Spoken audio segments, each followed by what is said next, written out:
built using Disk Image Builder's elements system. So you sort of build up an image from a series of elements that all get composed together.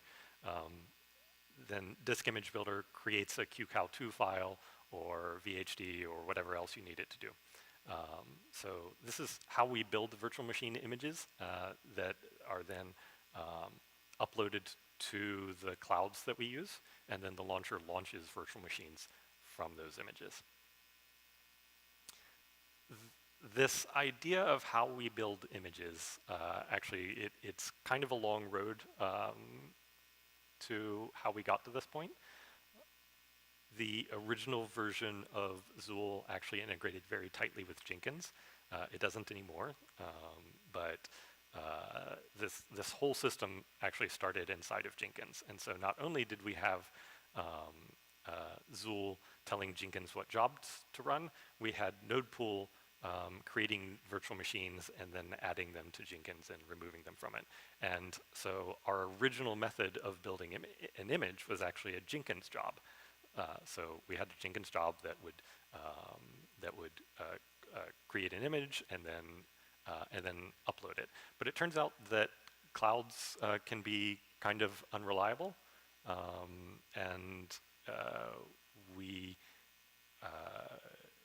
were running into the problem that inside of this Jenkins job, sometimes we wouldn't be able to upload the image. It would somehow fail, and then the job would fail, and we'd need to restart the whole thing again.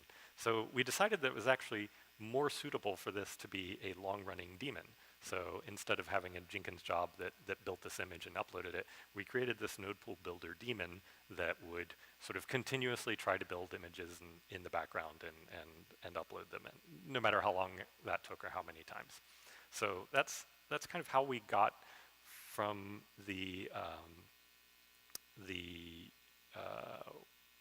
where we were originally with Jenkins jobs to having this daemon do it. But we've also found that there are some drawbacks to the daemon approach. It is not that easy for users of the system to see what's going on with the Nodepool builder. We expose logs and things like that, but because we have this build operation that looks a lot like a job, but it doesn't show up in any of the places where people expect jobs to show up in our system. So the logs are kind of hidden. It's out of sight, out of mind. People don't really see what's going on. They don't see the errors from it. And they also don't really see that they can actually propose changes to the build configuration and change the contents of that image. So we wanted to improve the visibility of this process, which is part of the motivation for the work that we're doing right now that we call Nodepool and Zuul. So what we're planning on doing is swinging the pendulum back the other way just a little bit. So we are going to use Zuul to build our container image, to build our virtual machine images now. And these image builds will be regular build jobs. So you'll be able to go to the Zuul interface, see the build history, look at them just like you could any other job. But we don't want to lose the benefits that we have from a daemon. So we're going to have the daemon, we're still going to have a daemon perform the upload of the images. It's just going to use the output of the Zuul job to do that. So basically the new process will be a Zuul job builds a virtual machine image, and then the daemon uses the output of that and uploads it to the various clouds as needed. So hopefully we're finding the best of both worlds here. So the first question that we get from people that are familiar with this process is, what about the cache? There's one of the benefits of having the Nodepool builder daemon build our images is that it keeps a cache of everything that it uses to build the image, so that after the first time it builds an image, it has all of the material that it's going to put on an image already on that builder, and so the next time it can build the image more quickly and with fewer network resources and that sort of thing. And to give you an idea of what's in the cache, for example, in the OpenDev system where we build images that are primarily used for building OpenStack, we keep a copy of every Git repository in OpenDev on our images. So that's actually a big part of why we build these images, is so that when a job starts up, it already has all of the Git repositories there. They might be 24 hours out of date, but if you have a Git repository that's 24 hours out of date, just pulling the deltas to that is really fast compared to having to clone the entire thing from scratch. So this is really one of the main reasons that we do have custom images in the first place, and we don't want to lose this caching ability. We don't want to, and we don't want to impose a huge load on the system by building these images with a cold cache every time. So the solution to that is actually pretty simple. If we're bootstrapping the system, then yes, we were going to use a cloud image to build our new image. There will be no cache. We're going to be cloning all the repos. It's going to be expensive, but there is no way around that. But once we've built our first image using this process, then we will be launching images based on that. And so we can switch over to using one of the images that we just built as our build platform for building new images. And so the cache that Disk Image Builder needs to build these images will be there because we're running on an image that is almost exactly like the thing that we're trying to build. In this way, we're going to be able to keep the benefits of the cache that we have with the Notable Builder with this new system. One of the new benefits that we have that is that we're not able to do anything with at the moment is self-testing changes to images. So because image build jobs are just regular Zuul jobs, that means that anytime somebody wants to propose a change to one of these images, then all you have to do is propose a change to the configuration, push it up for code review, and Zuul will run the image build job. And so all of the, like right now, if we make a change to the node-pool elements configuration for our images, we don't actually know if that's going to succeed until we merge the code and the build happens and things like that. And that's not a very Zuul way of doing things. Like I said earlier, we want to be testing the future.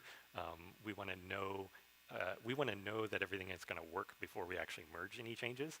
And so this gets us to that point. So yeah, anybody will be able to just propose a change to the elements for Disk Image Builder, and the image build job will kick off, and you'll see the results right then and there.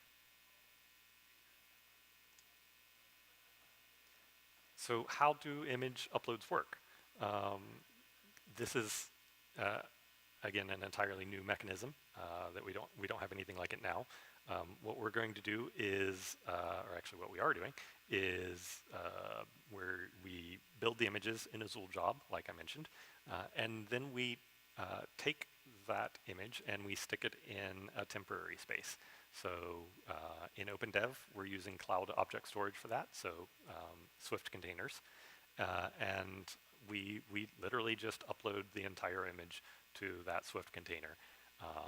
And at that point, the Zuul launcher daemon knows to download that image build artifact from the Swift container. It downloads it to its local storage and then uploads it to the various clouds. That's a little inefficient, and I think we can actually remove a step for some of the clouds, because some of the clouds allow us to import images from URLs, and so we can actually tell these clouds, hey, just import the image straight from the Swift container. So we should be able to speed that up in some cases. Not every cloud lets us do that, though, and so as kind of the common denominator, we do need to have that extra download and then upload again step. So just a shout out for anybody running clouds, importing images from URLs is really useful feature. After the image is uploaded to a cloud, at that point, we have an opportunity to do something that, again, we can't do with the current system. We can actually run an image validation job. So the Zuul launcher has a concept of an image that is uploaded but not yet validated, and you can configure a special Zuul pipeline that will say once an unvalidated image exists, run some Zuul jobs using that image to confirm that it functions correctly. So this is just an extra bit of testing that that you can apply to your images before they actually go into production, so you can make sure they're suitable. Switching hats for a minute and putting on my OpenDev hat, we probably won't actually use that in OpenDev.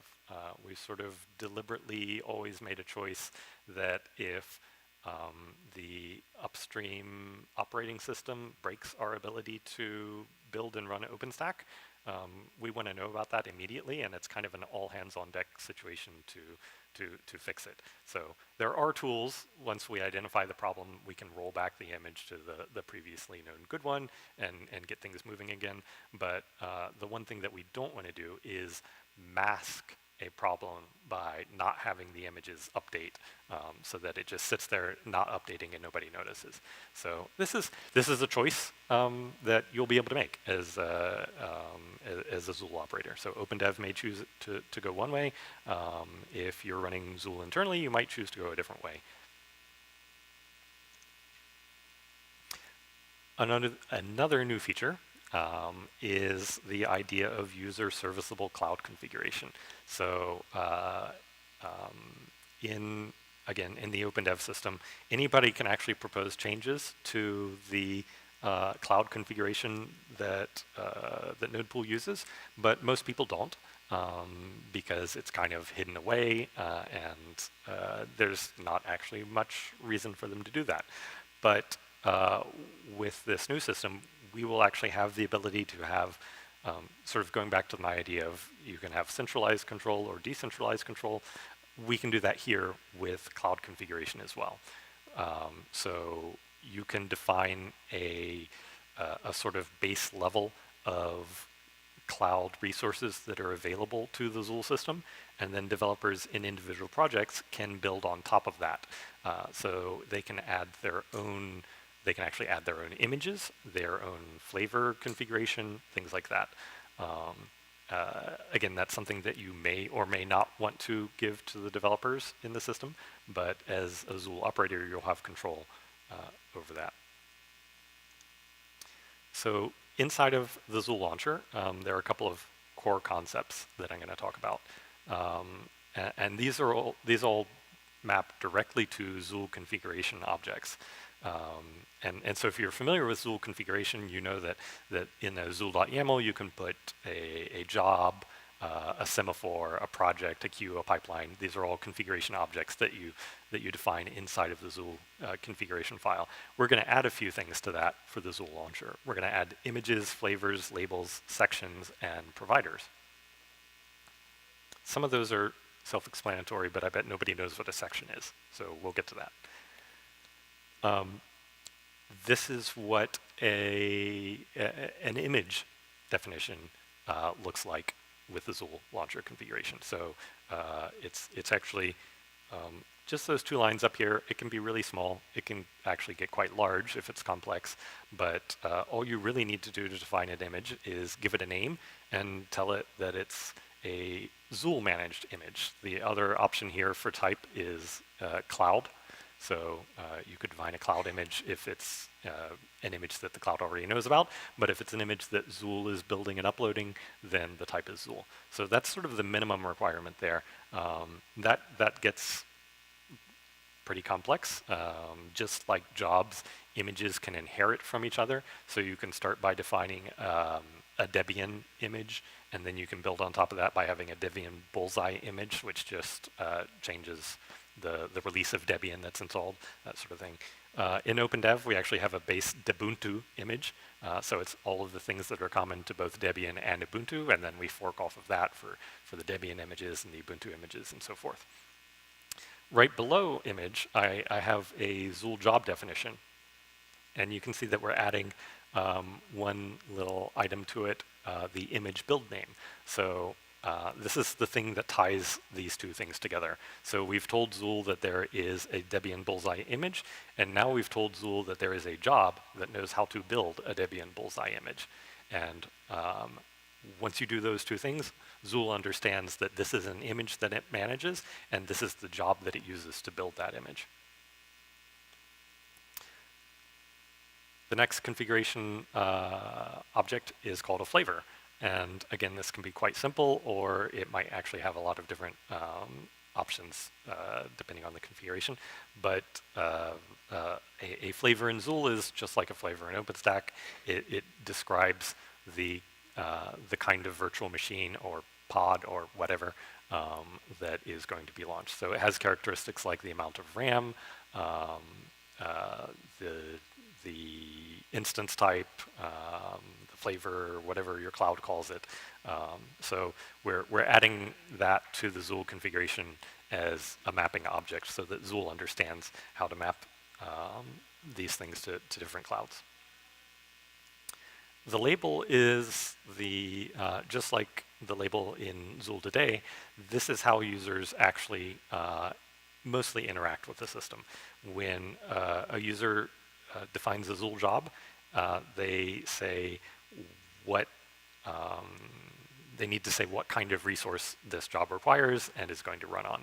And the way that we do that is with a label. So a job might request a Debian Bullseye 4 GB label, and that's going to map to a virtual machine that is launched with the 4 GB flavor and the Debian Bullseye image. So this is kind of tying all of the different concepts related to clouds into one single string that the user interacts with. So yeah, again, they're just asking for, I want a Debian Bullseye image, I want a Fedora something image, that sort of thing. All right, the new thing that we've made out of whole cloth here is called a section. This is a part of a cloud. Naming things is hard, and we talked about this a lot, and we could not find any word that meant a part of a cloud. Like, what even is a part of a cloud? Like, that's not a scientific concept that I'm familiar with. If there is such a thing, please let me know. I'd be fascinated to learn.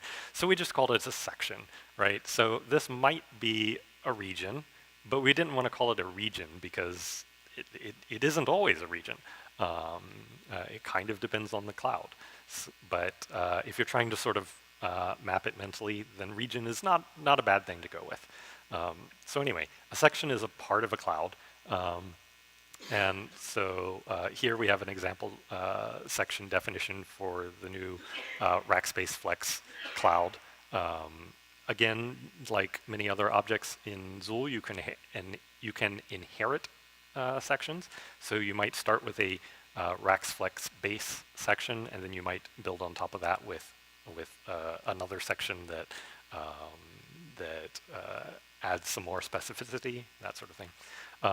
You can connect sections to flavors and images so that you're saying what flavors and what images are available in this section.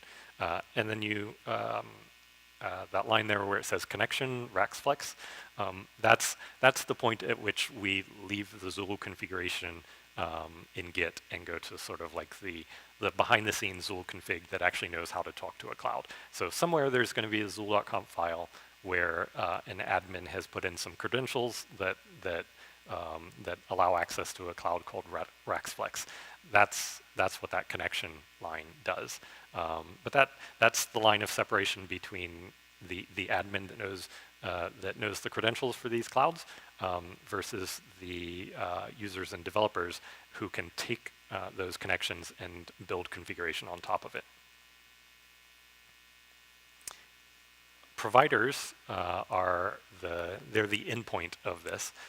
They build on top of sections, and that's where you hook the labels up. So from a user's perspective, what they see is a Zuul job that requests a label from a provider. So that's kind of, hopefully that makes sense.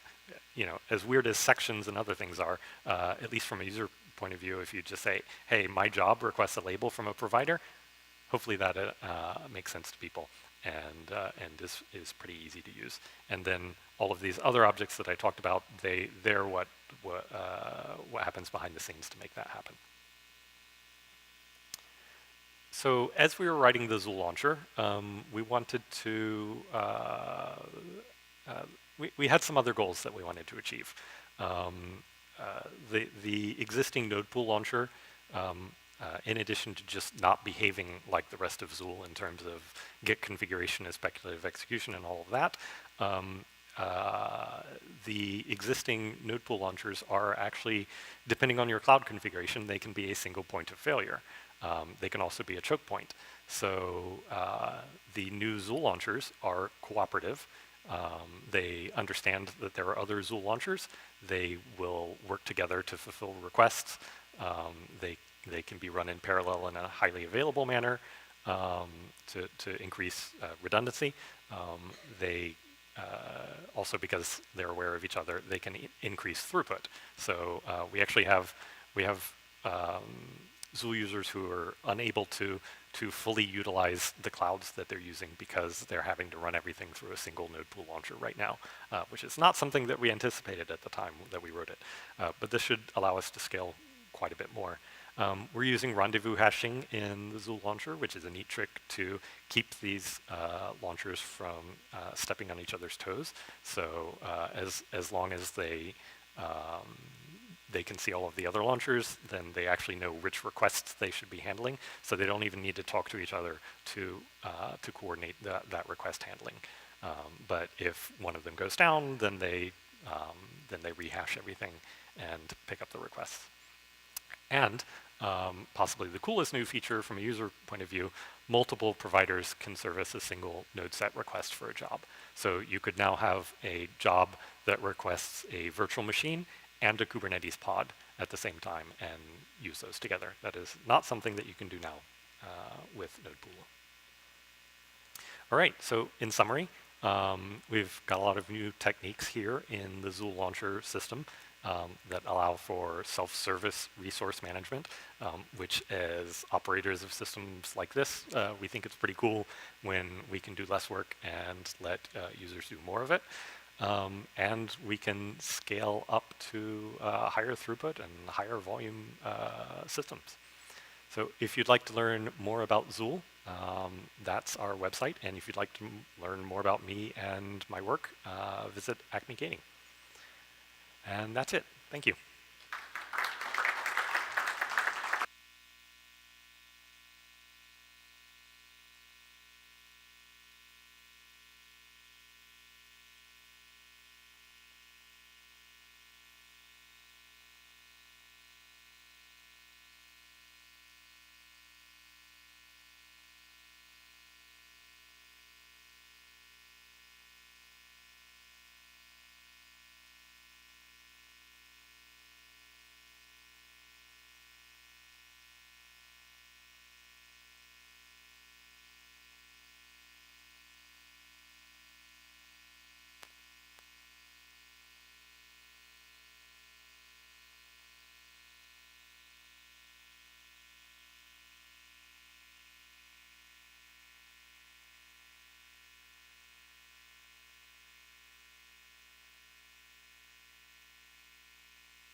This,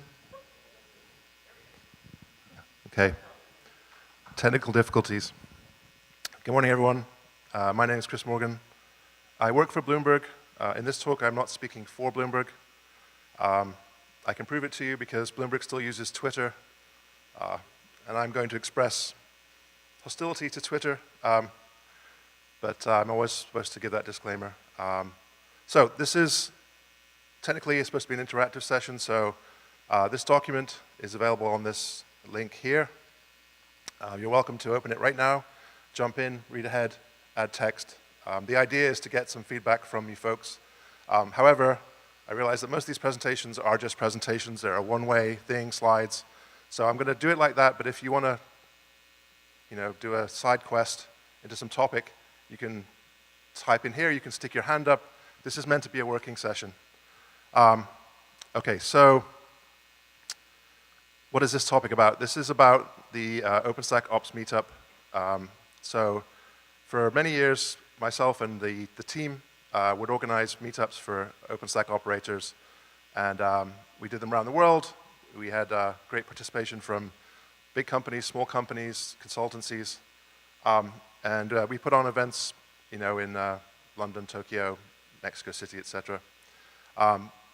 But recently, it's kind of all fallen by the wayside. The current organization, if you will, is kind of asleep. And the actual meetups team is pretty much myself and Eric McCormick there at the front. Say hi, Eric. So the purpose of this is to, by the way, is it readable? Do I need to make the text bigger? Okay. I'll make the URL really big for just for a minute there if anyone wants to make a note of it. Okay. So the purpose of this is to see if there's an appetite to relaunch it and to find out if there are ways, because when we took over this from an OpenInfra Foundation staffer who originally launched it, it was kind of all set. How do we do this? Like, how is it organized? What media? And that's kind of stopped working. Motivation for doing this, well, it's related to OpenStack. The commercial pressures mean that there's a resurgence of OpenStack. Proprietary virtualization solutions, naming no names, have put up their prices massively. I get questions where I work about, hey, do you have something that's just like this solution but isn't 10 times as expensive going forward? Well, the answer is no. There's also political reasons. The issues of self-hosting, data sovereignty, compliance with data protection laws are kind of in higher focus. There's talk of European users of mega-scalers being nervous about their data being in those companies. And then just, it was pretty cool. We actually, as I say, we did these events all around the world, and we drove some change back into OpenStack from the operator's perspective. So for example, we found ourselves running OpenStack where the documentation for that version had been deleted off the website. Nope, can't have it anymore. We tried to find out why, and it turns out that there were technical reasons which could be solved, and so from the OpenStack Mitaka release, the documentation lives on long after the software support. That was great. In fact, we actually still have 4 OpenStack Mitaka installations there. Super legacy, not supported, the hardware is falling apart, but if we needed to, the documentation's still there on the website. We also kicked off or participated in early discussions that led to skip level upgrades now, I think, replaced by the slurp upgrade process. That pretty much just means you can go from this version of OpenStack to 2 forward much more easily with some kind of guarantee of, basic health testing that's known to work. But also just a lot of technical collaboration between OpenStack operators saying, hey, are you using this? Are you using that? What problems did you run into? Oh, yeah, you need to, like if you're doing Ceph, for instance, there was a lot of exchange of just hints and tips about how to make it fast, make it reliable, versions to avoid. So there's a lot of motivation here, but we've had some false starts, and there's also a lot of challenges. So the thing that really knocked it for 6 was, that's a Britishism, I was born in Britain if you don't know. Someone could translate that into baseball probably. The COVID, well, it's an expression of being knocked out, basically, as a KO. So COVID really, halted it dead. No in-person meetings could happen. We were all, stuck at home on Zoom for the most part. Second problem, as I alluded to, the actual communication media are hopelessly fractured now. So for example, we used to use Twitter. It was great. It was an Ops Meetup Twitter account. We would post on that, and we would get much better engagement on that than we would on the mailing list or on IRC. So the operators were kind of out there. They weren't actually staffers or developers of OpenStack, and so they don't have to comply with the idea that, hey, you guys are on the mailing list and you do the IRC thing. A lot of the OpenStack operators I met had no idea about IRC or the mailing list. And to this day, now that we have just a single OpenStack mailing list, there don't seem to be many operators there. Like, I've posted questions, no response. It's a bit of a fire hose, right? It's a lot. I mean, it's filling up my Gmail. I'm sure it's filling up all your Gmail, right?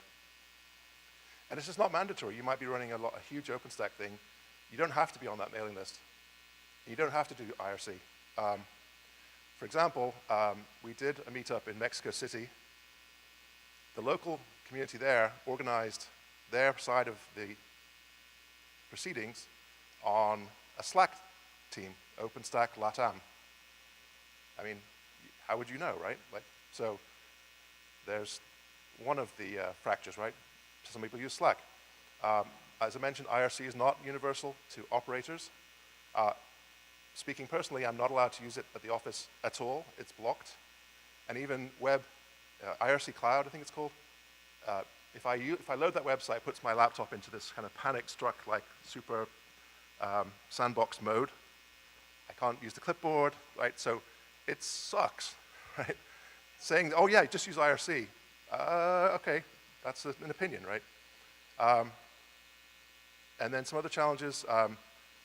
We used to get volunteer hosts to say, yeah, come and do it at our campus. We'll lay on the Wi-Fi, there'll be coffee, and that kind of all dried up as well. Then, some sickness, like I got COVID 3 times in 2023. Travel budgets have been slashed. Certain countries are not a nice place to visit. Try not to politicize this too much, but it's like right there, right now. And the team, as I mentioned, is just about 2 people. But there are opportunities.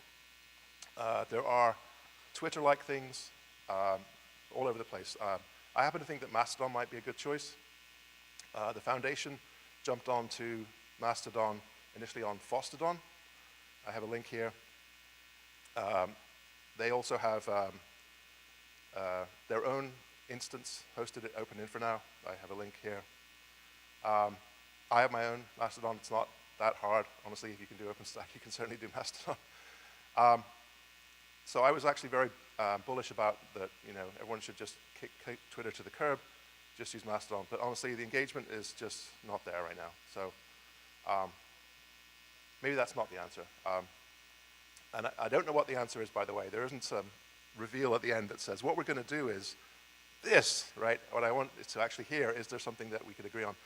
I've had opinions, other opinions. Some say Blue Sky. Well, Blue Sky is owned by some murky, crypto-oriented people. It's not clear. It's not strictly Fediverse or decentralized. You can't host the entire thing yourself. You can kind of host parts of it, but basically it's no more resistant to doing a Twitter than Twitter was. Threads, well, that's fully centralized and owned by Facebook. I thought there was a hand up now. Slack, Slack has free teams. Seems nice, right? Well, if you don't want them to delete the content, you have to pay per person per month. So that's not really good. Not for building a community with like a knowledge base. Someone yesterday mentioned to me Matrix. Matrix is great.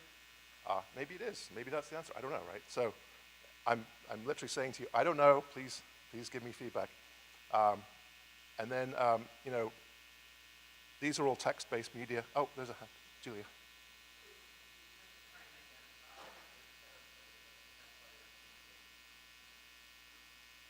it's to see if there's an appetite to relaunch the idea of ops meetups, and if so, how should we do it? Because if I discuss it on Mastodon and Spots discusses it on Matrix, we'll never get anywhere, right?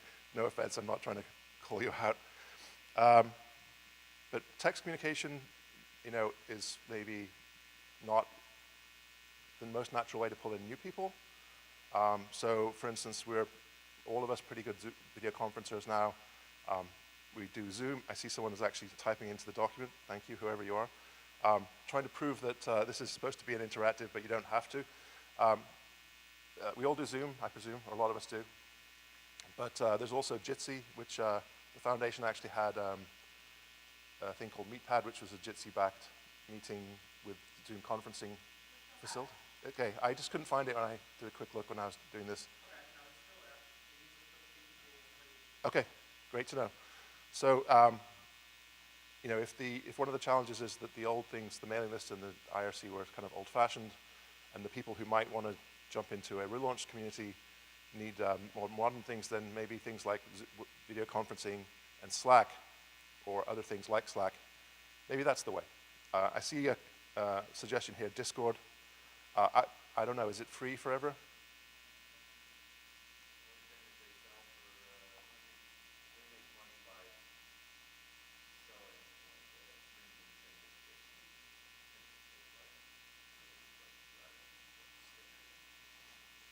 Merch.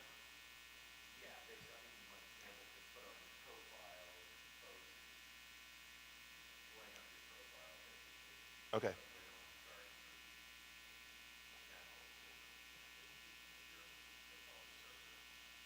Okay, so that seems worth examining. So I just want to show you the rest of the page. So I'm going to skip questions because that's really the center point of it. So further down, I linked to the fairly elderly resources that the team built up before. So there's a landing page. There's past events details.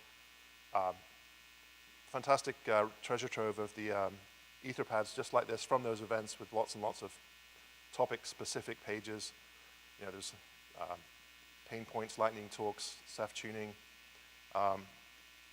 installation tool discussions, the meetings of the old Ops Meetup team on IRC, which used to be, I think, every other week. And then I did put a feedback session here. Please do, if you have suggestions, good or bad, fill that in now or later. And then I put an attendees list at the bottom if you want to make yourself reachable for this discussion. One thing we probably all do have is email. So you're welcome to email me or Eric, but also you're welcome to share your name and your email here if you wish, so that if this discussion carries on, we can update people that way. Okay, so back to this section.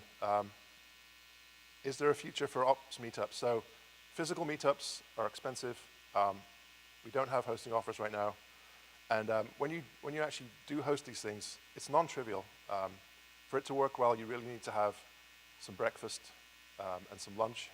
Otherwise, it's you lose a lot of time when people turn up and they're like, oh, I need a coffee, I'll just nip out. You need facilities like this, projector, big screen, Wi-Fi, power outlets. You really can't just book a meeting room and do it. We had, I think, some of them were around 100 people. Tokyo, there was one in Philadelphia, right, probably about 10 years ago now. That was so huge it had to be split into 2 rooms. And it actually overflowed from Comcast HQ into some other local thing. So maybe the first thing to do is to actually say, you know what, we should actually get together virtually. So Zoom, Jitsi, maybe MeetPad. And that kind of thing can be much, much easier for people to build into their timetable, especially one thing that we always wanted to do was be equally inclusive to different global regions. So we would arrange the events to be, like one in North America, one in APAC, etc. Well, if you have a Zoom, you can do it, North America time zone one time, and then the next one can be convenient for APAC folks. And the last 2 questions, is anyone interested in actually joining in, maybe just to lead the discussion to get it off the ground? And the big question, If we are going to do something, where should we hang out? Because as I mentioned, there's a little bit of discussion on each of the half a dozen platforms. It doesn't get anywhere. And I put it to the room. Any comments, input? Tony? In terms of should you have one, I think absolutely you should have one. My personal preference, and I know this was suggested before, but we're in a time now, post-COVID, et cetera, is that you could leverage the infrastructure where you have sort of rigid teams gathering and just have an off meetup track. You could be a team at PTG. Really, that's just a scheduling thing, right? The PTG has time zone blocks that are free per day, and they're typically 2 regions are included and one excluded. There's a Europe APAC one, which is really good, but it sucks for North America. So that's how I believe you handle the time zone thing. You've got all of the video conferencing stuff there. If you don't want to use Meetup and have to use Meetup, I think that would be a good place to reduce the overhead of hosting a virtual meeting, because 70% of the infrastructure is there for you. That's an interesting idea. I will call you out, but That's exactly what I was going to say. okay. Let me say, though, that we did actually attend PTG physically, Yes. and we actually had a track. And what it turned out is Eric and I are sitting in a room. The developer turns up and says, hey, I want to ask the operators a question. What do you think about delegated roles? And we're like, he's like, well, I need to ask the operators. Yep. And it's like, I don't have them in my pocket. Like if we attend PTG, I don't have a Rackspace guy who knows Megascale. I don't have someone who's running maybe pure software with KVM, right? So we can attend and we can advocate and try and say, operators come to PTG, but we didn't actually, even in the before times, get many. Right? So we might have to rethink how we do the outreach.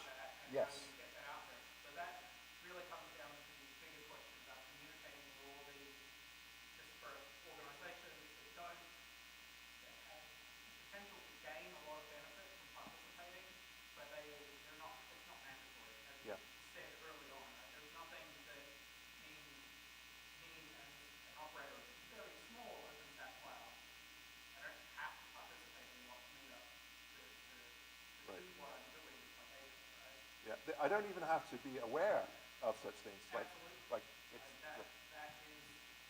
But that's a great idea. We're obviously, in lieu of the operators meetup, we're coming to the OpenInfra days, right? Indiana, this one, maybe PTG is the way. So I think you said your point was going to be the same as. I'm literally going to say PTG sounds like the thing you're describing. Yeah. Yeah, the biggest problem is the communication and the outreach. The next person I think whose hand up was Julia, and then Amy. I think it's necessary to disambiguate the high point perception versus getting the same cognition. And I think, honestly, have a local team class. I do not like that, but we do that. Very easy to go. That's the worst community organizer. Is that not very important? That's just perfect. Yeah, it's a community that's really bad. Yeah, we've got to do something because you're right. IRC is not something primarily for environment. Some organizations like KMS operate for human. My company. Yeah. Yes. And, well, I work on health service too, we get there. Yeah.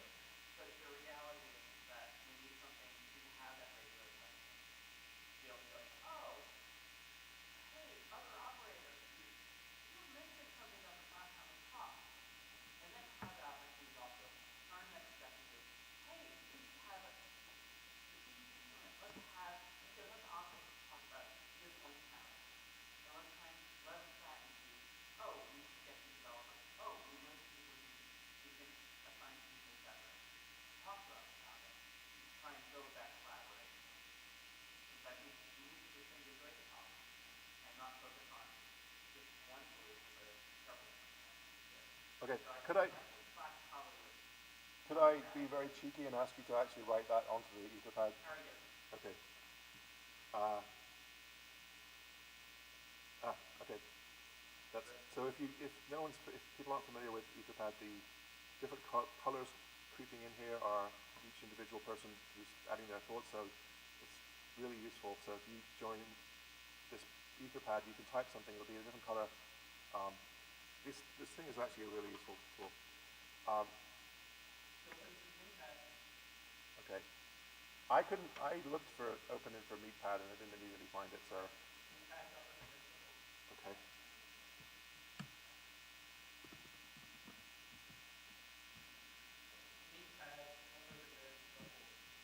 I think my thing just disconnected. Anyway, it's there. I don't want to go down the you have to do that thing. That's not the point. It's just saying a lot of the infrastructure to help organize a virtual meetup could be there for you if you schedule them at the same time as the meeting. But as Zuul is saying, that's the high bandwidth, get people in a room type stuff, but where to hang out and how to get the word out about that virtual meetup, that's, I don't have an answer for that one. If there's a floating site already, using it, maybe Slack, doing that. It's funny how many people have to use Slack more than another.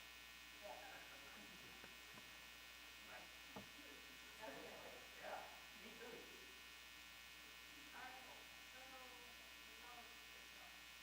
so what we tried to do a couple of years ago was to have in each of the developer tracks an operator friendly feedback loop. We did not do a really great job of inviting the operators to the sessions. Most of them are really well attended, except for PM PST.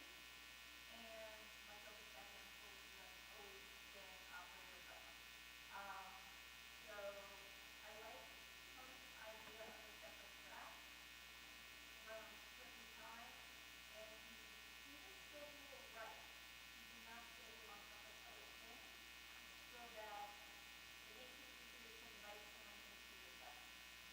So if you take like 6 to 9, leave it open, and you see it's like at 10, you can say, hey, we're meeting 8 to 9, we could send a representative. That could work out well. I know in Berlin, we also outdoor area have a meeting that they use telecom facilities to accommodate large groups. So I do agree that you get really good response when we're live and in person. So another thing to think about is because we do have OpenInfra Europe coming, we do not have the PST out yet, because we don't have leads.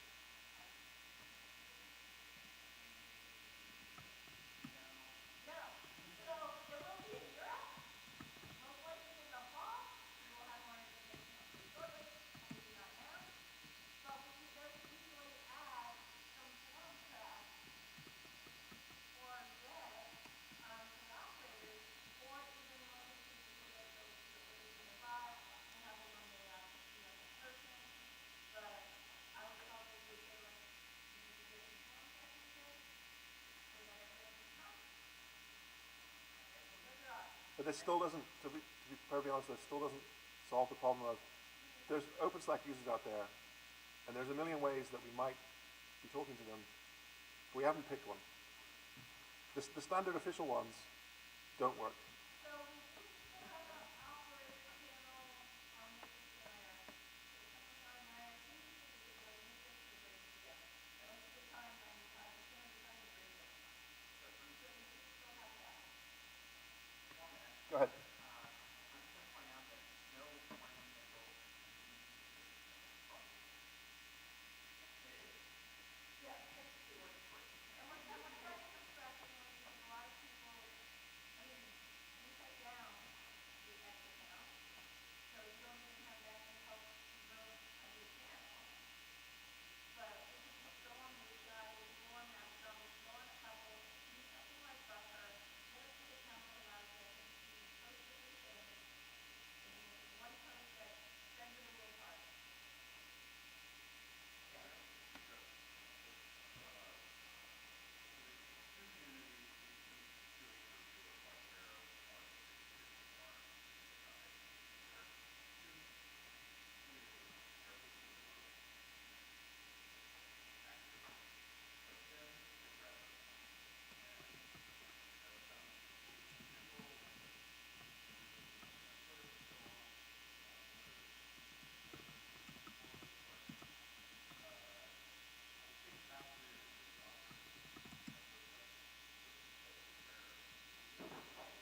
Okay, I imagine everyone could hear Jimmy, but basically he said, counting by engagement, the two biggest forums are actually LinkedIn and Reddit, judging by where people using OpenStack are asking questions. So that's actually really good information.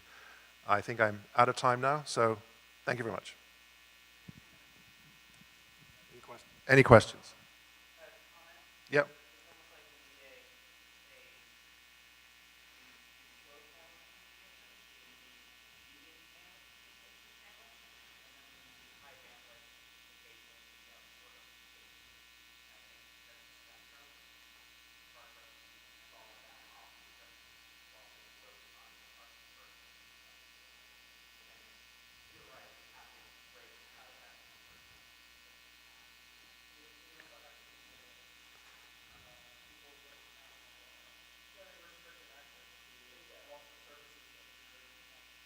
Kendall. Just if you're deciding right now, do we want to continue this discussion with CPG, and then I can help facilitate that, and then we can promote it next month, or we can continue this I, I think the answer is definitely yes. We should continue this discussion. Yeah.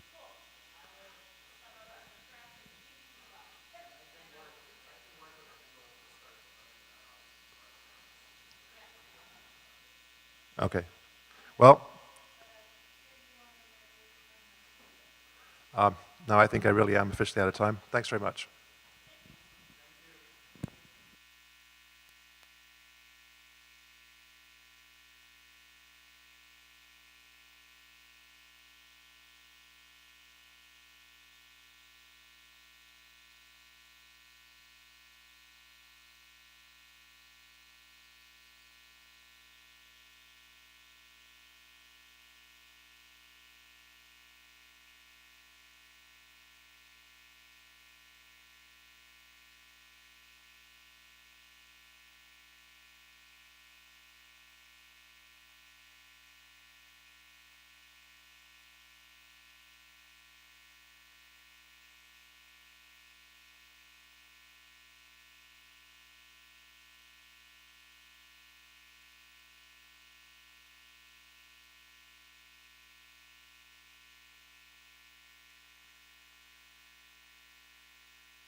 Ah. So I have to use the microphone. All right, awesome. Cool, thank you all for making time today. My name's Chris, with me is Pooja, our Director of Engineering. We're both from a company called Platform 9. We have a long background and heritage in the OpenStack community. I believe back in sort of 2016, we released the first version of OpenStack that we would have called SaaS managed, where we took the OpenStack control plane, put it in the cloud, and delivered it as a managed service out to anyone that wanted to, run OpenStack in their data centers or co-locations. Today we're here to talk about a new open source tool that we've contributed to the community that's called vJailbreak. It's all about migrating VMware VMs in a very simple and scalable way onto any OpenStack. That's our platform and any other OpenStack out there. Please do ask questions as we go along the way. Interactive presentations are a little bit more engaging for everyone here and people watching afterwards as well. So if there's questions, please jump in. I guess I just covered my very first slide. So today what we're going to go through is talk a little bit about why we built vJailbreak, talk a little bit about sort of how it works and what it does, and then hopefully jump into a demo and then share a little bit about our roadmap. And if people want to, obviously it's open source, people can jump in and contribute as well. So over the past sort of 24 months, I'm sure everyone's sort of seen a lot of news and fears about what is happening with Broadcom's acquisition of VMware. What we're seeing in the industry is a lot of companies that are saying, that's it, we've done. We've either got 18 months, 24 months left, or we just signed a 3-year renewal last year and we're never renewing again. And we're talking with people that have got 10 hypervisor nodes all the way through to like 40 and 80,000 cores where they've just said, we're done. Their biggest challenge isn't just selecting a new hypervisor to land onto, it's the actual act of migration. So we sort of assessed the market and looked at what was there and sort of said, is this going to work for what a VMware administrator wants? Right? They're probably not going to love command line interfaces. That's just not what VMware users have had to use in the past. And we're trying to make sure that what we deliver to market is simple. So we looked at Virt V2V and said, look, this is an awesome piece of technology. How can we build upon it and make it easier and more scalable? Touching on the challenges that we're seeing, which is really scale, simplicity, making sure that once the VM is migrated, that it's in a state that it can just be used. And hopefully our demo today, if it runs quickly, we'll be able to highlight that. But these are sort of the design principles that these are really the design principles that we've been targeting, right? Is how do we get something that's open source that anyone can use, right?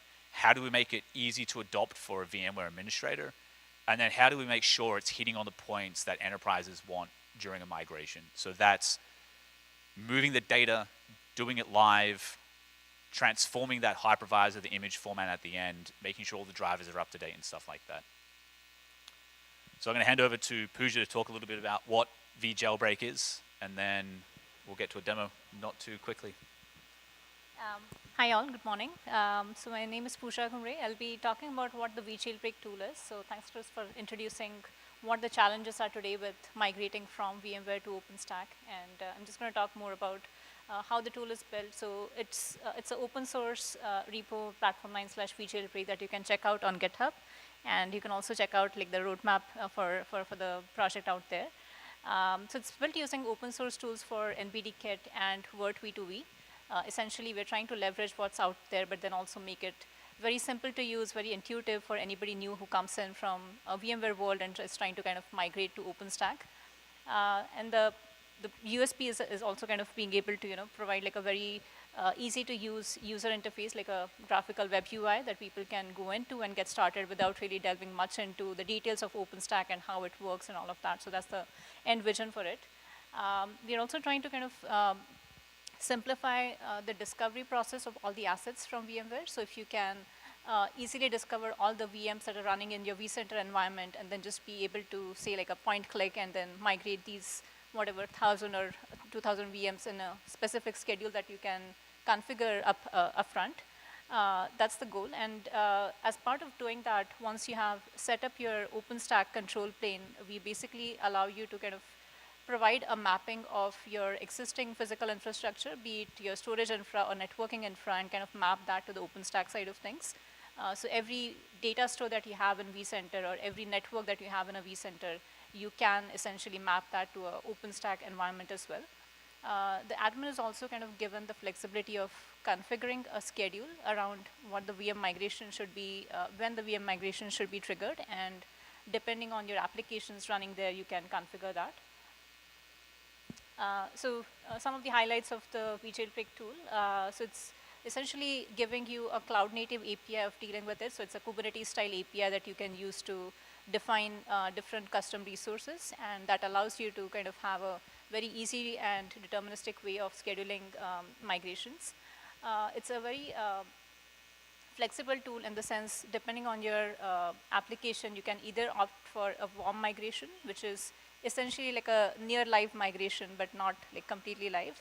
And then there's also an option for cold VM migrations, where if your application can kind of sustain some sort of downtime while the transition happens from VMware to OpenStack, you could opt for that as well.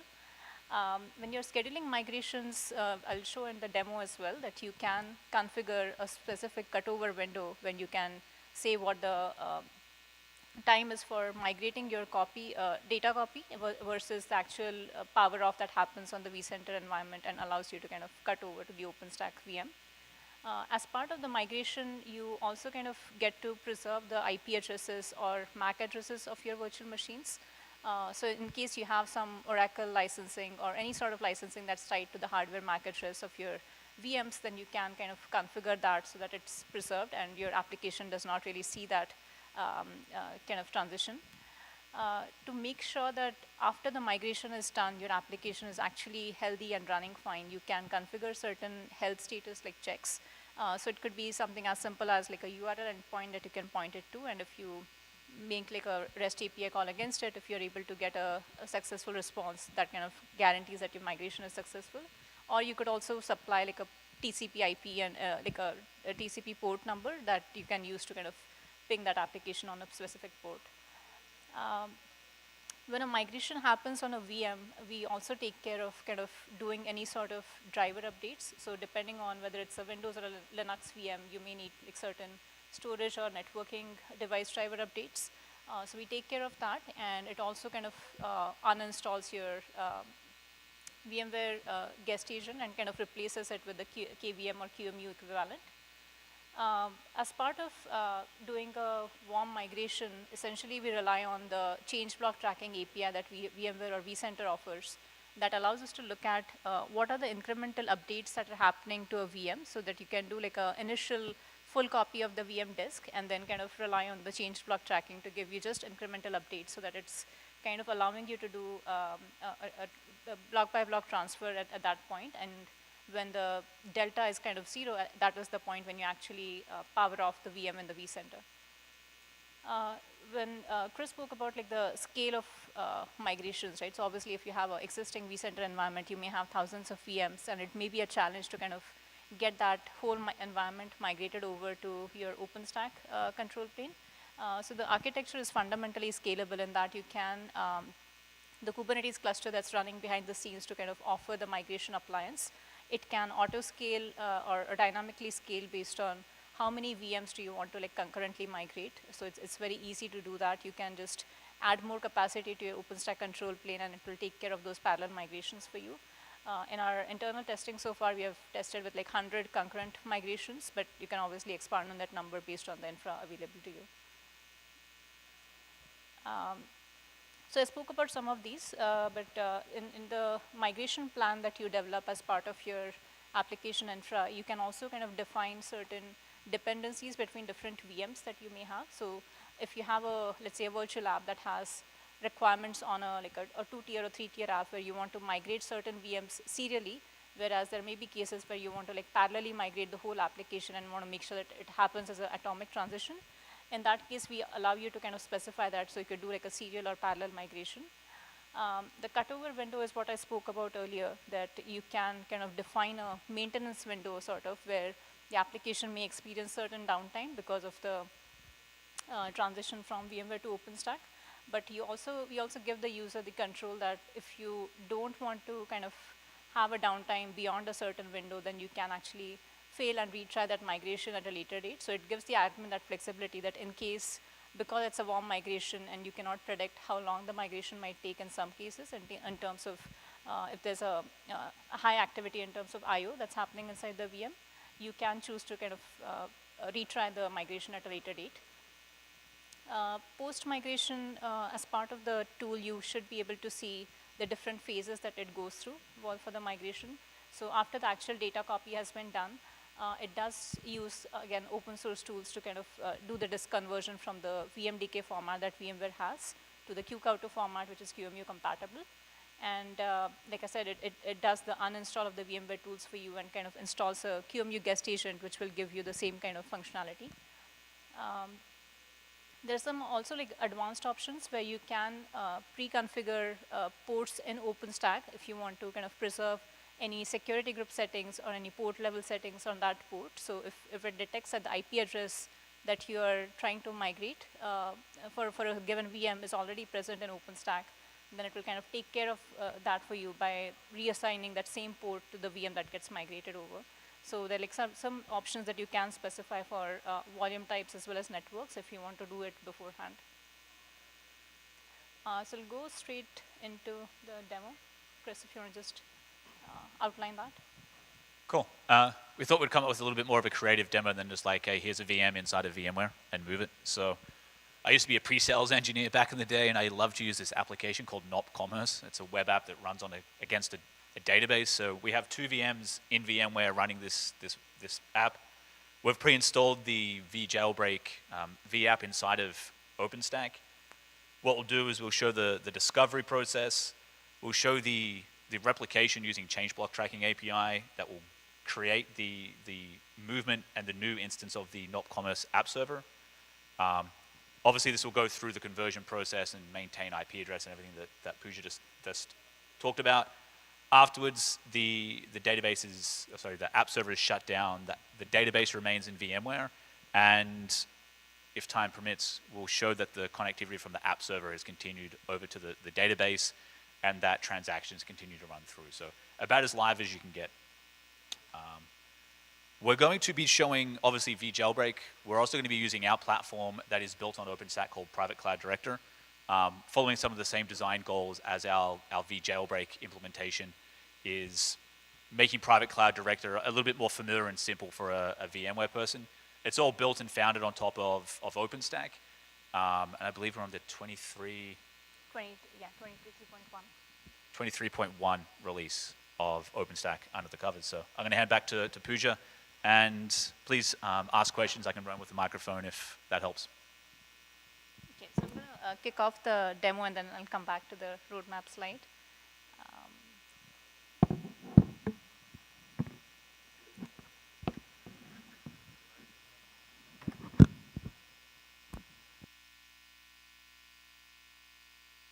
Thanks, Chris.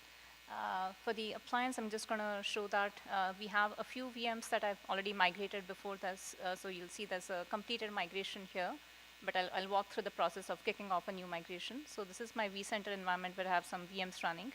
And like Chris mentioned, we have this Windows 2-tier app with this application VM running the NOP Commerce demo app, and there's a database server backing it.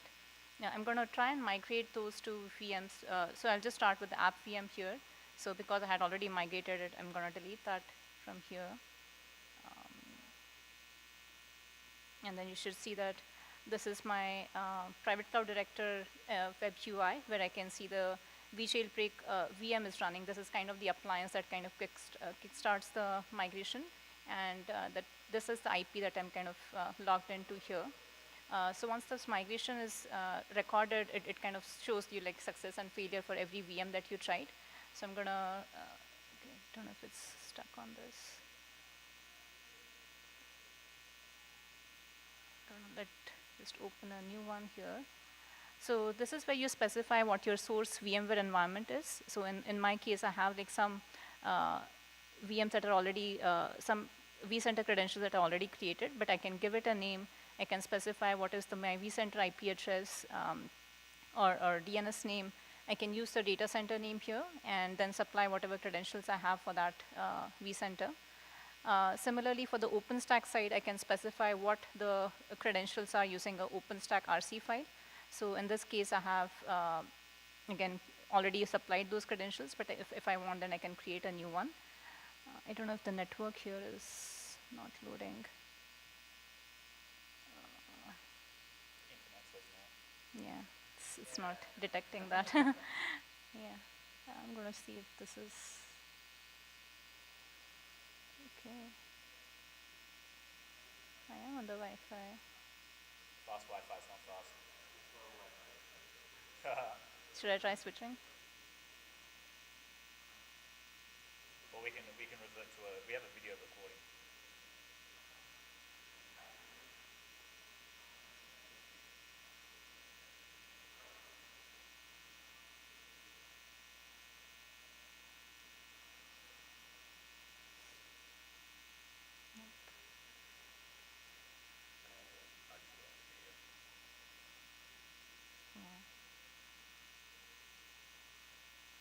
Okay, I think it's back.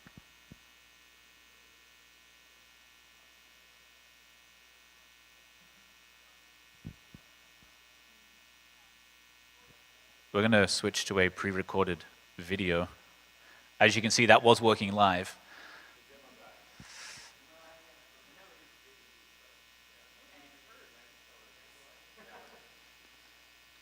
Yeah, I tried to do a hotspot off my phone, then realized I was in a concrete bunker. Also did not work. Oh, yeah, literally underground. I wonder what this was built for originally. I'm just here that, so far, are there any questions for Pooja or myself? VJailbreak tool work with other KVM-based hypervisors that you guys may need to kind of migrate to? It does need an OpenStack control plane. So as long as you have that, you can basically, it does use KVM hypervisors, but you can't directly interface with a KVM hypervisor to migrate over. Yeah. But any OpenStack control plane would work.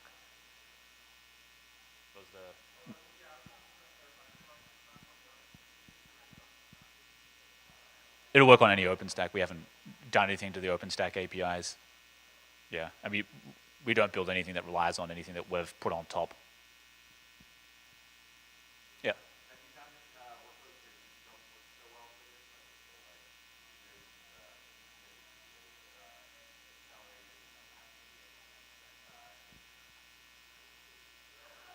Like, Have we found anything where it doesn't work? Pooja, what's your experience so far? Not really. Are you asking in terms of specific applications where it might?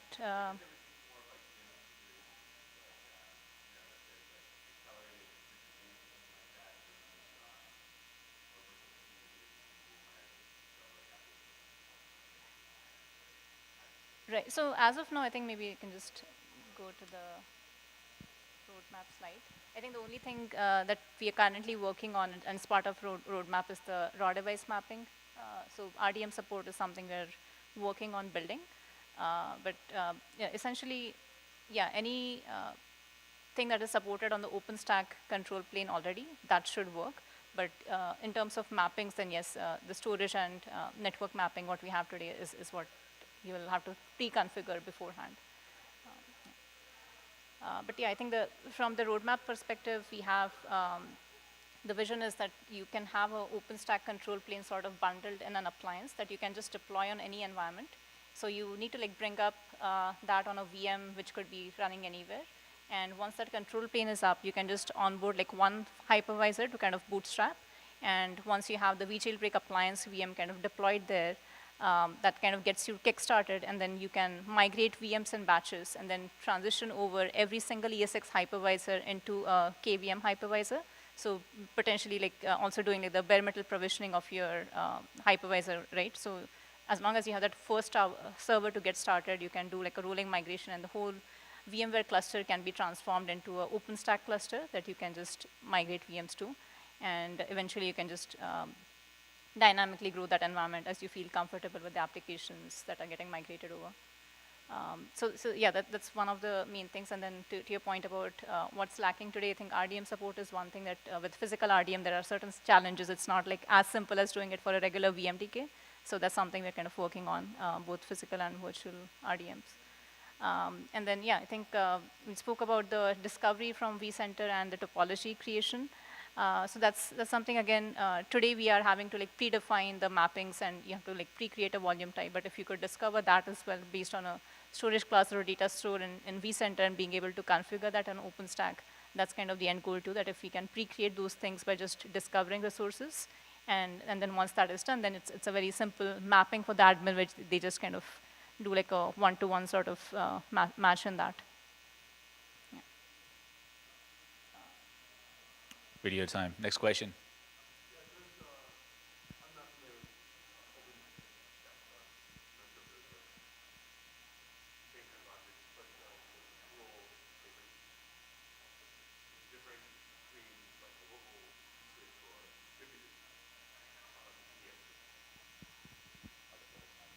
Sorry, could you please repeat the question?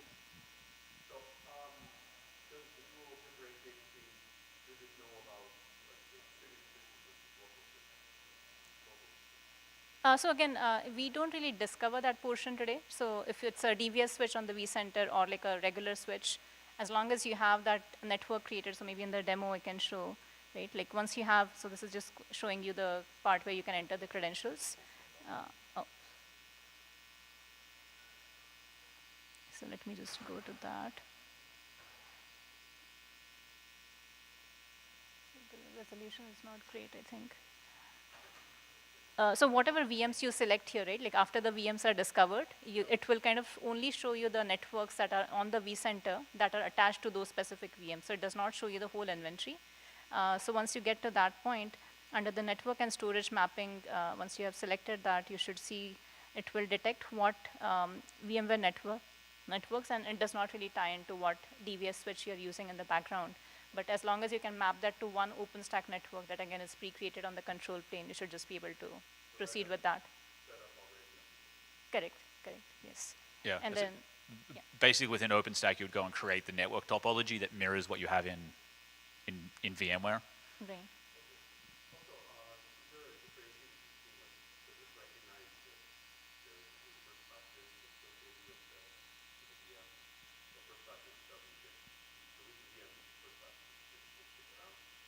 So yeah, everything here on the OpenStack world will be done as a persistent volume. So it's not really like an ephemeral disk that gets deleted when you delete the VM.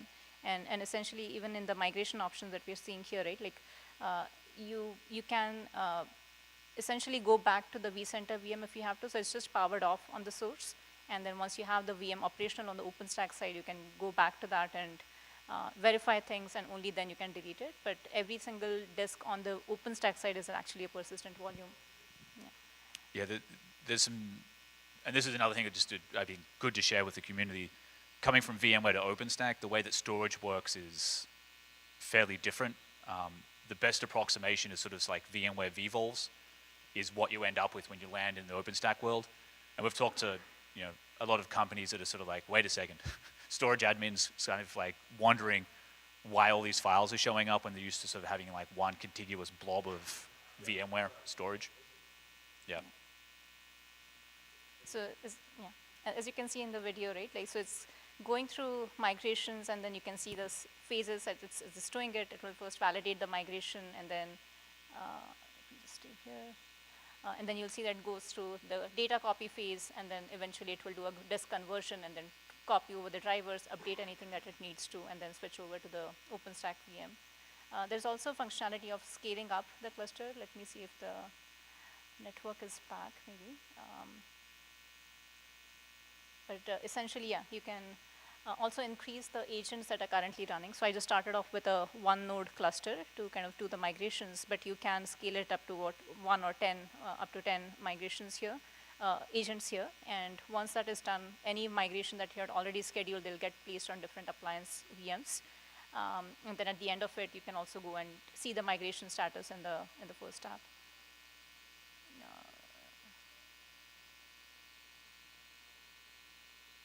So I'm just going to skip through that. Any other questions from people out in the audience?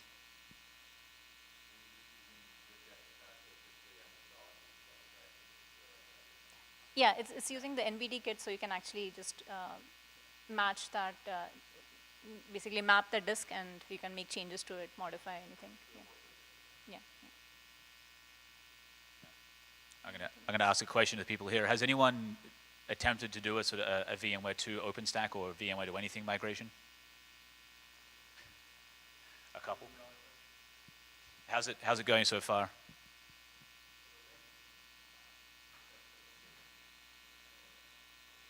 Really?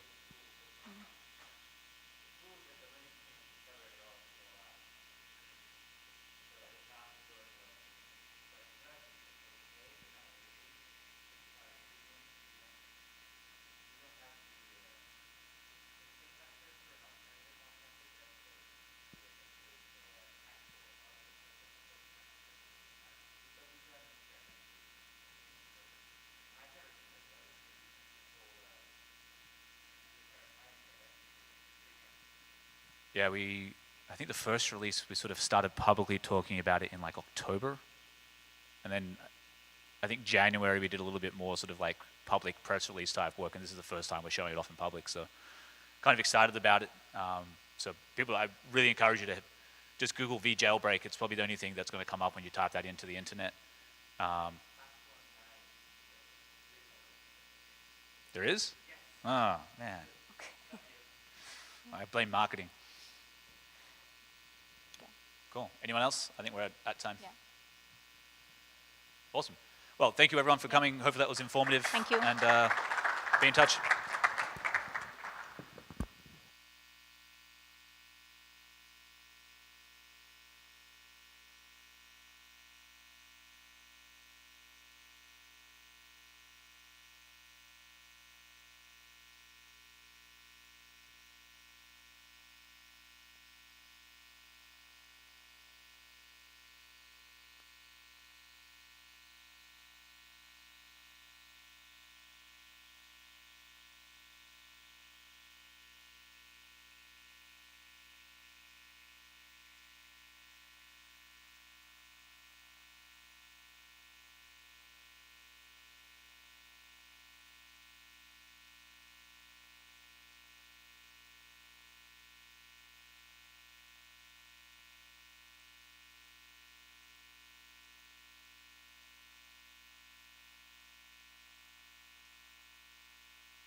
Test.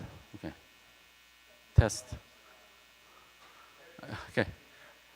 Can you turn off the light? Turn off.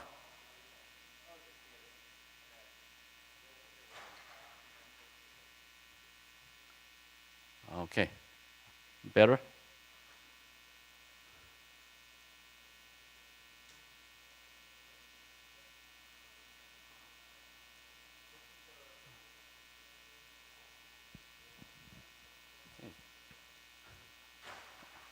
Thank you all so much for giving me a chance to speak with you.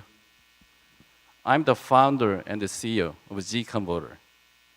Today, I'm going to talk about how to simplify and accelerate the VMware migration to OpenStack. Let me introduce the zConverter first. We are the proud member of the VMware Migration to OpenStack working group. And the 20-year young companies are specializing in cloud migrations, cloud backup, and the disaster recovery. We have 3 entities, the San Jose, and the Singapore, and the South Korea.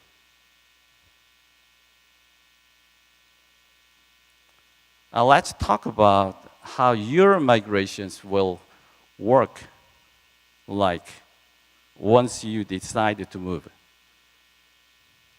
You may expect your migration working like this. But the reality might be like this, right?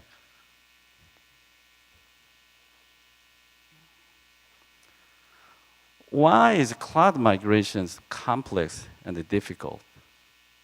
So let's look at why. All migration problems are generated from the heterogeneity between the VMware and OpenStack. Let's figure out the migration scenarios. Assuming Samsung, we are backed by Samsung. Actually, assuming that Samsung uses 4 different cloud platforms with 3 different components, as shown on this slide. The platforms, hypervisors, and disk formats are all different. How many migration scenarios are there? Can anyone answer? Yeah, hint. 9 by 9. 81, right? Now let's add 3 more different platforms. How many scenarios are there? Anyone answer this? Yep. Over 2,000 cases, right?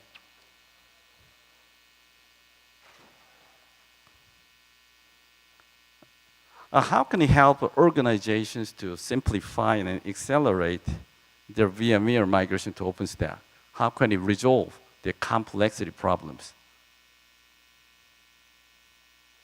Many times I said all problems stem from heterogeneity between the OpenStack and the VMware.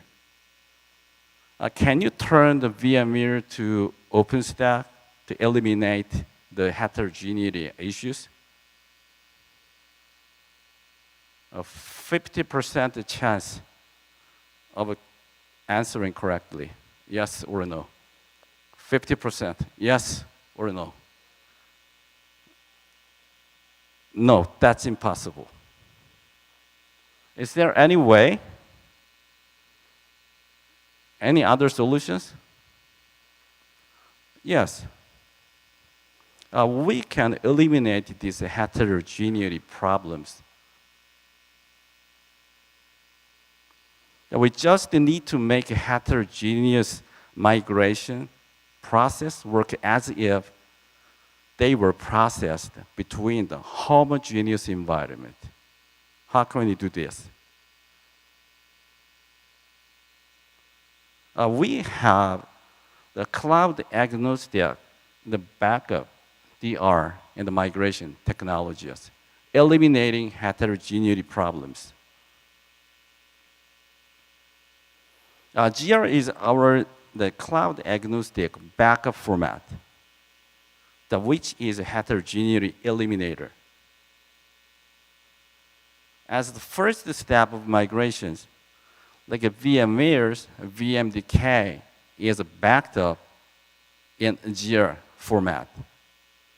Non-VMware, such as AWS, Azure, or bare metal machines are also backed up in a GR format. All migration processes become a GR to OpenStack. We tested a GR to OpenStack recovery or migration thousands of times. We guarantee a migration success rate is 99.9%. Now let me summarize the GR to OpenStack migration process again. AWS workload migration process to OpenStack becomes GR to OpenStack. Azure, GR to OpenStack. Google to OpenStack, GR to OpenStack. Bare metal machines, GR to OpenStack. Any workload migration process becomes GR to OpenStack. We tested GR to OpenStack thousands of times.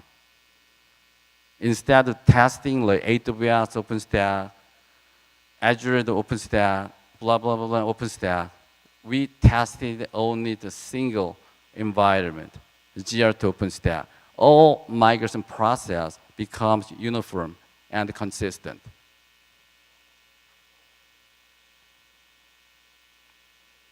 Let me talk about like OpenStack Z project.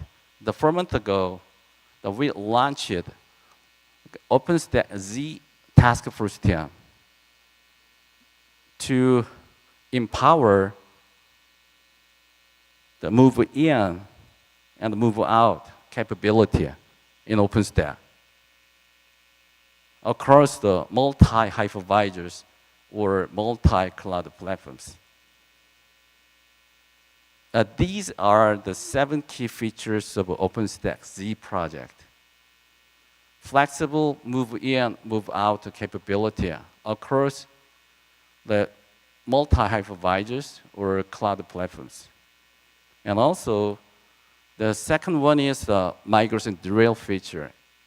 Large organizations, without the migration drill, they cannot move to save the money. And also, by using the migration drill, organizations can estimate the migration time. Number 4 is automate migration process. By leveraging OpenTofu or Terraform automation script. And also, OpenStack Z project will empower virtual machine and the data protection capability during the migrations. Yeah, OpenStack Z project will manage all these requirements. By using the single migration tool, you can manage all these requirements in OpenStack. Now, this is the primary feature of the OpenStack Z project. Organizations can move in and move out of virtual machines, not container. A virtual machine can be moved in, move out across different hypervisors or different cloud platforms. By leveraging this is our Azure, the backup technologies. By leveraging Azure technologies, organizations can move any cloud, any hypervisors. The Azure will be inside the OpenStack Z project. Now let me demonstrate the move in, move out capability of OpenStack Z project.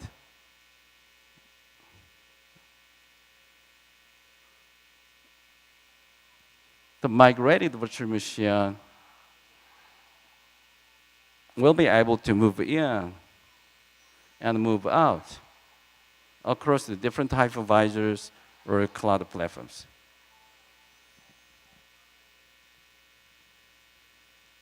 Another mission is to protect the virtual machine and the data during the migration process. The first step of migration is to backup VMware's VMDK in a GR backup format. The non-VMware is also the backed up in a GR backup format. The second step is to recover a GR backup to OpenStack. That's it. We tested thousands of times. So let me talk about migration drill and the migration time estimations. By leveraging the disaster recovery technology, one of our products is a disaster recovery product. By utilizing disaster recovery technologies, organizations can conduct DR drills, which are essentially migration drill, and estimate the RTO, which is migration time. Let me explain why a DR drill becomes a migration drill and why RTO becomes a migration time. Assuming the VMware on the left is a production environment. The OpenStack on the right is a disaster recovery environment. For disaster recovery services, the first step is to backup in a GR backup format. The second step is to recover to OpenStack virtual machine. Okay. Once this recovery process is completed, the services on the left side and the right side are identical. This is a DR drill, and also this is migration drill.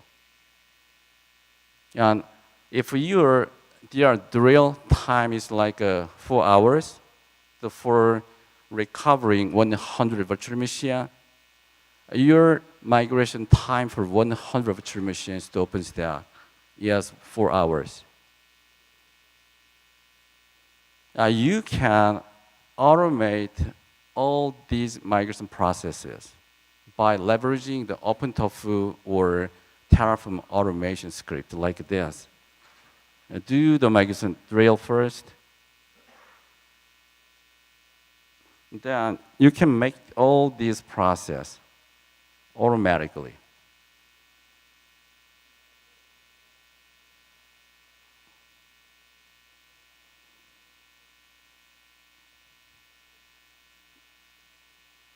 Then let me summarize the OpenStack Z project and capability. The first capability is to protect the virtual machine during the migration. A second capability is migration drill. Third capability is estimate the migration time. The fourth capability is automate the migration process by utilizing OpenTofu or Terraform automation script. Number 5, I will show you the next slide. Flexible move in, move out capabilities of virtual machine. Number 6 and 7, this slide shows you a single migration tool. Single migration tool will manage all these requirements, including the affordable or the complementary migration licenses. Now, this is the number 5 features. The features of OpenStack. Yep.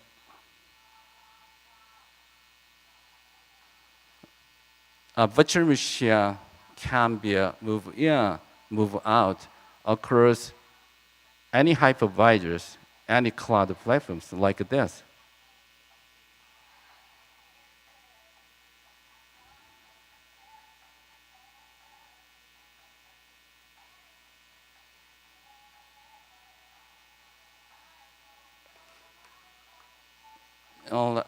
As you may know well, there's some issue is like somebody that telling about migration cost could be over $5,000 per virtual machine.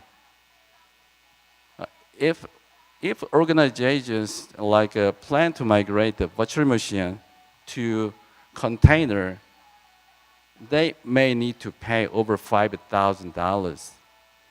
But why the enterprises or organizations consider migrating the virtual machine to container? Actually, they don't want to be locked in anymore. But when OpenStack Z project is completed, the enterprises can move their virtual machine from the VMware to OpenStack's virtual machine by using lift and shift migration technology. The average migration cost could be like 1/10 compared containerization migrations. We already tested most of the features our internal lab. In the first half of this year, we will announce this technology officially. All OpenStack Z features will be running together OpenStack platform. if like enterprises like want to manage the multi-hypervisor or multi-cloud platforms, the with OpenStack platforms, the without the OpenStack platform, they cannot manage it. OpenStack GL will be inside OpenStack platform.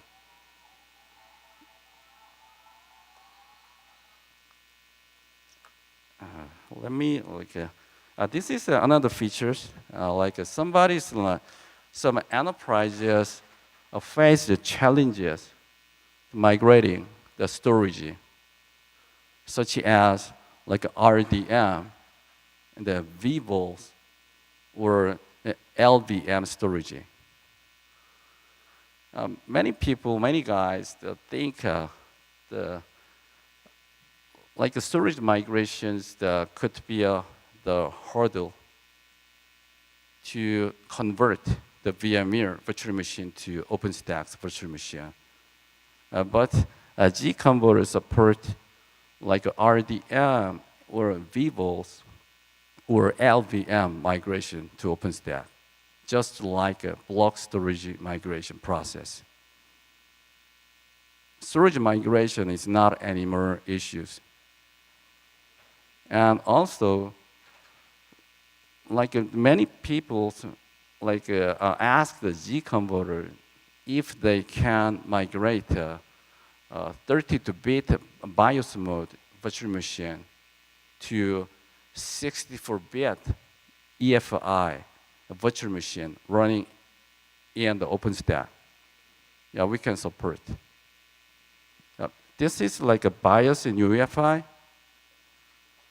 You can migrate the VMware's virtual machine, legacy virtual machine to OpenStack, and you can do that. Storage migrations such as RDM and VVol and LVM, you can do that. Yeah, any questions?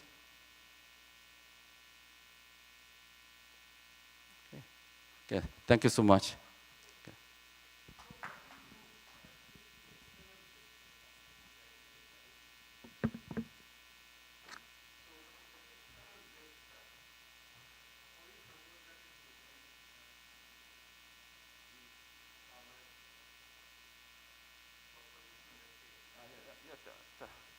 That's a great question. There are two ways. One is create a job backup from at first.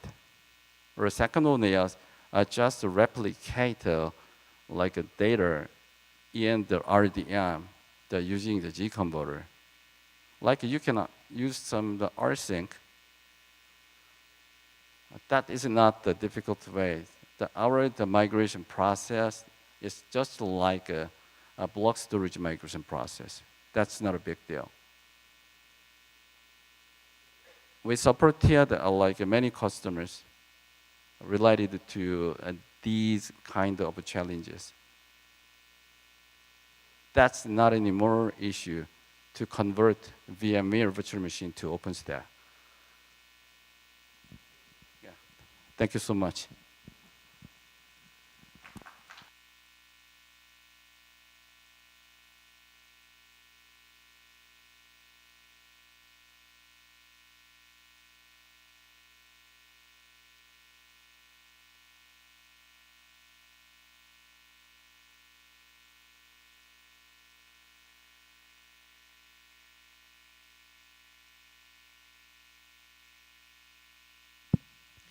So we're on break until about 1 o'clock.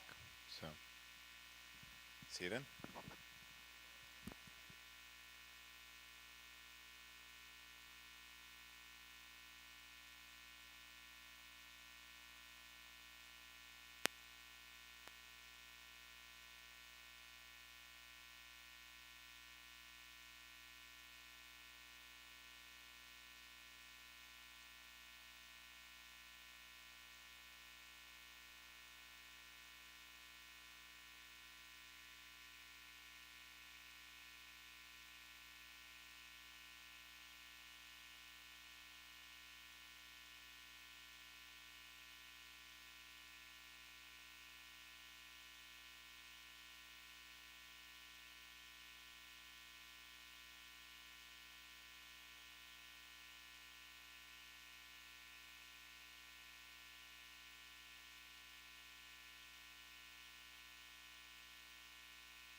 Woohoo. We are good. Is that in here? Can you folks hear me with this? Okay.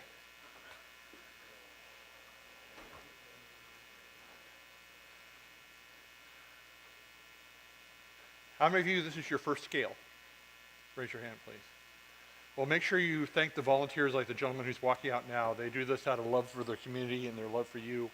So a lot of effort goes into making this show, and I've been on staff this year, and believe me, it is a lot of crazy work. Okay, this is a high-level talk on VALKEY. And if this is not the talk you're looking for, you can take off. My name is Dave Stokes, and let's get going. Now, a year ago, no one here was talking about VALKEY. At least I hope you weren't, because the project really didn't start till the end of March last year. Now,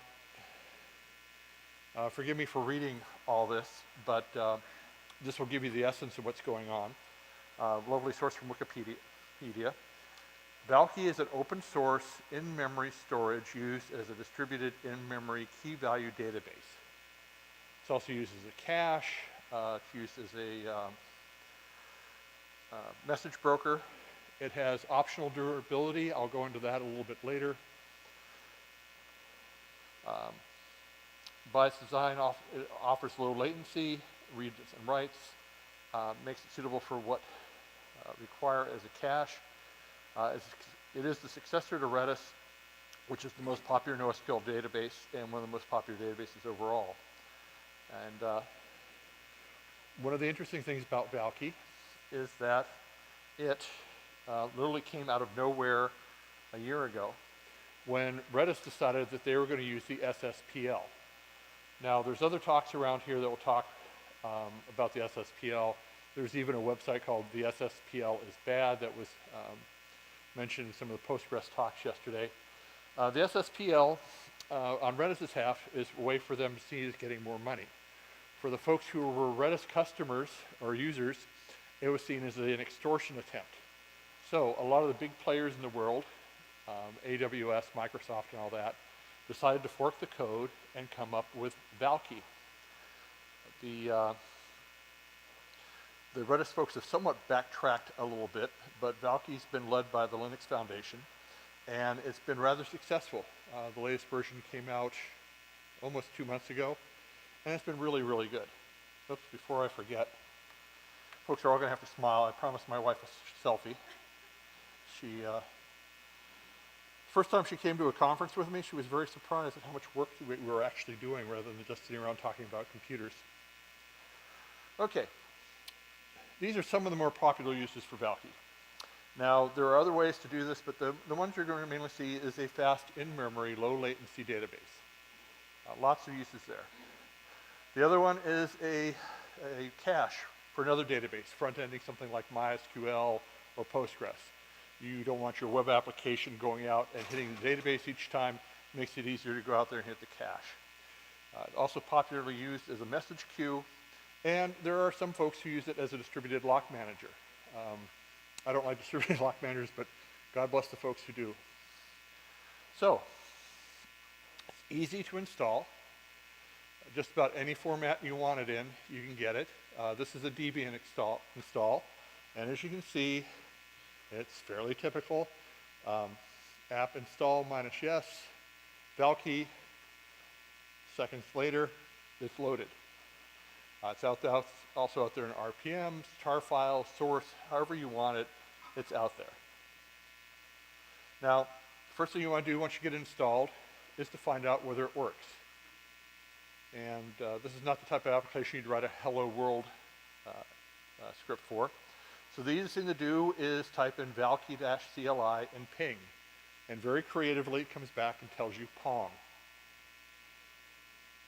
I should probably ask, how many people are here running Redis? VALKEY? Okay. Now, if you want to just get on the CLI, once again, VALKEY-CLI, type in ping, responds Pong. For those who are wondering what the prompt is, that is the localhost address for the machine that I have here. and the port is 6379 where VALKEY listens. So, mainly on this type of database, you're not doing SQL. In this case, we're doing a simple set command. We're going to do set my value 001, and if you go back and do a get, the value returns.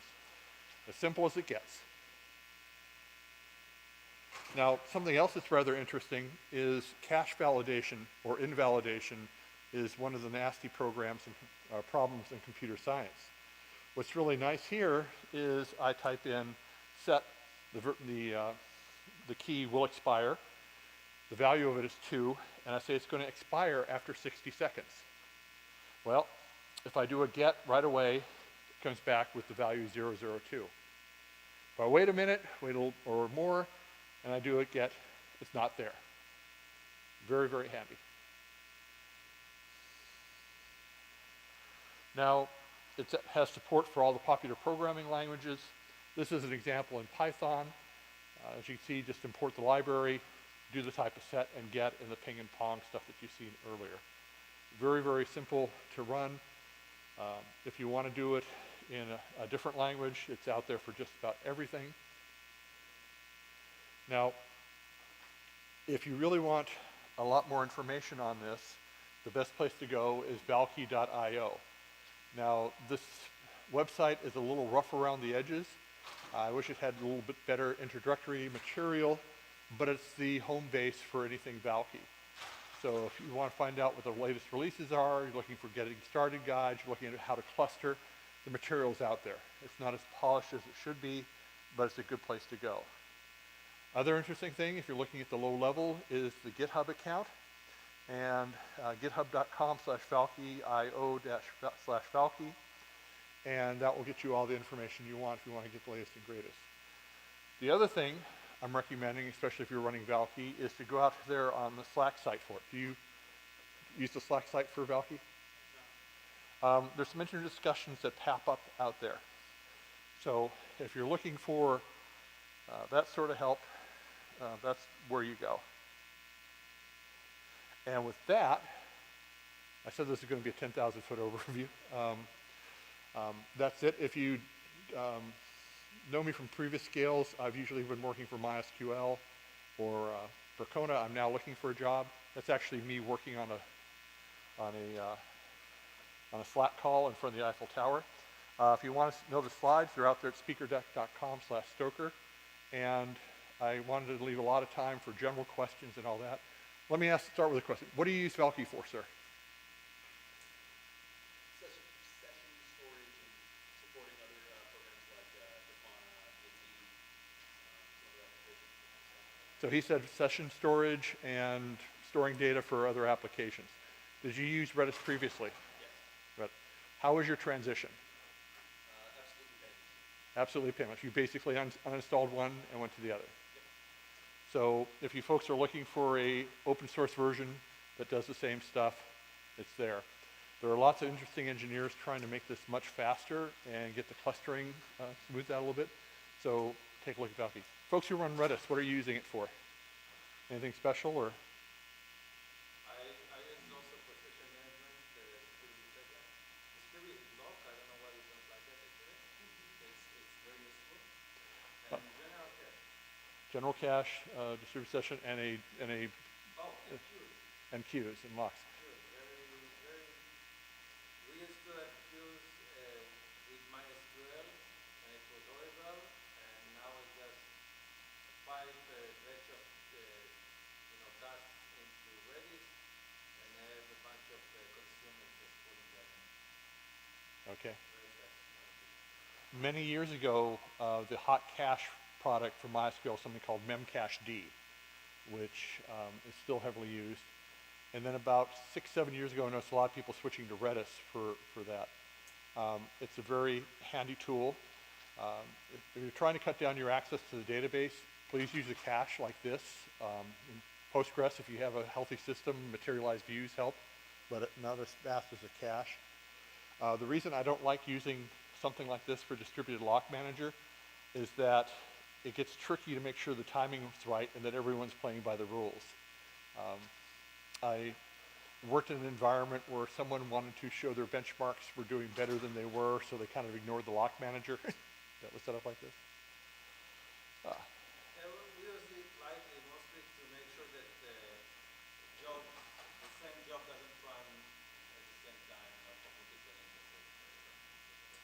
Cool. What I would love to hear, if anybody here knows better how to do it, is a delayed queue, which in the Redis documentation there is some example that doesn't work and it's very broken. And I wonder if there is something in the works with VALKEY or if anyone can work properly. I don't know if there's any work on delayed, like set up a bunch of batch inserts for a database and then have them kick off on cron or something like that. Right, so in a regular queue you just push things into the queue and then you pull them one after the other. Yeah. In delayed queue you also have a timestamp and then the queue will not return those tasks until the time is reached. So it's good for scheduling, distributed scheduling. Yeah. I don't know about using VALKEY for that, but it seems like it should be able to get done. I knew there used to be a PG cron extension that could be used for sort of that. Unfortunately, as much as I love Postgres, and I think it's the best database ever, we're not using that anymore. I need to ask, what are you using? MySQL mostly, Redshift, Redis, Okay. Do we have any other VALKEY questions or comments or concerns, or if you're using Redis, are you planning to move over sometime soon, or? Yes, sir.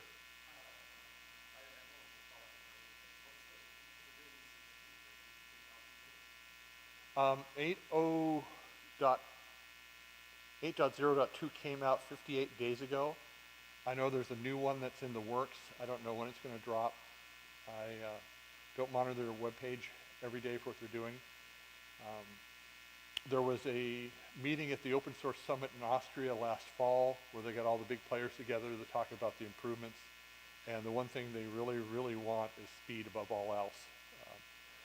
The trick to having a cache is you want it as blazingly fast as you can. And the various players, the AWSs, the Microsofts and all that, are really aware of that and they're spending money on it. Which is really nice to see these big players who are notoriously chintzy, to be nice, on supporting open source products, are pouring a lot of money into VALKEY.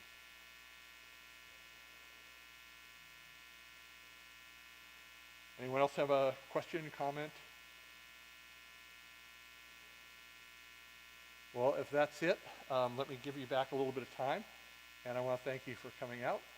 If you have any questions, I'll be around for a little bit. And hopefully you have a great day. Now, if this isn't your first SCaLE, you know about right now you want to run across, up and across to get there to get up to the show so you can go get your t-shirts before they all run out of them.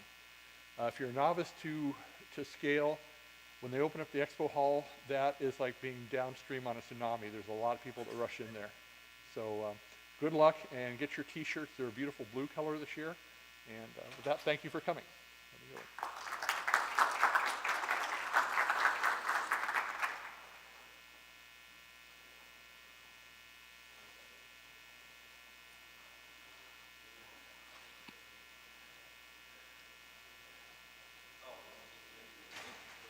Hi, sir. How's it going? I'm here because of you.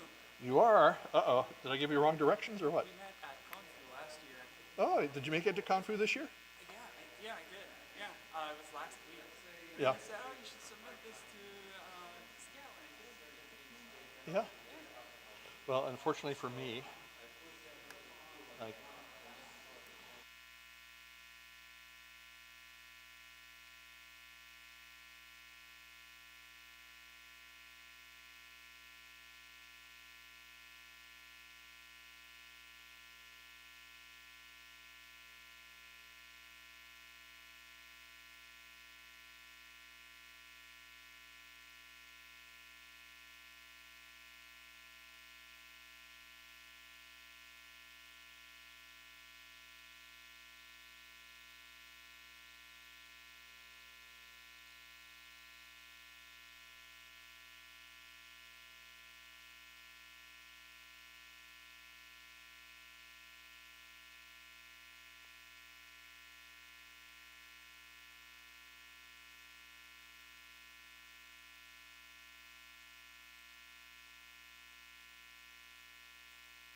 Hello. So do I just switch this on? Is that it's working, right? Okay. Yeah.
Can you hear me?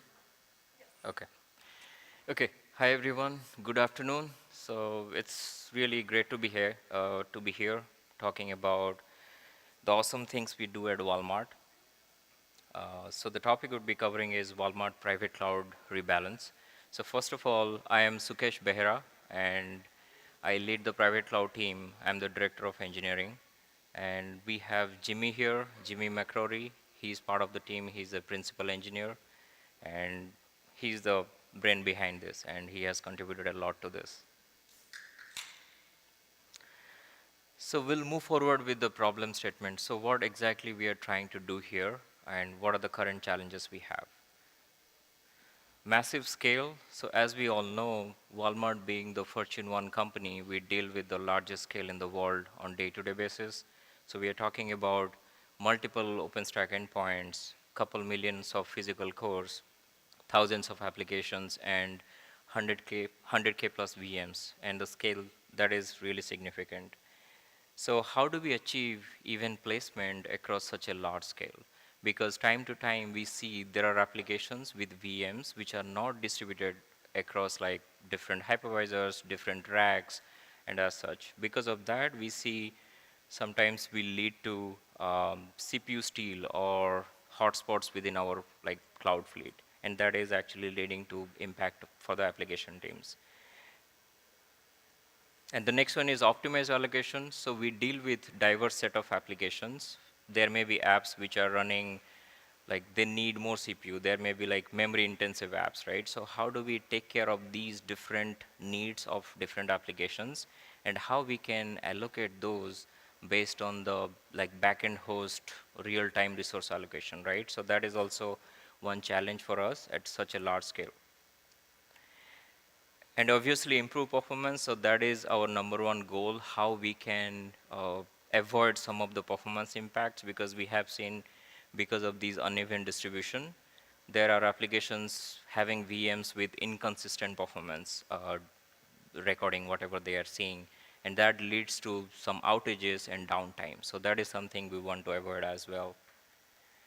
Cost reduction. So at Walmart, we practice save money, live better, and we look into opportunities in multiple different areas where we can save the cost or we can optimize the cost, right? So because of these uneven allocation of the applications, sometimes we notice we need additional capacity to satisfy the need of these apps, which can lead to our CapEx and OpEx, and the performance issues, whatever we see around the fleet, it can lead to downtime as well, and downtimes are costly, that we have seen, right? So we want to minimize all of that.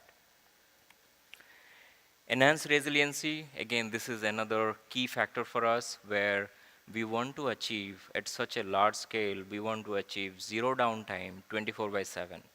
May it be a planned maintenance or it is unplanned event across our cloud fleet, we want to make sure we don't go down or applications don't go down, right? So these are some of the like key challenges we are trying to address. So the next one is, what is cloud rebalance? So far we talked about the challenges we were facing. So now we'll talk about what is cloud rebalance. So it is an advanced algorithm that we have developed, which is basically integrated with OpenStack Live Migration. And what it is doing, it is efficiently distributing workloads across the fleet, across the cloud, across different racks, across different hypervisors based on the application's need. May it be like CPU intensive, memory intensive, or anything related to like heavy disk operation, right? And because of this solution, we are able to prevent any hotspots or performance degradation issues. So in Walmart, our main events are around holiday, when we run really hard. That is when some of our critical apps consume a lot of resource. And we have noticed if the distribution is not equal, not even, some of the apps can like run really hard in terms of like CPU, and it can impact the backend host CPU as well. And there are other application VMs sitting on the same CPU can experience CPU steal, right? So that is something we want to prevent. And obviously it is going to help us preventing the performance degradation as well. So while designing this solution or designing this process, we had to take few consideration into the account, into our design. First one is, we want to limit the number of VMs we want to rebalance at a time, right? Because we have seen these are going to be network copy. So if we are picking some heavy app VMs and we are trying to migrate or a lot of VMs of the same app, it can actually consume a lot of network bandwidth, right? Or it can spike the network throughput usage and it can impact other applications. So that is something we want to be careful of. And the second one is maintain AZ affinity. So that means if we have any application VM which is placed on availability zone or fault domain 1 and we want to rebalance to a target, so we make sure we pick that target host sitting on the same AZ or same fault domain, just to make sure the distribution is still staying even. And then we make sure we are not tampering anything on the virtual machine in terms of any configuration, any setting or anything. So it will stay as is, as it was in the source and the destination. And the last one is basically at Walmart, we deal with the hardware fleet is huge. So we are having like so many clouds, so many hypervisors. We have multiple vendor hardware. We have multiple different types of CPU generations, right? So it is a challenge for us to make sure whenever we do rebalance, it works seamlessly across these different vendors, different CPU configuration and everything. So we have taken care of all these things. So far, whatever we have done, it has helped us a lot in terms of achieving some of our critical goals and preventing some of our hotspot issues around holiday, what we have seen in the past. So now we'll talk about how does it work. Jimmy, please go ahead. Thanks, Sukesh. So we'll kind of go over the design logic, the business logic of the process. And there's really three main stages to this. The first is we need to identify the source. This is the VM that we're deciding to migrate. And there's some criteria we can base that on. So the first, app-based distribution. Most of our application teams don't interact with the OpenStack APIs directly. They go through a platform layer. And part of what that platform layer does is attach some metadata to the instance to say, like, this is the type of application that this VM is running. So based on that metadata, we can say we don't want more than 3 of that same application running on the same host because that presents a risk to the application where if there's some hardware issue or for whatever reason that hypervisor goes offline, that can degrade the application. So we notice that situation. That's a good source to begin a migration of. Another one on the hypervisor level, if we see a certain level of CPU load overall and average over time, that's probably tells us that there's too many instances running there or one particular VM is kind of causing that issue. We'll try to target that VM and get it out of there. And then on the individual instance level, if we see one instance is suffering higher CPU steal, that's probably due to a noisy neighbor. And in most cases, we're going to want to move the instance that's suffering the CPU steal rather than the actual noisy neighbor itself, because that's going to be more efficient in most cases. So the second stage, we need to determine the destination. And this is basically the hypervisor that we're moving the source to. The first one here, so let's say we have like a shopping cart application. If we see there's a candidate host where there's already 3 of that same application running, that's not a good candidate to move to. We also do some kind of rough estimation to say, like, if we were to move this VM to this host, what would be the effect there? So what would be the effect on the hypervisor? What would be the effect on the neighboring VMs that are already there? And we want to kind of avoid certain thresholds that we're estimating there. Overall, what we're trying to do also is minimize the total number of migration requests. So we don't want to get stuck in some kind of loop where we move a VM to a new host, it causes an issue, we have to immediately move it again, and then the cycle continues like that. So you can kind of think of this step as like a higher level Nova scheduler, and our filters in this case are the business considerations that Sukesh mentioned on the previous slide. Finally, once we have that source and destination, we'll queue the migration, and part of that is also we'll lock the destination host, basically disable it temporarily so that no new instances can land there in the meantime. And that's just because it'll screw up our numbers and the estimations we've made. Going deeper into like the overall system, beginning at the top here, we have an API layer, and this is where we're passing in the host or the cloud that we want to perform a rebalance of. And this is where all like this decision making is also made that I just mentioned.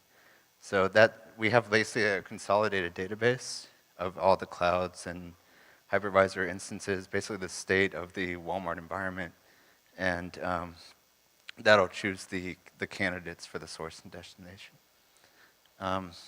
So once we have those decisions made, we go into the queuing system, and we have a worker service that pulls jobs off of that queue. We limit the total number of jobs that can be worked at any one time. Just like Sukesh mentioned, we don't want to saturate the network with a bunch of live migration work going on. But what that worker will do is we'll make the actual live migration requests to the appropriate OpenStack cloud. So basically what we're doing here is we have like one entry point for all 60 plus Walmart clouds. Another thing that worker does though is pushes the updates to another database, and we can pull off of that database to like check the ongoing status of migrations that are going on. And also we have like a UI to see like we can watch the current migrations in progress and which ones have completed or which ones have failed. So we've been running this system for about 6 months now, and there's been a few successes that have come out of that. So the first, we've eliminated the hotspots in pretty much all of our clouds. And what this basically came down to is we found who the noisiest neighbors are and isolated them. So that either meant moving the neighbors away from that host, or away from that noisy neighbor, or moving the noisy neighbor onto like an isolated hypervisor. Also, Walmart.com's most of its business is done in the last couple months of the year, so Thanksgiving, Black Friday, Christmas. And we're not going to get like a sudden surge of new hardware in our clouds, but we are going to have to scale up the applications. So we needed to optimize the placement of all of our VMs, basically, just to reduce the load across the board, basically. And we were able to successfully do that with the current hardware that we already had in place for the year. And then also, we recently went through a hardware tech refresh where we needed to decommission like some 6-year-old hardware, and we received some new racks of gear to replace that. And we were able to evacuate the decommissioned host, move them to the new ones without the application teams being involved at all. That's usually like a really good sign of success, where you make an infrastructure change like that and the application teams don't even know it happened. Back to Sukesh. Yep. Okay, so in addition to the success story we had, the work is still not done. We are planning to leverage cloud rebalance in multiple additional use cases in the future. Just to name a few, autopilot mode rebalance. So we'll cover that in the next slide. Then rebalance over hypervisor historical metrics. So we are capturing utilization metrics for each of our hypervisor, and we are storing it for long term. And we want to leverage that data to build some pattern and build some trend and use rebalance to act on it so that we can do things or we can remediate any possible impact because of these hotspots. Next one is scheduled maintenance. So at such a large fleet, we do a lot of scheduled maintenance activities on a regular basis.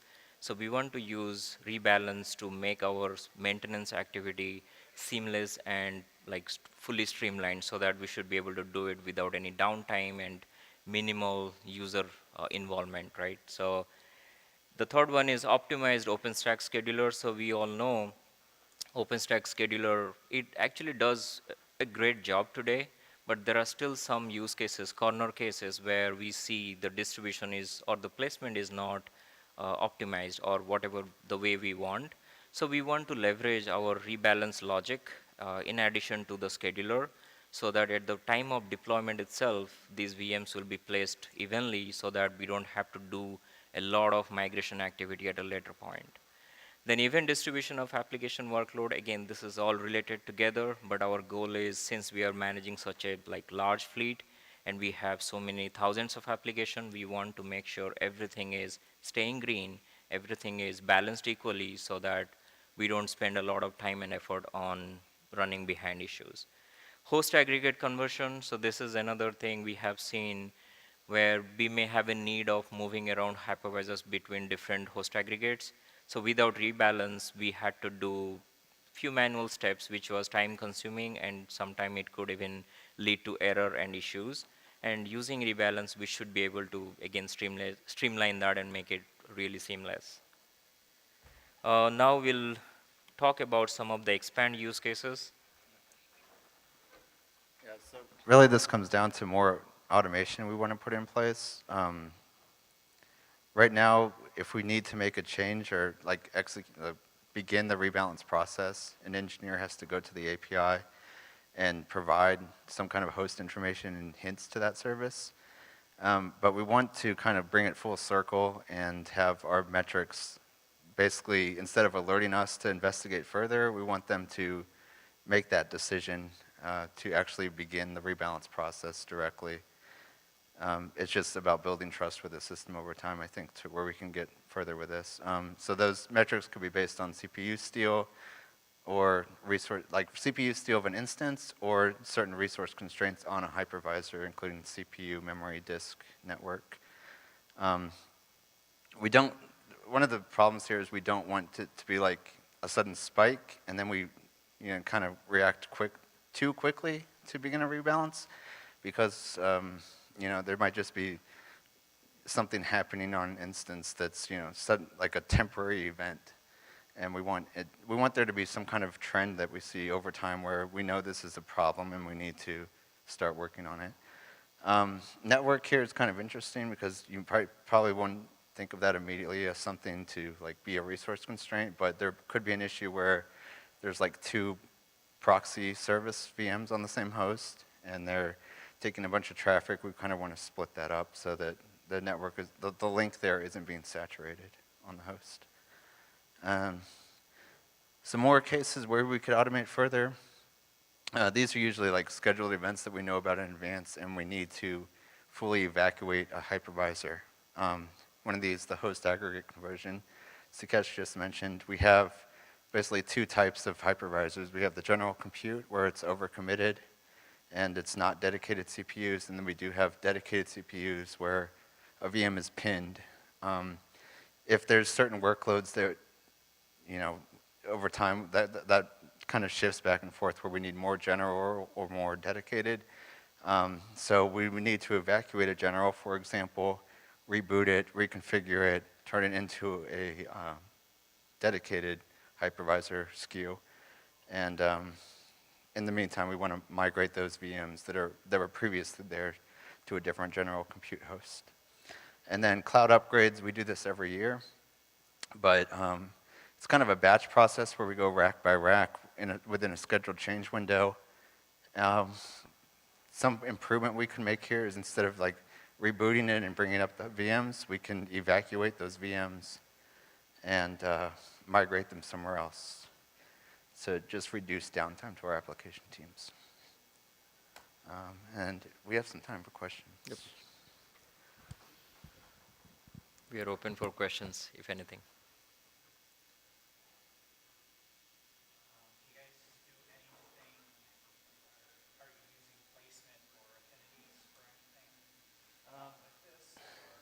So you mean anti-affinity kind of? Yeah, so the problem is it's all going through the platform layer, and the way they're doing is one VM at a time, so we can't really control, if somebody says I want 5 VMs, those are 5 requests. They're not connected in any way. So that was kind of part of the problem we were solving here, where they can make 5 requests, they all land on the same hypervisor because of the scheduler. So this is kind of what we need, that second layer. Yeah, just to expand on that, I'm not sure you might have heard about something called OneOps. It's an open source from Walmart. So that's basically a provisioning mechanism that is used with our private cloud. So that is where users come and do things. And That's our platform layer that Yep. is actually working with the OpenStack API. Oh, sure, go ahead.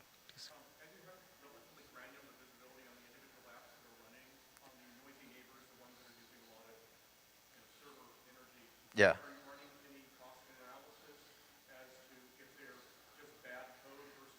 There's definitely bad code, yeah. Yeah, I mean, we're not, yeah. No, so we're not doing any kind of like chargeback on like power or anything like that. But part of this, like, okay, we got plenty of time. Part of this, like during holiday, one of those noisy neighbors we found, we talked to the team because we saw them consistently causing problems, and they said like, oh yeah, we have a bug where we're always pegging 100% CPU regardless of, you know, the actual work we need to do, and they'll get to the bug when they can. But for now, that's like something that we see that application, we pretty much, it's a leper, we move it somewhere else and keep everything away. Yes.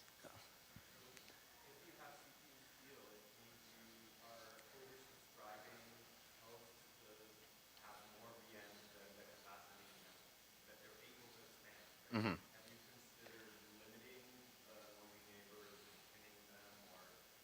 Yeah, that's part of like why this is being done, because we found who the noisy neighbors are now, and we're isolating them. Like that's basically what solved most of our problems there. Yeah, so it's like, again, it all comes down to like some apps may be requiring that those pinned flavors, or some may be like fine with that shared or oversubscribed flavors, right? So whenever we identify there is an application who should not be on this oversubscribed flavor, that's when we work with them and move them to the dedicated ones. So just to make sure the Yeah. problem doesn't happen again with the same application. Yeah, some of this also helped us identify those applications, like they're not running with the correct flavor for what they need to do, and that like they might be underutilized or overutilized, like right sizing those applications. Okay. Yep. Any other questions? If not, yeah, thank you. Just to add a closing remark. So I mean, yes, we have tried to solve the problems whatever we have seen across our large fleet. So that's basically fixing things proactively before even it impacts our application or services or any Walmart.com operation. At the same time, we are identifying, to your question, like if some application is not aware where they should be landing, or some application is acting bad, or utilization is high and all, we are using our data to educate them and make sure they are placed in a better spot, right? So far it has worked really well for us, and we are planning to expand more on that. Yep. Okay, thank you.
Hello? Wake up, rackers.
No, no, that's you. I'm going to just stand up here because I think it's easier. All right. Can everyone hear me? Hello? Okay. Hi, everyone. We're here to talk about my favorite subject these days, VMware to OpenStack migration and choices in open source virtualization. I'm pleased to welcome my guests. I'll let you guys introduce yourselves. Thank you so much. I'm DJ, CEO and founder of gConverter. The gConverter is a known migration company. Hi, my name is Ken Crandall. I am a product manager at Rackspace, one of the originators of OpenStack. So, I want to get started on this panel. I still feel a little weird standing here while they're sitting there, but there it is. Sort of, is there anybody in the room that doesn't know about the Broadcom acquisition of VMware? Okay, good. That makes life much easier. As everyone knows, this has created sort of an avalanche in the world of virtualization. VMware had a 40% market share until very recently. We are expecting that to continue to decline, which seems to be what Broadcom wants. They seem to only want a handful of customers that are paying them lots and lots and lots of money. We know also that there are other choices out there like Nutanix. And we'll get into some of that, but they present their own sort of problems with vendor lock-in, very similar to what you see with VMware. So I'd like to start out with some questions around what you all are seeing in the market, what you're seeing with your customers, and we can go from there. So I think I'd like to kick off with what kind of misconceptions do you see that organizations imagine about migrating their workloads off of VMware and onto something like OpenStack, which is a whole new scary universe for a lot of them? Ken? Sure, I'll take a start at this. I would say the two biggest ones I would start with, one is that it's an all or nothing game, that you have to migrate your entire set of workloads from VMware to OpenStack.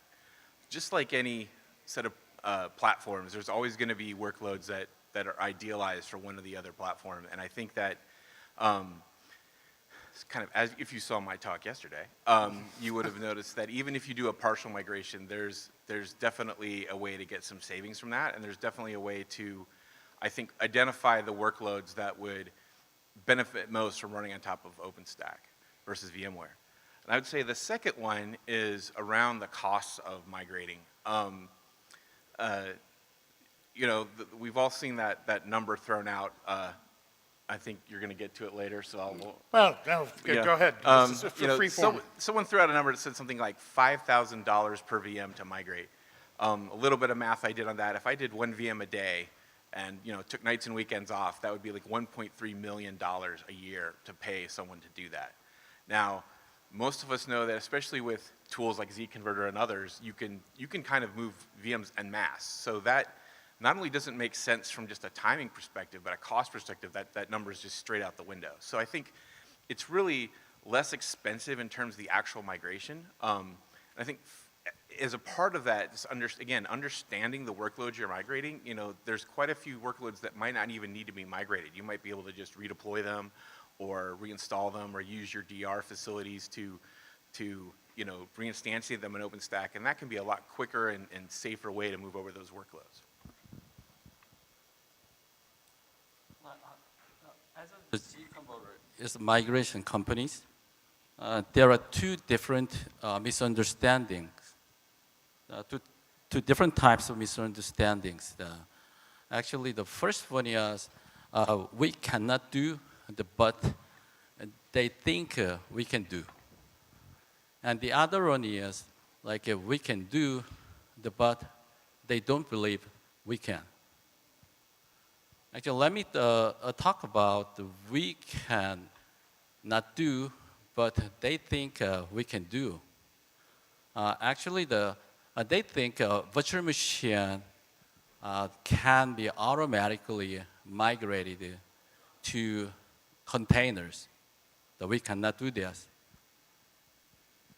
And also, they believing that like the Windows server can be automatically converted to Linux. We cannot do this. That would be hard. Many companies ask us about this. Yeah. And assuming like EOS Windows Server end of service that can be automatically migrated to or upgraded to the latest version of Windows Server, we cannot do. And the other is that we can do, but they don't believe we cannot, and we can. And actually, there are still many VMware, the virtual machine, running on 32-bit BIOS. But the OpenStack is implemented in a 64-bit UEFI. They don't believe a Z converter can migrate the workload between the BIOS and UEFI, but you can do it. The second one is like they don't think the disk resizing is impossible. It's possible, but the Z converter can increase or decrease the disk size during the migration from VMware to OpenStack. Yeah, sorry. Yeah. No, go ahead. And another one is like they don't believe that storage migration, such as VMware's RDM and vVols or LVM, like is possible, but they can migrate the RDM and the vVols or LVM, just like block storage migrations.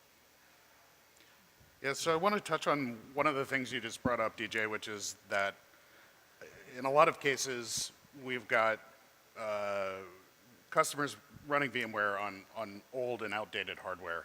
So it's not only an opportunity for companies like Rackspace or companies like ZConverter to help these folks move on to a new, more modern workload, but it's also an opportunity for them to upgrade their data center and in a lot of cases decrease their footprint and decrease the amount they're spending. I'd love to hear from both of you on sort of what you're seeing in the market and along those lines. Ken? Sure. I would say there's to address that, I'll address that in reverse order. One is in terms of being able to consolidate footprint. The huge growth in CPU core count and RAM capacity of machines really has driven up the ability to consolidate and have density. And really, one of the things that we've noticed is a lot of customers who've deployed VMware and have been deploying it for a long time have large tranches of hosts that are older technology. Right. So not only do you have that massive consolidation, from fewer core counts to higher core counts and less RAM to more RAM, but also a lot of that hardware was purchased to try and optimize against the way VMware intended people to license it. So people were always trying to find that knee in the curve of, okay, where's the optimal core count for me to have in this box where I can keep it the same licensing level I am for VMware, or what's the amount of RAM? And every time there was a licensing switch, everyone got kind of caught and had to rejigger it. But basically, because of the way OpenStack tends to be supported, I can speak, authoritatively about how we do it at Rackspace, which is per host. And a hypervisor host is a hypervisor host. Doesn't matter if you're talking a 2-socket box with 1 billion cores and terabytes of RAM, or a really small box. So you're actually rewarded for consolidating from a support cost perspective, and also because there's no licensing cost to really have to focus on. How dense you want to go is more of a case of how dense your data center can support, in terms of power and cooling, or how much you actually want to spend on hardware, and where the ideal place for you is. DJ, thoughts? What are your customers seeing?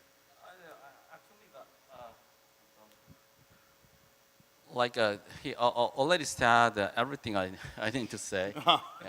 Actually. Well done, Ken. Okay, well, let's talk about, let's move on.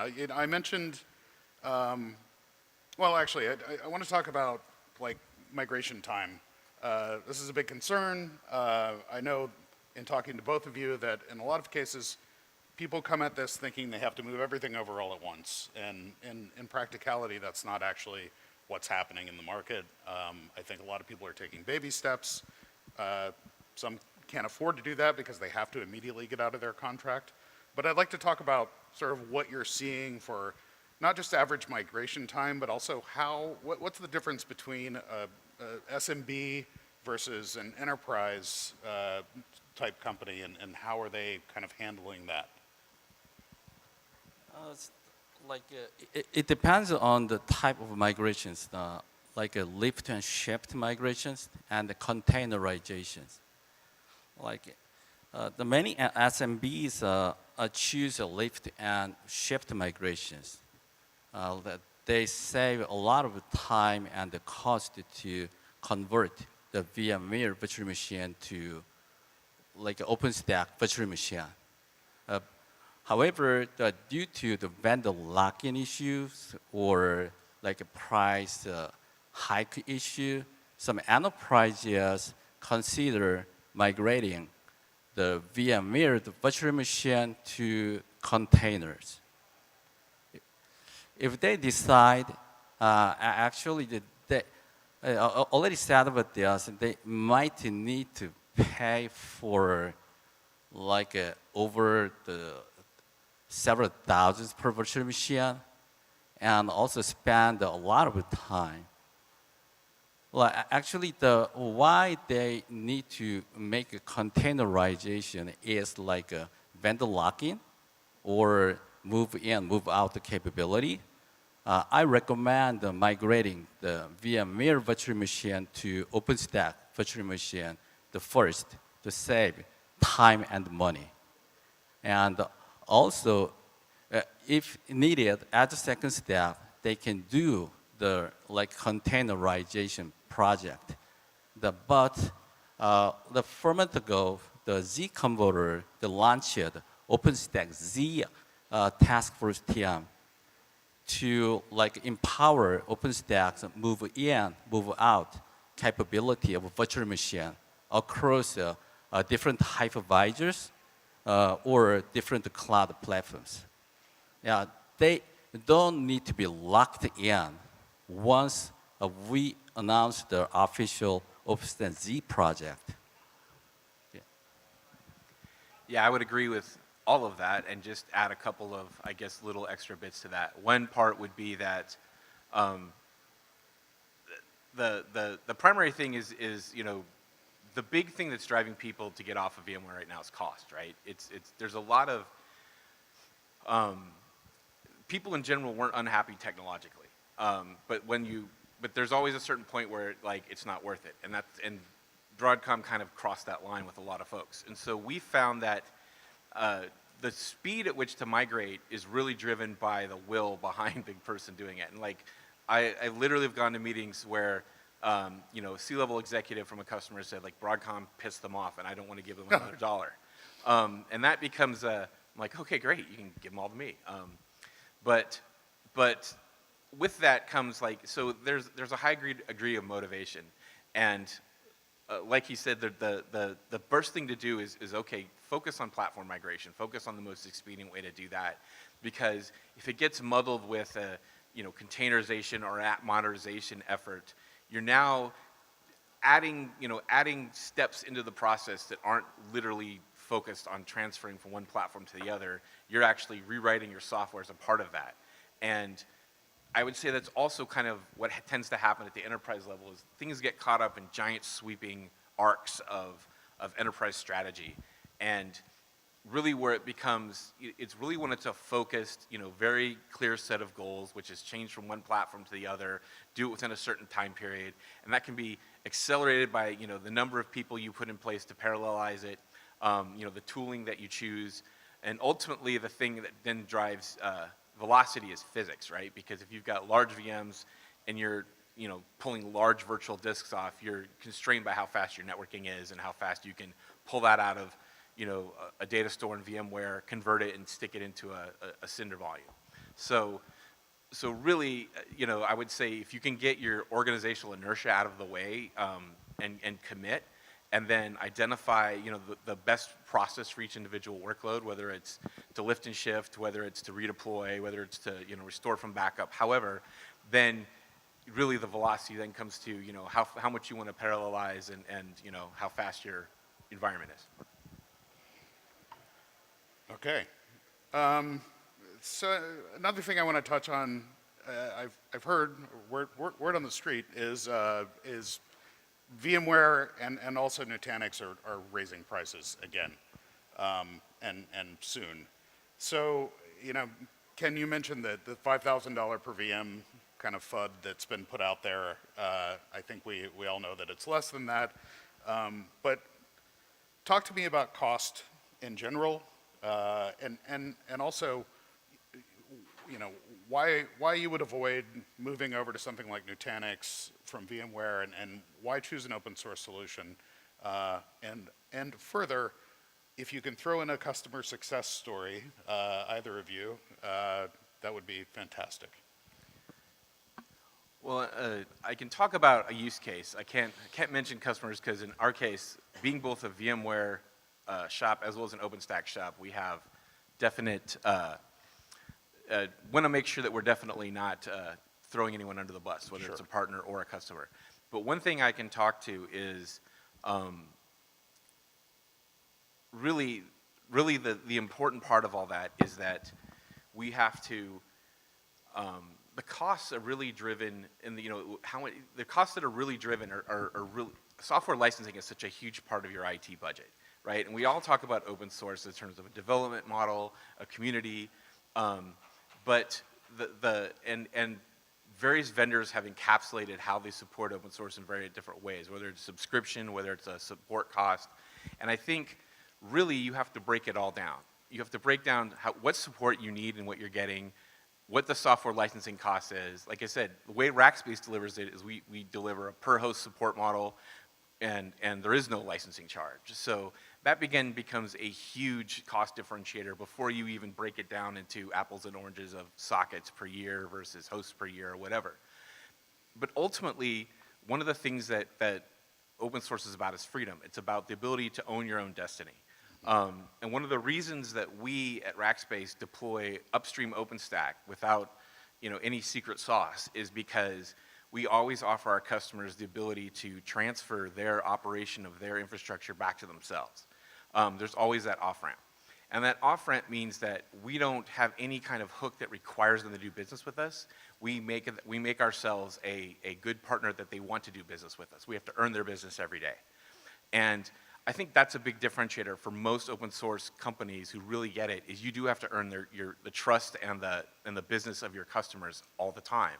And that model is very, very different. And so what kind of a value do you place on that? So when you're talking to leaders, whether it's C-level executives or even VPs, depending on how big the organization, where that falls, I really try and talk to them like how much value, how much of a price tag do you put on the ability to control your own destiny? Because if I were a C-level executive and I were being told by my board that VMware is too expensive and I need to go figure stuff out, regardless of whether I want to, if that's my marching orders, if I just did something like Nutanix, which may be a perfectly adequate and and great technical solution and an ideal replacement from the standpoint of apples to apples, I'm really just trading one problem for the same problem that's going to come at some other time. I haven't increased my level of freedom. I haven't, you know, I don't have the ability to own my own destiny. I've just traded masters. So I think I would be very disappointed if, you know, Nutanix keeps raising prices, even if it's always 10% cheaper than VMware. I don't want to be going back to my board and having them, you know, 10 years from now saying, why didn't you solve this problem? You know, why did you just kick this can down the road and have this problem happen again? DJ, thoughts? As you told, like Nutanix price is increased, they changed their price. Actually, as long as I know, their price is 20% cheaper than VMware, 10%, right? Some number. That's not a big deal, right? Recently, I had a chance to talk with the VMware IT manager who worked for conglomerate, like is involved into manufacturing and the telecom. Actually, one of the manufacturing company, the first plan is to migrate their AWS workload, not the VMware cases, to Nutanix. Due to the high cost, high subscription cost, actually they are paying $5 million annually. And they received some quote professional services with Nutanix. Actually, they offered like $20 million. Including the professional services, there might be like containerization services, and plus like 10% cheaper Nutanix product, right? Due to that, the company is the stop or considering to keeping using the AWS. The other case is telco companies. They successfully completed the POC to a VMware alternative, but the same region, that solution is increased price suddenly. Due to this, that customers that are considering the migrating their workload to like the public cloud services, such as AWS or Google Cloud. Due to the like a sudden price hikes, they are hesitating to move to VMware like a top two alternative, such as like Nutanix. But due to this, I recommend the migrating the VMware virtual machine to OpenStack, pure OpenStack virtual machine first to save time and money.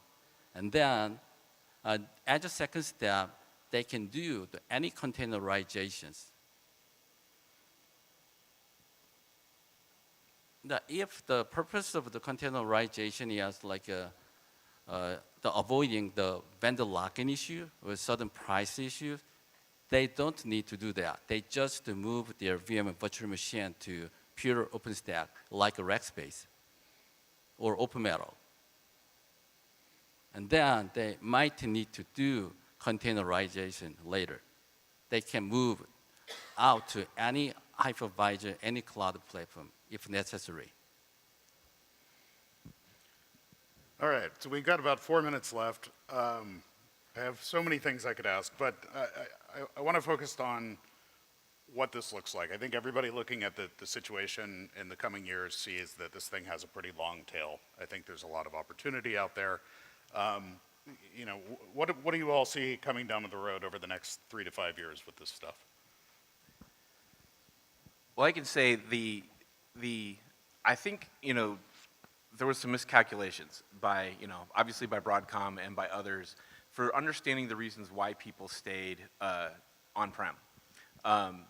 You know, for a lot of people, they're like, oh, well, these workloads weren't cloudy, or these workloads, you know, didn't lend themselves to going in public cloud, or, you know, for whatever reason.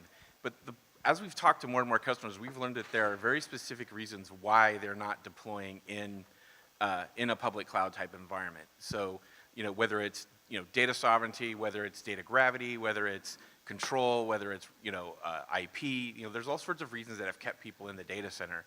And so I think that the misconception was that these workloads weren't ready for cloud. And the you know, so from the Broadcom side, the misperception was I've got these people, you know, where I want them, and I can raise my prices, and they have no choice. And really, what we found is, for a lot of these customers, is like I said, the reasons they stayed where it weren't because these workloads could not be moved to a cloud solution like OpenStack. It was because they had been deployed on VMware. That was fine, and they were just gonna. There was no point to change. But now that there's a compelling reason to change, that modernization, whether it's containerization or whether it's making your app more cloud native, or and adopting a platform like OpenStack that is a cloud platform, right? It's API driven. It's it's programmable infrastructure, and has all those same benefits. But you have the ability to run that in your own data center. So I think again, it's forcing another thinking cycle for those executives to say, right. why am I choosing the technologies that I am? And their business reasons might not have changed, but now their choices might be different because the cost structure is now completely different. Yeah, no, and I love the fact that you're kind of educating them on what a modern workload looks like as you're moving them over as well. DJ, thoughts on that? Due to the recent price changes, from the major players such as VMware, Nutanix, I think the virtualization market in the next 3 to 5 could increase by over 500%. Yeah, actually, in addition, there will be the 4 major players in the market, like a VMware and Red Hat, Nutanix, and the pure OpenStack players such as Rackspace. Still like a VMware's their market share could be like a 40%. They increase the price 5 or 6 times, right? And Nutanix and Red Hat market share could be like 25%. They increase like 80 or 90% of VMware's price. And pure OpenStack's market share could be like 25%. Assuming by this like a market share, like a total virtualization market size could be like over 500% compared to the last year. And in addition, all 4 players, the revenue and the profit could increase by over the 200%, I think. All right, so lots of opportunity out there. I have till what? Oh, well, that's exciting. Then I have more questions. Cool. So this is actually, I'm glad I actually get to cover this because I think one of the powerful things that everybody that works on OpenStack knows is that we have this awesome ecosystem that is built on top of OpenStack and built alongside of it. But it's scary for people that are moving from VMware because they don't have the same tools that they used to have. And I know one of the things I've talked to both Ken and DJ about is really helping these companies evaluate why have they made the decisions that they've made? Do they use all the tools that they currently have in VMware, and what would it look like to modernize that? So how do you kind of coax these folks into working with other ecosystem partners that are more OpenStack friendly and that kind of work alongside the tools that you offer? Well, I'd say that the primary thing is focusing, this is why I said like yesterday at my talk that I don't like to get into feature by feature discussions because while OpenStack stacks up, so to speak, very well against VMware, mostly what I try to talk to customers about is what are you trying to do? Like, what are your goals? What are your business goals? Even forget about technology for a second. What are your business goals? And then how do you currently achieve those business goals using the platform you have?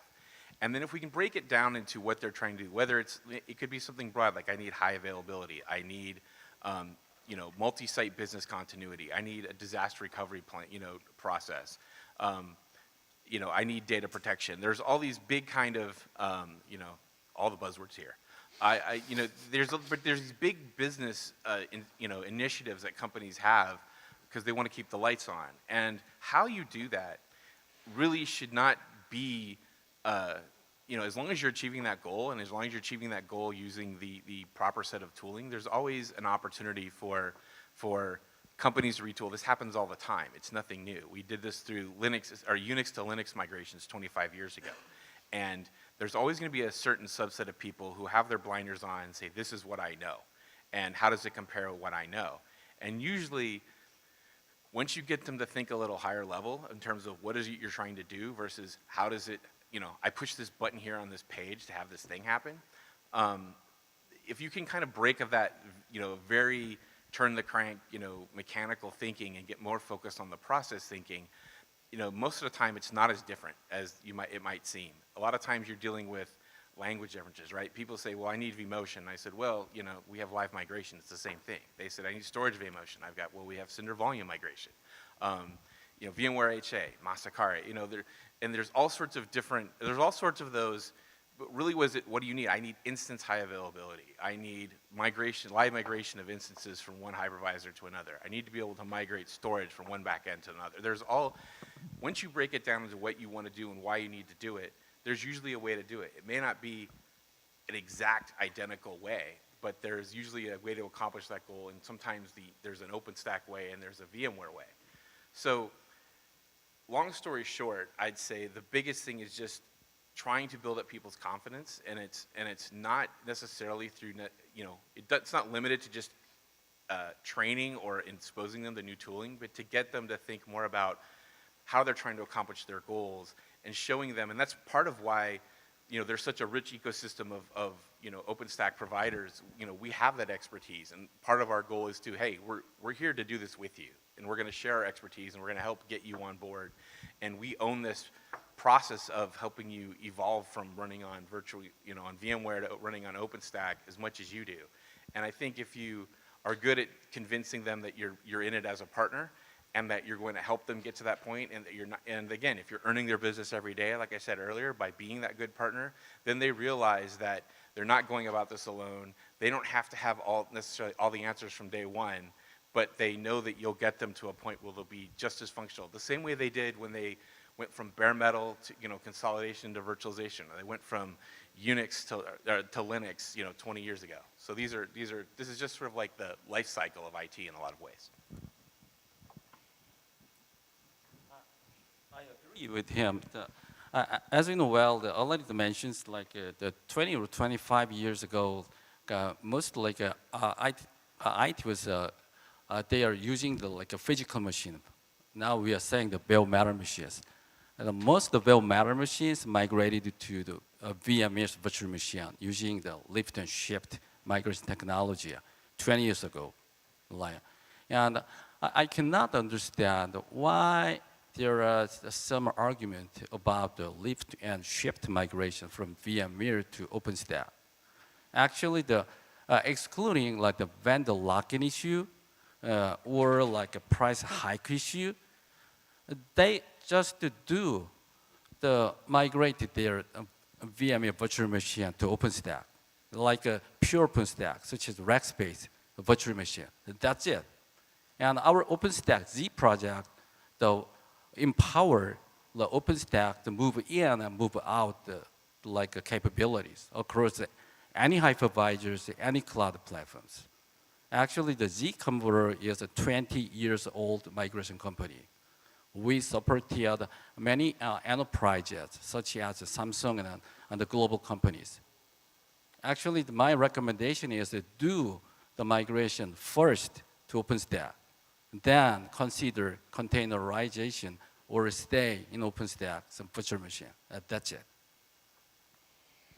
So, Ken, you brought up something that I think is interesting, and as did DJ, that when you're moving, you have all of these valuable employees that you've worked with.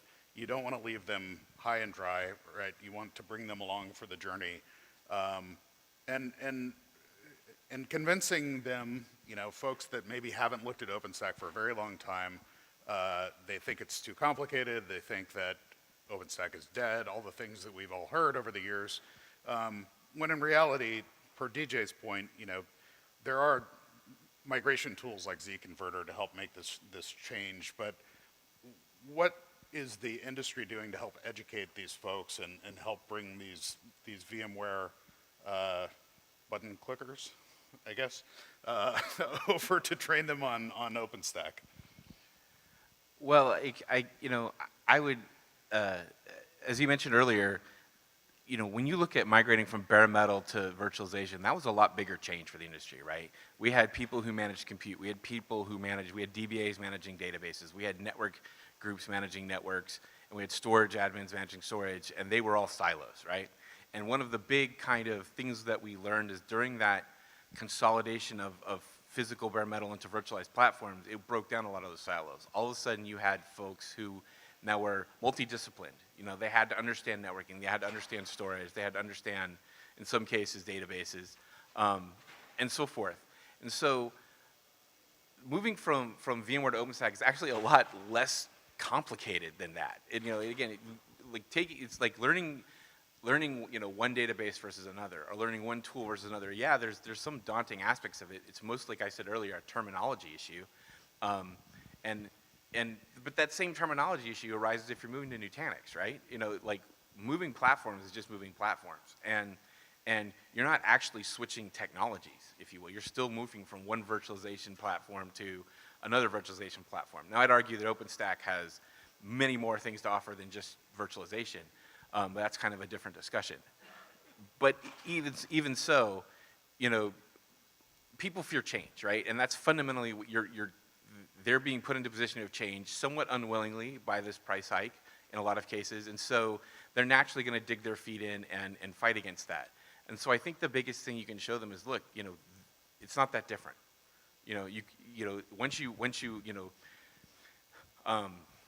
Famously, one of my peers got asked once, told once a piece of FUD that someone knew that OpenStack didn't have a UI, and he's like, we actually have two. And I think, or people had seen, or most people had only looked at OpenStack, say, 10 years ago. And I was actually walking one of our, a potential customer through the Skyline UI that we shipped today. And he was shocked at how not only modern it looked, but how kind of familiar a lot of the concept looked. And I think, again, people built it in their head this was very difficult.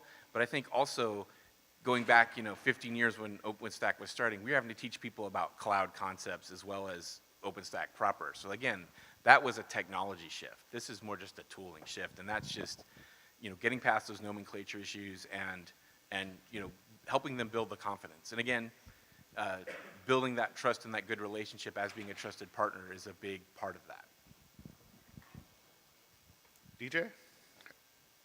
And I think the VMware technology did great things for IT industries for the last 20 or 25 years. And now the VMware technology is relatively the legacy technology compared to OpenStack technology. OpenStack platform is like the latest modernized cloud technologies, such as AWS. I told you, 4 months ago, the Z converter, they launched like task first team, OpenStack Z. Due to that, I studied like OpenStack technology for 4 months. And I identified OpenStack's architecture and technology and the features are over 90% similar to like AWS and Google Cloud and like Oracle Cloud. This means like these days, many IT guys already learned AWS and Google Cloud or Oracle Cloud and how to, they are like expertise. Because of this, I don't think it is not that difficult for them to use and study like OpenStack technology. We just need to let them know, you already know almost like 80–90% of OpenStack technology if you already use like AWS or Google Cloud or Oracle Cloud. Yeah, so first I'd like to note that DJ studied OpenStack for 4 months and then built his own distribution, and I've worked at the foundation for 10 years and I still don't really know how OpenStack works exactly. So, well done, sir. Do we want to take questions from the audience? Yes. So when you are migrating virtual machines from let's say VMware to OpenStack, is there a downtime involved? Okay, so to repeat the question for the camera, when you're migrating from VMware to OpenStack, is there downtime? That's my first question. And I have a second question. In a VMware world, you have features like the site recovery manager. My only question is there a kind of a replication software natively which does a proper change data capture for a KVM hypervisor? And there are, customers or there are users who say that, hey, I'm not going to cloud native. My application is designed to be monolith, and it will be monolith at least for the next 5 years. So same like how mainframe has prevailed, I think virtualization will prevail. So that's my comment, but I have just these two questions. The second question was too long for me to sum up, so I'll let you guys I would say, we've evaluated several sets of tools, including, using some of the OG open source tools to migrate VMs from VMware to OpenStack. And there are some tooling that does allow you to do zero downtime migrations. And we've, managed to get them all work. We've managed to break them all. We've managed to figure out how to fix them all. So that is possible in some cases. I would say the second part in terms of having something like SRM, ironically enough, for our VMware customers, most of them aren't using SRM, they're using Zerto, which is a very similar design product. And I think, and we actually have several similar types of products we're looking at to offer that same type of feature in OpenStack. And I think, there's obviously gaps like that I would love to see the community address, because there's ways to offer that functionality natively at the OpenStack level to take advantage of the way it works to operate that at a native level. But at the same time, there are third-party tools and partners that we look to work with to bridge a lot of those gaps for people who depend on them. Got 5 minutes. As long as I know, except for a very exceptional case, there is no such a migration tool to support the fault tolerance migrations, no downtime. But we can manage the services downtime, like a zero, by the scheduling a migration time is and a notice to users in advance. By this way, we migrated 500 bill matter machines to OpenStack for telecom companies of IPTV services. They should be running 24 hours, 7 days a week, right? There was no services downtime to migrate 500 physical machines migration to OpenStack. Are they standalone applications or clustered applications? IPTV, as you know well, work together, 500 bell matter machines, right? We manage it a services downtime, zero. But you don't need to look for the a migration tool which support fault tolerance. There is no such a tool in the world. And regarding the site recovery capability, site recovery is a very fantastic the product. They support almost a fault tolerance the disaster recovery technology, right? Between the VMware and the VMware, right? But I said OpenStack Z project.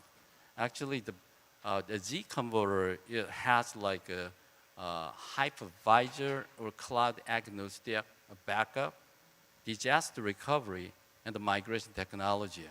OpenStack Z project is a integration the project with our 3 technology into the OpenStack platform. Actually, we plan to offer a disaster recovery technology with some the reasonable price in OpenStack platform. This guide will also provide like a flexible move in and move out capability. Our disaster recovery backup based, but there is no real-time replication capability. But we already have like a large enterprise use cases using our disaster recovery. The largest customer is Samsung Electronics, and the largest banking customer. Yeah, OpenStack Z will support many things. Sorry, I think we are out of time. We have 2 minutes. Time for one more question, maybe? Yep. Okay, so I've definitely had experience with VMware and mechanics and new to OpenStack. My question to you is, VMware has always had courses to get certified on the product. Mechanics has a central kind of class that makes it easy to use. And for early career system administrators, it's easy to dive into this product. Do you feel that OpenStack is ready for an early career system administrator to manage, or does it need more time to develop? I mean, I can answer that partially. We do have the Certified OpenStack Administrator exam. We have a broad training ecosystem with lots of companies supporting it and helping train people to get up to speed. I don't know if you guys have anything to add to that.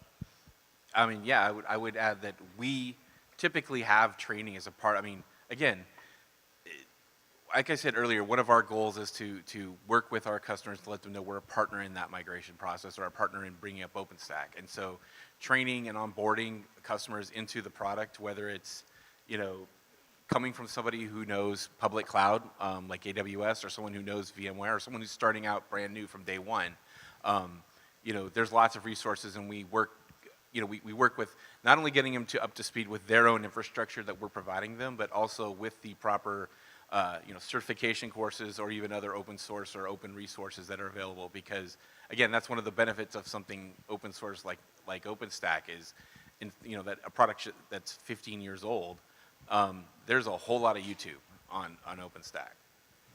Yeah, I also say you can check out openstack.org/marketplace, and you'll see all the training companies and consulting companies that can also help you along your journey, and you'll see both Rackspace and zConverter listed there. And I'm afraid we are out of time.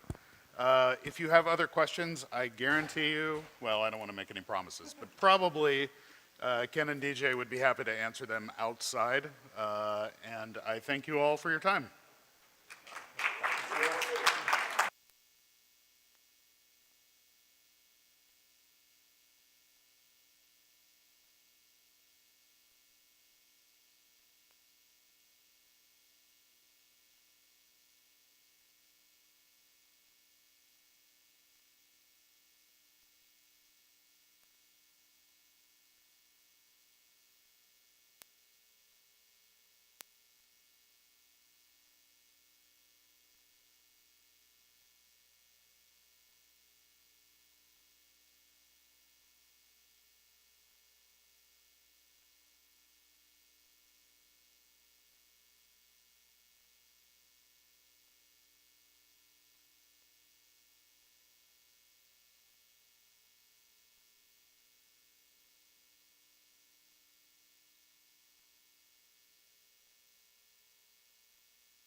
Hello, hello.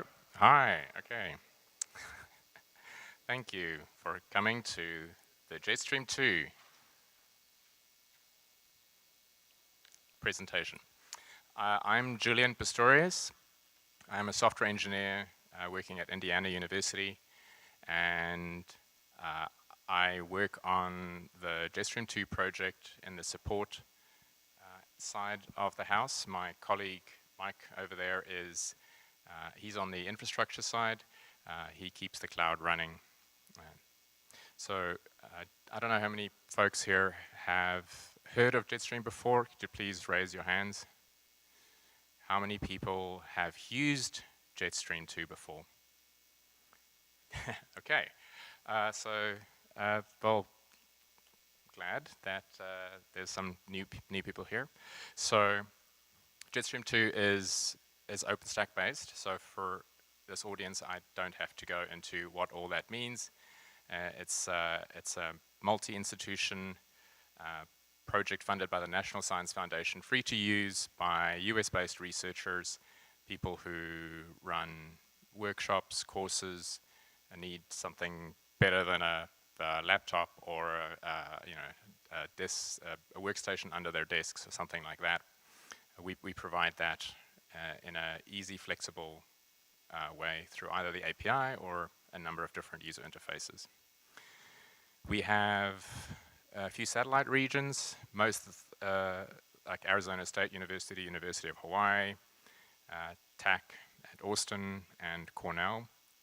The main data center is in Bloomington, Indiana, where Mike works. We have lots of nodes, including 90 GPU nodes that are full-way A100, NVIDIA A100 nodes. So we've got 360 A100s there, and we've got some H100s sitting in a warehouse. Should be in the data center and hooked up soon. People who are doing machine learning. So this is great. Why Jetstream? The National Science Foundation historically has funded batch scheduled systems. Lots of those available in the ecosystem. But for people who have different needs, maybe they need to host a database or persistent web servers, things like that, or maybe a Jupyter Hub, that interactive use case of like maybe a really beefy virtual desktop environment where I want to run Blender or maybe MATLAB, some kind of visualization thing that is not doesn't work on my laptop and doesn't work in HPC. There was a gap, and this is the gap that Jetstream is filling. A little bit more about the usage there. Yeah, we have big machines. So this is what you can do with Jetstream teaching courses, very popular. Working with code, you can launch binder-compatible workflows on their Jupyter Hubs. With shared file systems, we have obviously S3-compatible object storage through Ceph, Rados Gateway. I think it was like 5 petabytes of storage. More. Mike's saying up. Okay, lots more. 9-ish.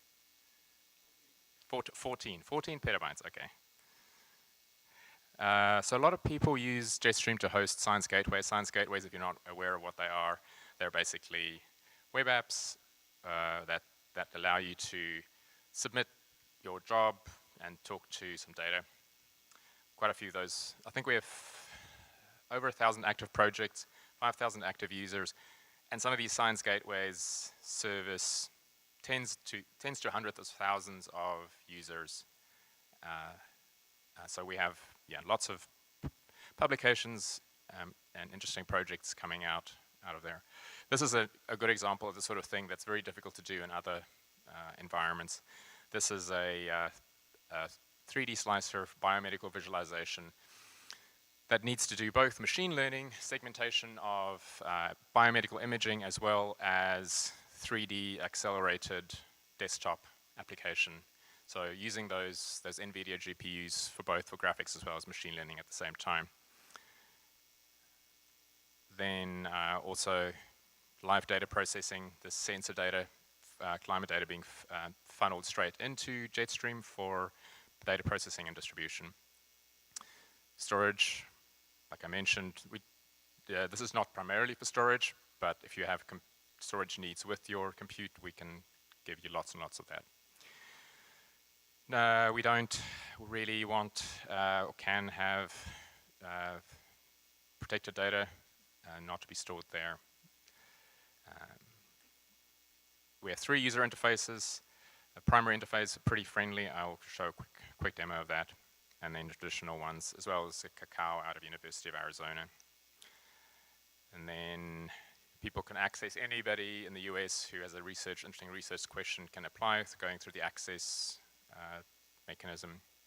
And if you just want to kick the tires, you can go do that right now by going to portal.jetstream-cloud.org and just say, give me a trial allocation, and you'll get 1,000 core hours to try out. I won't go through these things. There are ways for you to manage users and try things out. So I will quickly show how these things work.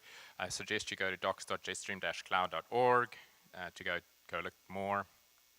And these slides will be available later on. I'm just going to go quickly now and show you what it looks like.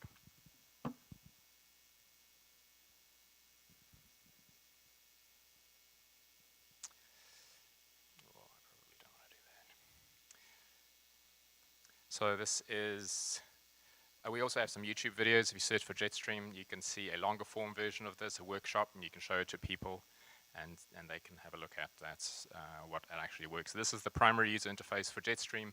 It's called Exosphere. It's the project that, open source project that a friend and I started to help researchers use Exosphere, to use OpenStack more easily. So if people are familiar with Horizon, like how do we not hurt researchers by giving them Horizon?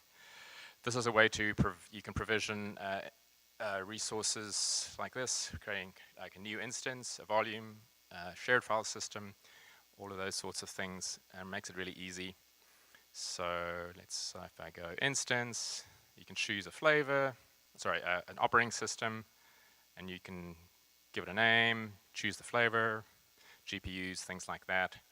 Choose a disk if you want, all of these things. And you end up with an instance like this,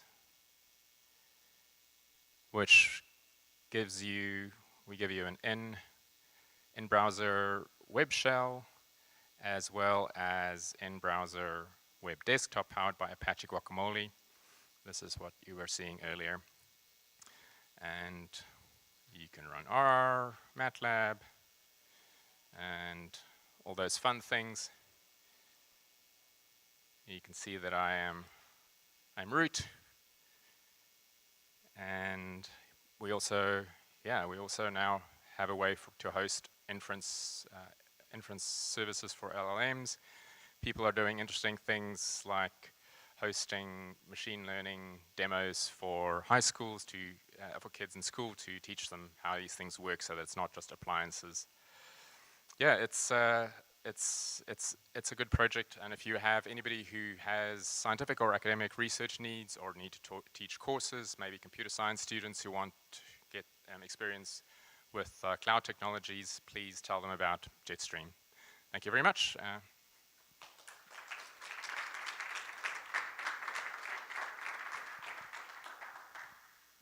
Questions? All right. My job here is done. Please feel free. We have a table out there. We'll be here for the rest of the day as well.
Only you could hear me.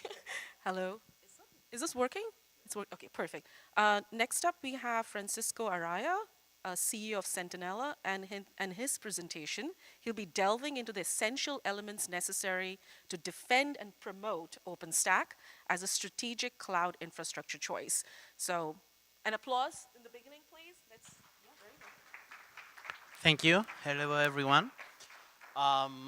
Yeah, I want to share in this presentation my experience, well, our experience as a company, trying to sell OpenStack. For the last 10 years, we've been working with OpenStack and building cloud environments with this platform.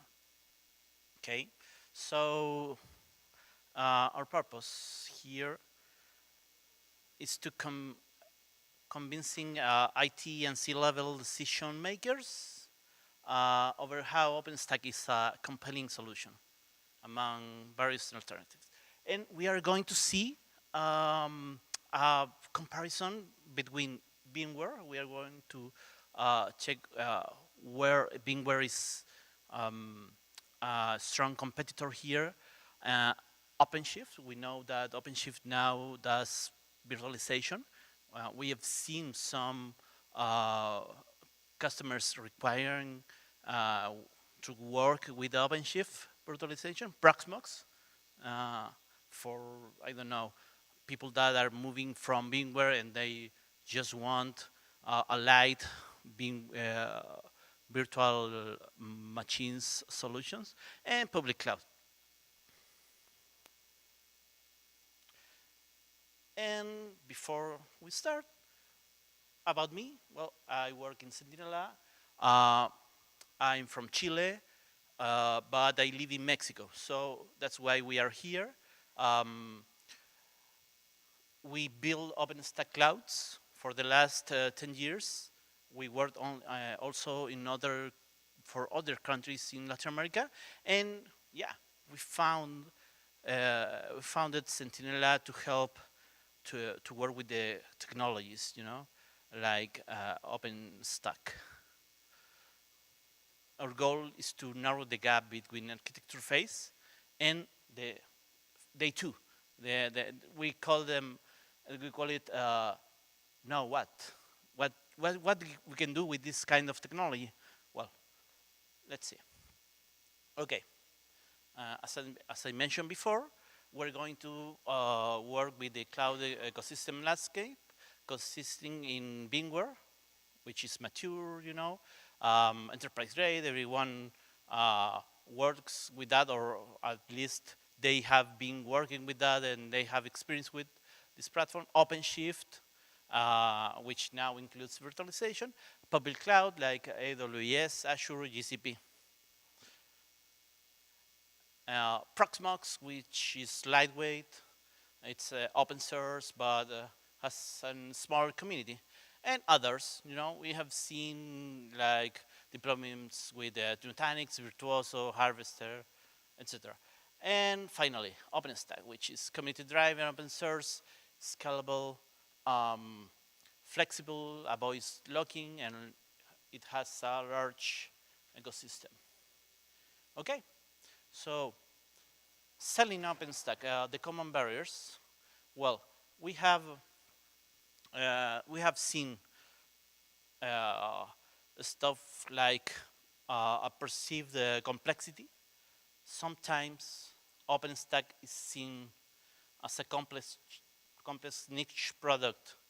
Like people think that it's just for telco or ultra specialized teams. In Mexico, we have seen that this is one of the biggest problems in adoption. When I have meetings with someone who wants to have a new environment, well, they tell me this, you know, I don't have the people, I don't have experience, my team is not prepared. Well, we will see how to overcome something like this, okay? And we also have fear of limited vendor support. Okay, of course, people want these kind of solutions handed to them on a silver platter, you know. So yeah, sometimes they ask, hey, I have my deployment and I want my brand to work on an OpenStack deployment. Also, we have existing sunk costs, for example, VMware. So in this scenario, we have a customer that already paid licenses, and they want to work with these platforms. Also, we have concerns about TCO. With this, I mean that an organization is worried about all the expenses and resources required over the entire life cycle of the project. Internal skill gaps. Sometimes the customers think that they don't have the technical knowledge. I think I mentioned that before, but yeah, that happens a lot. And finally, like a trend, you know, sometimes they say it's out of fashion, OpenStack. They have this perception. They think that this industry bus is shifting towards containerization and that OpenStack only works with virtual machines and nothing else, which is not true. Okay, so how can we overcome these objections? Okay, we start with training and training availability. We tell them that they are not alone. The community and the ecosystem of vendors and service providers are both they have the skills, the resources, and the support needed to run OpenStack successfully. Also, we can approach them to have hybrid or managed deployments. I mean, they don't have to adopt a fully new, brand new OpenStack environment. We can work with some first steps for the adoption, working with a hybrid deployment. And also they can have outsource expertise for them to work with. Also, well, we have license savings. Okay. In this scenario, we are talk with a CFO or some customers that have financial constraints. Well, this is like the golden ticket for us, because if we speak with them, we tell them that OpenStack is open source, it's no price, they don't have per socket licensing. We can persuade both an IT leadership or C-level stakeholders to take this choice, you know. Also, an established ecosystem and tools on the other side means that even with existing agreements, there's plenty of room where OpenStack can play a role. We know that Red Hat, Canonical, companies that big, they have a solution for that. And some customers feel very good about this companion. Okay, about community-driven innovation, well, innovation doesn't rely on a single vendor, but rather on a vibrant ecosystem, redefining and enhancing the platform, often more rapidly and transparently than proprietary solutions. And finally, sovereignty.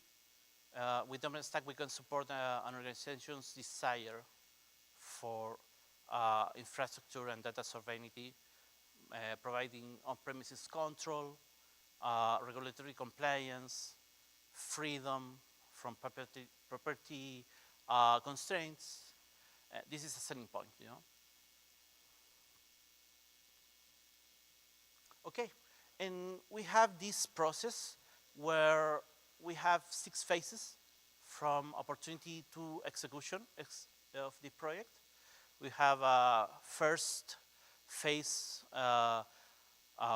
from organizational context where we have some questions and factors that we can measure to help the customer to make the choice. So, we're going to talk about organizational context. First, what can we ask them? Is the company a telco? Or does it have some NFB needs or special networking latency requirements? Okay, if yes, then definitely it can be a candidate for an open source ecosystem like OpenStack, or maybe specialized telco distributions. But in this field, OpenStack is very powerful to take the choice. Also, what's the current scale, of the organization's cloud footprint? Okay, here we see if the organization is small or it's just starting. Well, we can consider the ease of entry. Maybe we can tell them to go for a managed OpenStack solution. If it is big on the other side and it has existing virtualization needs, maybe we can evaluate the synergy with existing hypervisors or container platforms.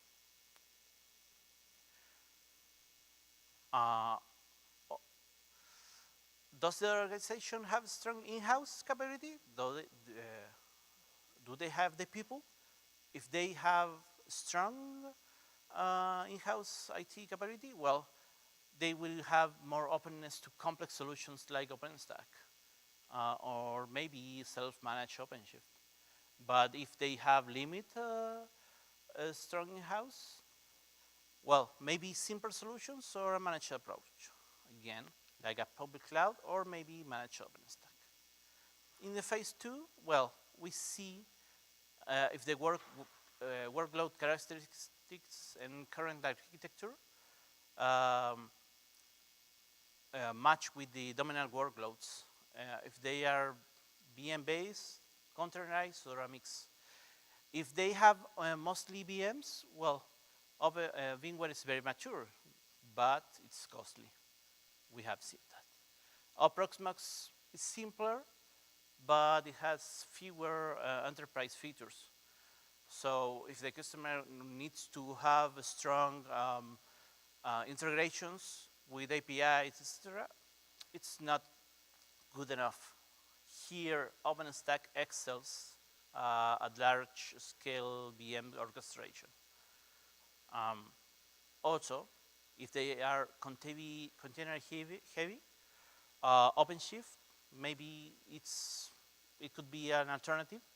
We know that they have the Red Hat backing, but also we can go for the path with OpenStack plus Kubernetes, maybe Magnum, maybe Kubernetes on OpenStack. It can be powerful enough if you want to some kind of open source scenery. And a mix of both, maybe hybrid solutions like OpenStack with container orchestration, or even OpenShift virtualization if you want all-in-one. Speaking about high availability, well, if high availability is mission critical, enterprise support from vendors may be appealing, but OpenStack is proven at the scale for private hybrid clouds. So yeah, we are sure that advanced HA setups will be fine here. On the other side, Proxmox can do HA, but it's typically considered a simple stack. And finally, an API integration needs. If we need extensive custom integrations, OpenStack or maybe OpenShift. If we don't need that, maybe Proxmox. If we need public APIs and want to avoid on-prem, maybe public cloud. If we have some heavily dependencies on vSphere APIs, maybe VMware. Well, and we also ask them if there's a roadmap for microservices, DevOps, or containerization. If yes, OpenShift or OpenStack plus Kubernetes can accelerate cloud-native transformations. If not, traditional virtualization-based solutions might be sufficient, but we can still evaluate OpenStack, thinking in the future, to be ready. If there are some timeline and resources constraints, if we need to modernize immediately with minimal friction, well, again, we can consider public cloud or a fully managed stack. Even if we have time, well, if the customer has time and in-house skills, maybe OpenStack of self-manages OpenShift. On regulatory specialized industry requirements, well, is there any data sovereignty requirements? If yes, we can lean towards an on-prem solution. Here, OpenStack is very powerful. If not, public cloud may be fine, but we recommend a hybrid approach. For telco-specific NFV, okay, OpenStack has a track record, So we know that public clouds have 5G edge solutions, but using OpenStack can be a benefit for the customer. And in terms of budget, licensing and logging concerns, well, if there's cost sensitivity is high, well, OpenStack and Proxmox are strong contenders. If it's medium, maybe OpenShift. If the customer has Red Hat agreements, etc. And if it's low, VMware can be feasible, but if it fits with existing workloads, like if we don't have containers, maybe it can be sufficient, but if they plan to do in the future some containerization, well, we recommend using OpenStack. And in terms of vendor locking, if locking is a concern, well, open source solutions like OpenStack are attractive, And if locking is less of a concern, but we trust with the vendor ecosystem, proprietary solutions can be considered, but under the revision of the other factors that we have seen before. So, to end these phases, OpenStack, we recommend OpenStack for a large-scale open source private hybrid cloud, or if they need NFV. VMware, well, we know that it's for existing skill sets that the organization needs, and if they don't want to move from there, it's okay. OpenShift, if they have containerization and they are focused on that. Proxmox, if they want a lightweight open source virtualization stack, and public cloud. We have this comparison on this graph, and looking into these factors, we see that OpenStack may be a clear winner. So, okay, we have finalized the comparison, but what can I do to try to close the deal? Well, we can do a C-level pitch, and I'm going to show you this exercise very quickly. First, we start with a cost breakdown. Then we do a TCO comparison, cost per VM, and finally we give them the OpenStack value proposition, and also to secure the deal, we also tell them about the risk mitigation, because some other stakeholders can be or can have doubts. So this way we can help them to make the decision. So on a cost breakdown, well, this is rather small deployment. Maybe it's 1,000 VMs, but clearly here OpenStack is one of the most attractive alternatives in terms of cost. In terms of monthly cost per VM, yeah, OpenStack also is very attractive. Looking at the, for example, public cloud offerings that,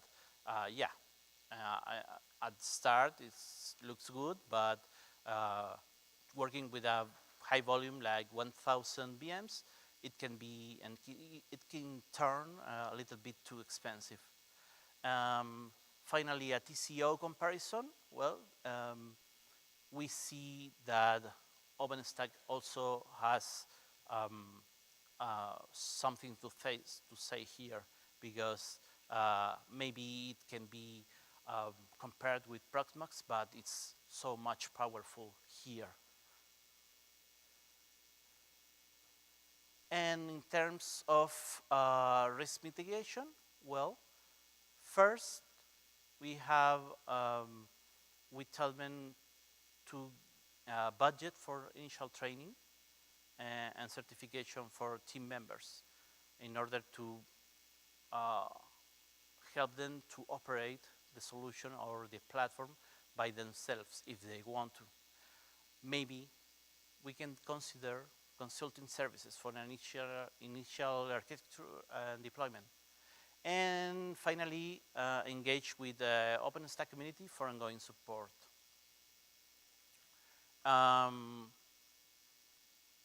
Speaking about hardware, well, we always tell them to have or to plan for 20% additional capacity, because we have seen that the solution can be successful and they will start to migrate there. And if the cloud is full, the customer has some issues getting new hardware.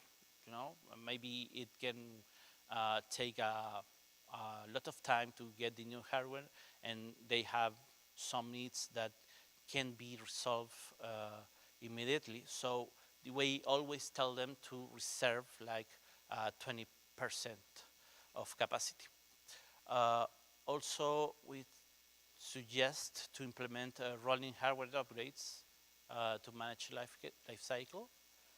And we also tell them to consider warranty extension on critical components.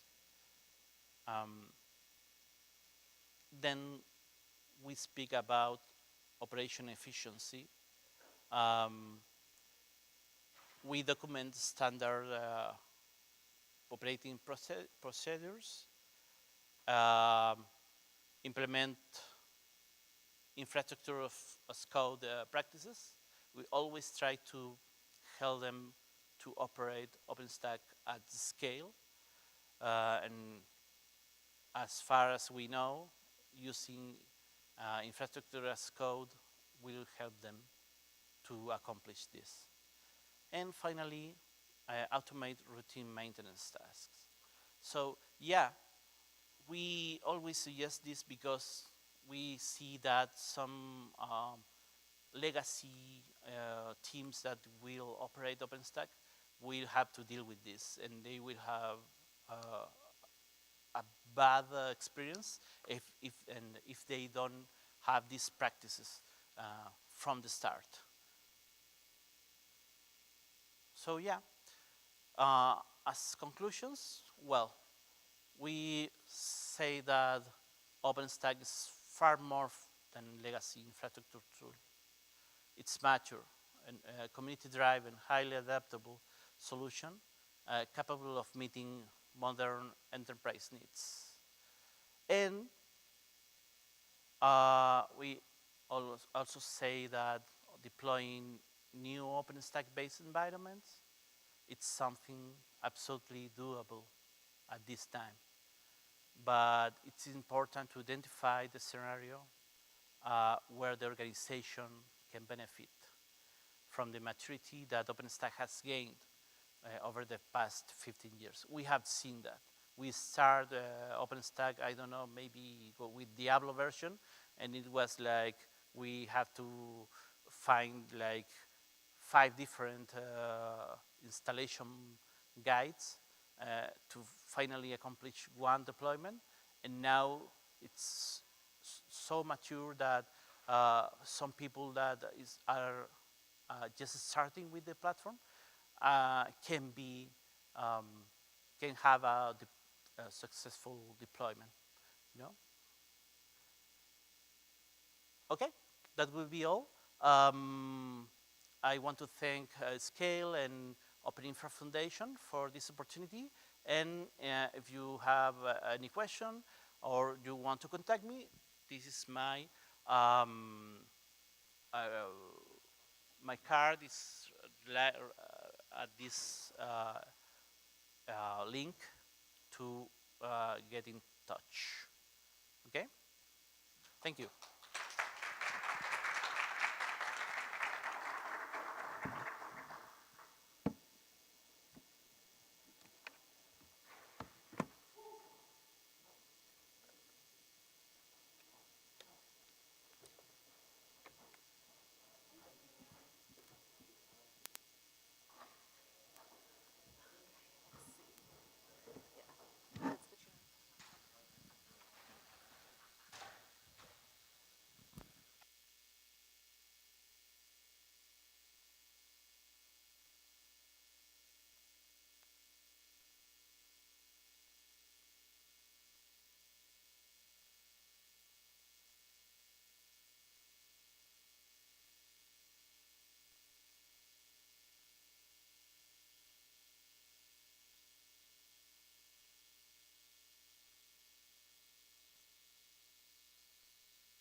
Hello, everyone. Now we have Dr. Armstrong Founjem.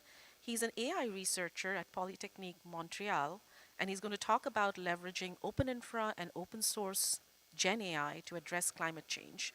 Just another reminder, I mean, it's a very small group right now, but if you're interested in the AI panel, it's back in this room at 5, and then we have the closing notes after that. So you can stay in here, but on to Dr. Armstrong.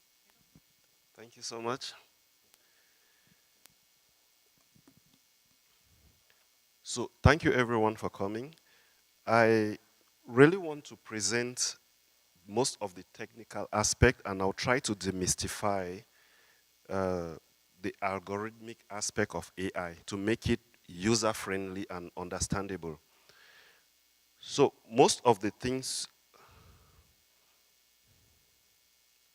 it's not working here.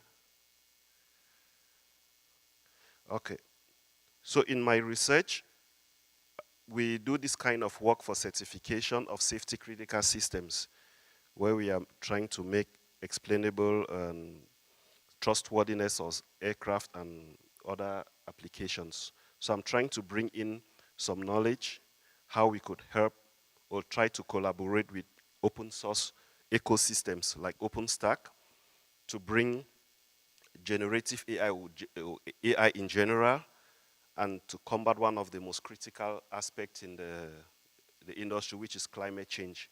So this work was published, it's a published work for this, what we are seeing. So OpenStack is not just a project, it's a community of communities, an ecosystem, which makes it ready for this kind of work and could lead the way for many other open source communities to benefit from. So we just see how the feedback loop can collect massive amounts of data, different types of data, not only the commits, but we have bug fixes, bug reports, emails with complaints, communications from the IRC channels, and many other types of data. This will give us enormous power to train models that could understand the communities in depth. So when we are talking about combating climate change, I want us to understand the different aspects of whether we mean the carbon footprints, the energy, or sustainability in general. Sustainability has several dimensions. It's not just about the carbon footprints. It's about maintaining the community itself to sustain doing what it's supposed to do and how it has been doing it for a prolonged period of time, uninterrupted, even when there are external threats. So we will see at socio-technical dynamics how to balance the collaboration within the community for effective best practices, how that could promote resilience and some correlations with energy. I will not give enough results on this cyber threat on cybersecurity because it's a very long work on its own, but I will give a result of what we have done there. Now we will mention the economic aspect of how open source needs cooperation from industry and other donors to better structure its economic models for sustainability. So we should not only be talking about the community for code. We need sponsors to sustain that community also for its financial activities, which is quite important. And last, the energy consumption model, how we could reduce the carbon footprints through this socio-technical dimension that I mentioned. So in this talk, I will focus on the first and second aspect on that dimension to see how we could make OpenStack more sustainable. So when we look at this climate change that a lot of people are talking about, it is something we need to pay attention to and see how we could, as a community, understand the various dimensions that we could practice and encourage best practices that will attribute to a reduction in global warming. The next slide, okay. Okay. So let us just mention some key metrics that we'll be using here. We should not pay a lot of attention if this thing looks strange a bit, but it's just to say that if we want to measure something, there are tons of parameters, tons of metrics out there. We need to select the proper types of metrics that will give us good results. For example, we are talking about the carbon footprints. There are already established relationships like equations or models and already values that have been studied. We just can use it at this time. The key point to understand here is that when we are talking about the power usage effectiveness, we want to see how the data center itself consumes power and what power, the percentage of power that the IT equipments are consuming in relationship with the entire infrastructure in general.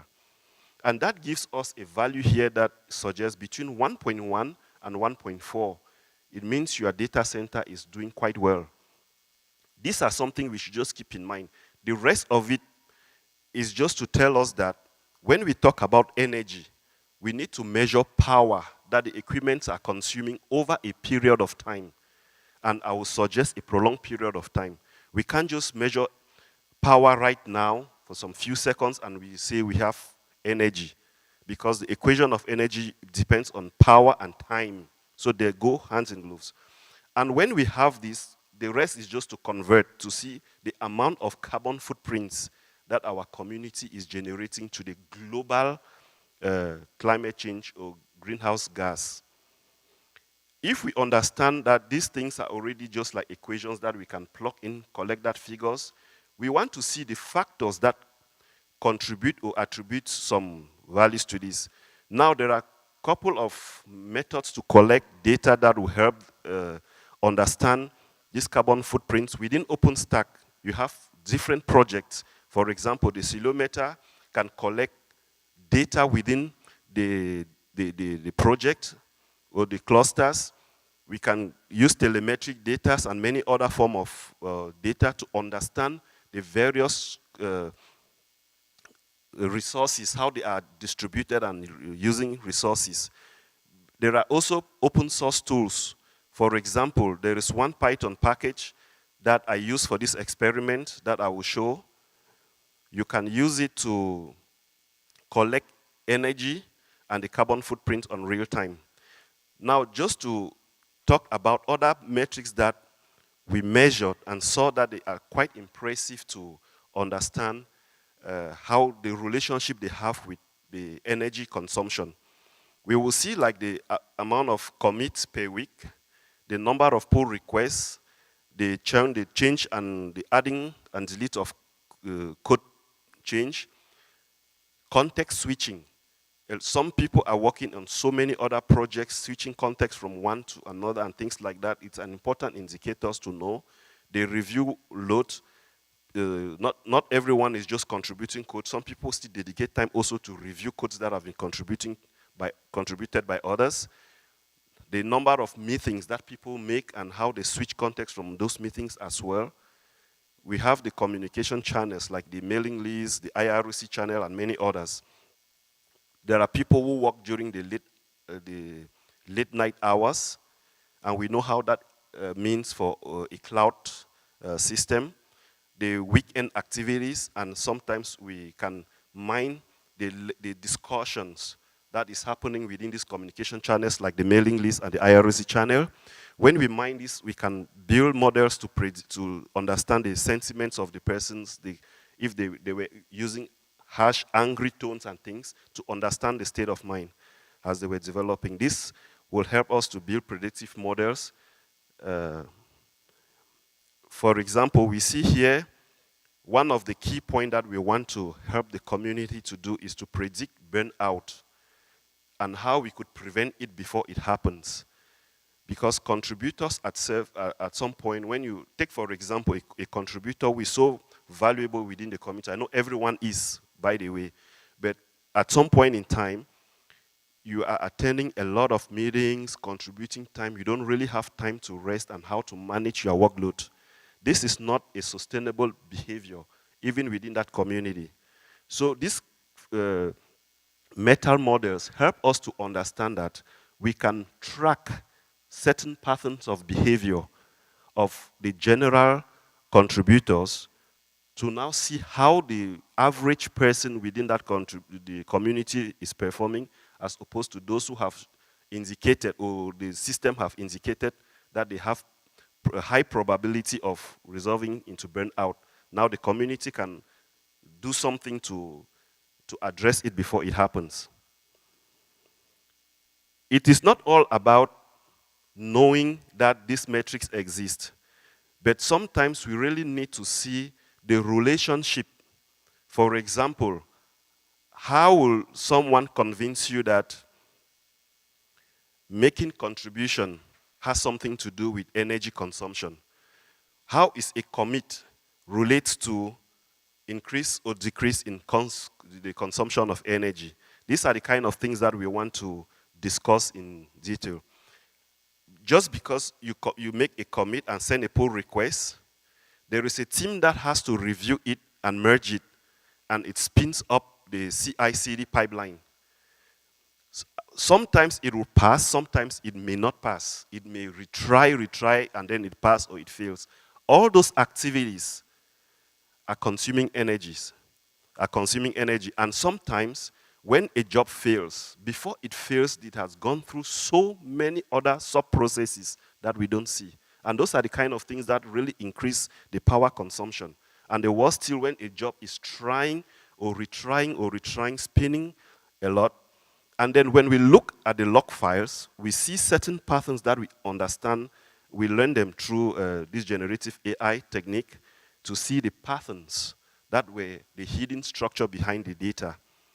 Now, we will also mention that if your system is too open for attackers or bad actors to hack, they can spin up lots of clusters to be running, and then you will run out of resources and the system will fall. So we need to protect our system against cyber threats. That's also important for energy consumption. We have seen conditions where a bad actor will not seize your clusters, but might just spin up nodes to always be at a certain threshold. You will pay either high bills of your consumption in energy, or they will always deprive high priority workloads. So they'll always be in that state of retrying. It's difficult to predict this kind of bad actors, but with generative AI or with AI in general, we have patterns that we have designed that can fetch them out so easily. The next thing, the transitions are slow a bit, but anyway, let's see. Sorry. Okay, like this? Okay, thank you. So, oh, sorry. I think it's moving now. Yeah. Okay. So we want to look at how we approach this measure without interrupting the workflow of OpenStack in general. So agentic AI solutions is here to be is our friend, a better collaborator and a tool that we could leverage. There are so many types of models. A lot of people, when they hear AI this day, everyone is thinking about generative AI. Generative AI is just one class of AI system. We have many that have been in the market or in the industry, and many are still coming up. One of them that we use in this study is reinforcement learning. And we will also discuss other techniques that we use as I show some of the slides. The end point is we simulated developers' behavior and interaction with the system. Since these agents themselves are within that same system that we are working with or experimenting in, we want to see how their interactions could bring out certain hidden patterns of the behaviors and interaction of developers with their natural environment, which is OpenStack, and how they collaborate with the code base and with different other platforms within the ecosystem. Now, this reinforcement learning, basically, it's a kind of machine learning models. It starts by making initiatives. It can make a first move. Like if you can ask him to solve a problem, he will make a first move. It doesn't necessarily have to be good. If the first move is bad, you penalize it. So it learns not to make that mistake the next time because it has been penalized. If it performs a good action, you reward it. So this activity of rewarding and penalizing the agent makes it smart, learns how to avoid decisions that have been penalized and how to take decisions that are rewarding. That's the basic concept of reinforcement learning. There is much to that, but I will not go into that detail for now. Training the model in this aspect, we just want to highlight here, when we talk about AI, it is good we come back to the basics of our own human intelligence. How do we learn? From neuroscience and psychology, we know very well that between the age of 0 to 5, that is when the brain fully develops and captures, I could say, a good number, more than 90% of all the information you will ever need in your lifetime. After that age, you develop. Between 0 and 6, we could see a child at that age start recognizing faces, tracking objects. This tells us about recognizing faces. Does this tell us about a kind of model we know in AI? Facial recognition and object detection. The next phase is object permanence, the early problem solving, understanding the causal relationships. The third stage, between 12 and 24 months, the child start developing language ability. And we go further from 12 and above, the expression of that language. Then we move to the next aspect with symbolic representation. So think about language model, what we know today as large language model.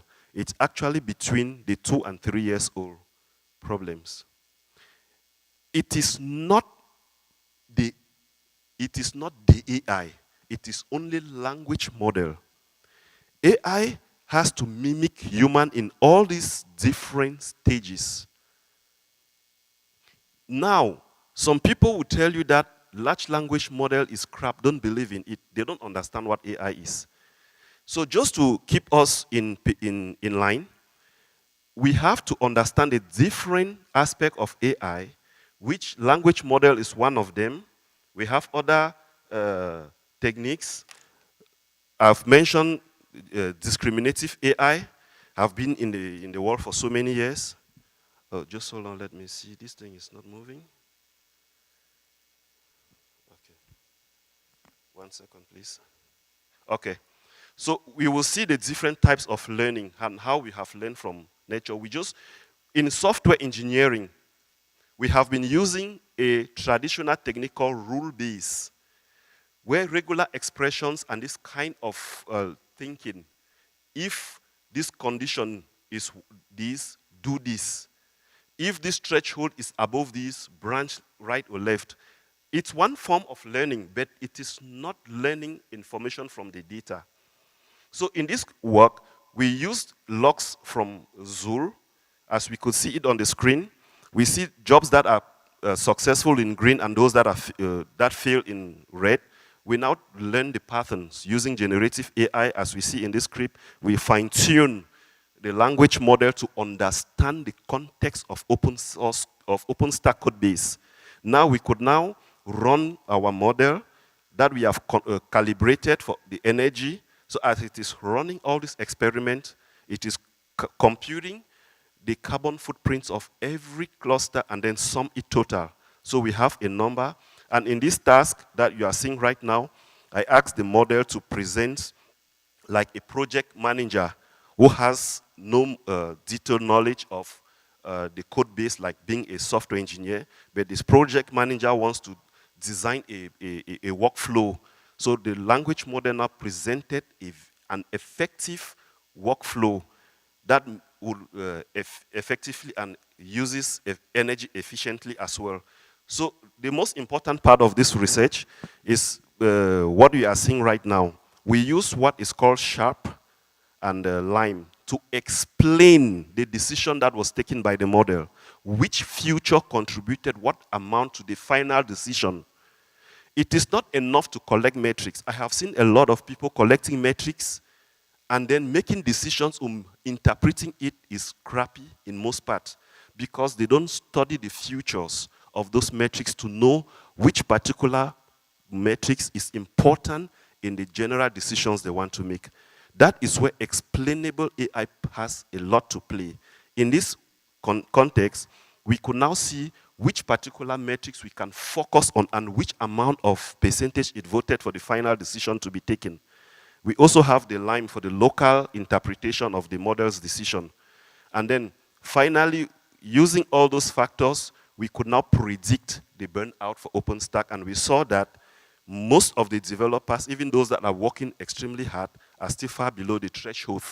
Even when we reduce the threshold to 0.5, many people will not still fall under that burnout category. We tested this on some other communities, and we saw that a lot of people were around 0.6, which is an indicator that they have to adjust their work culture.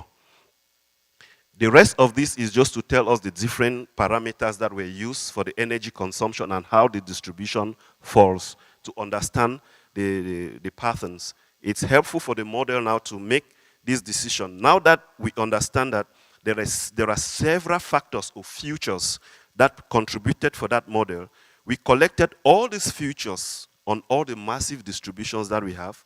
We try to reduce them on a two-dimensional space to understand the different clusters of each node you see in this graph represent a cluster that is running.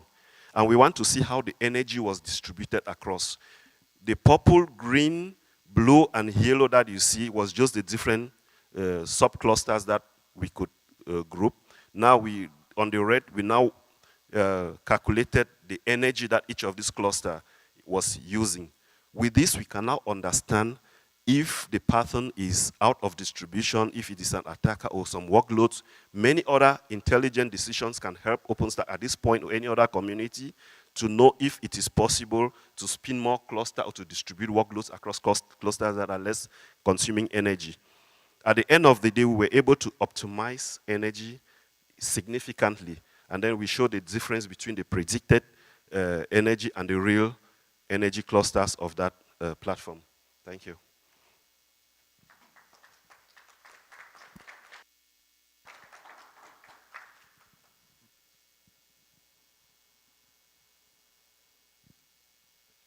Question?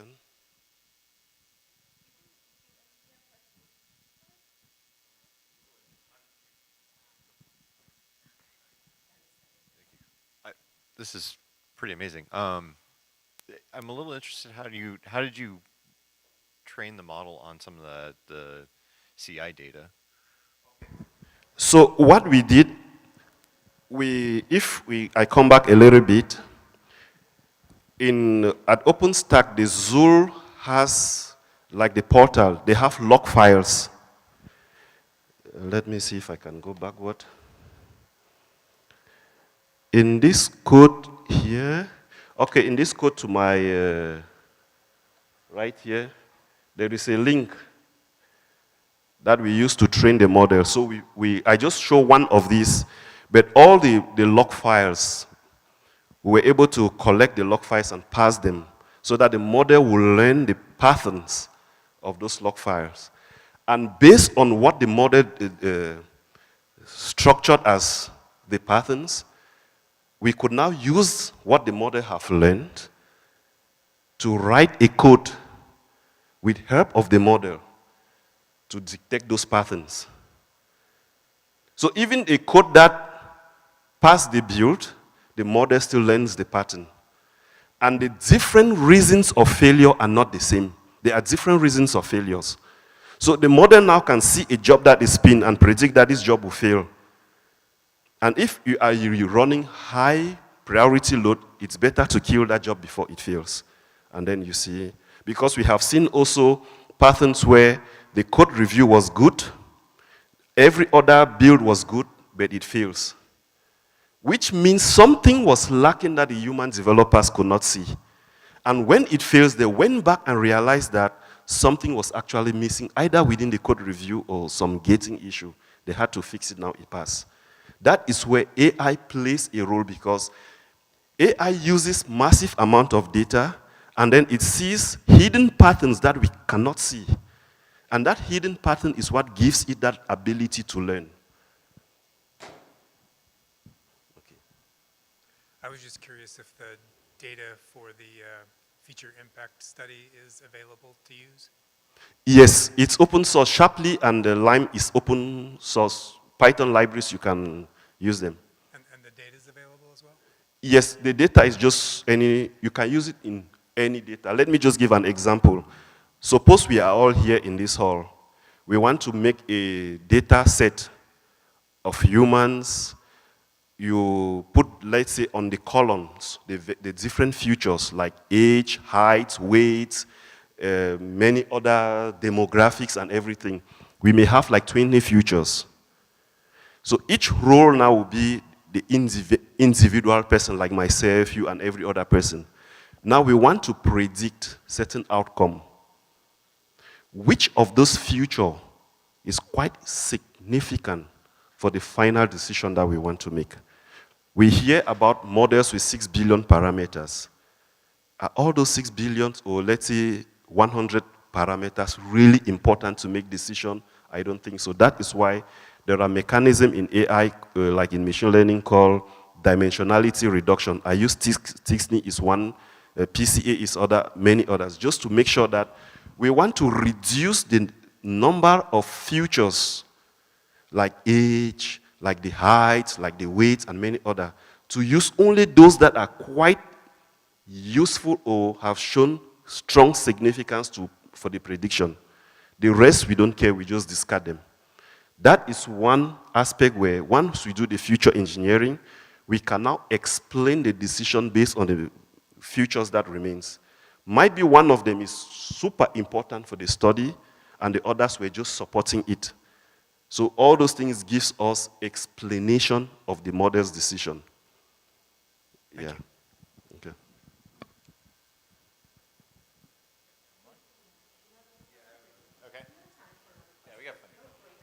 Does the model scale out to multiple projects or new projects? So you trained it on data sets from CI logs of existing projects, right?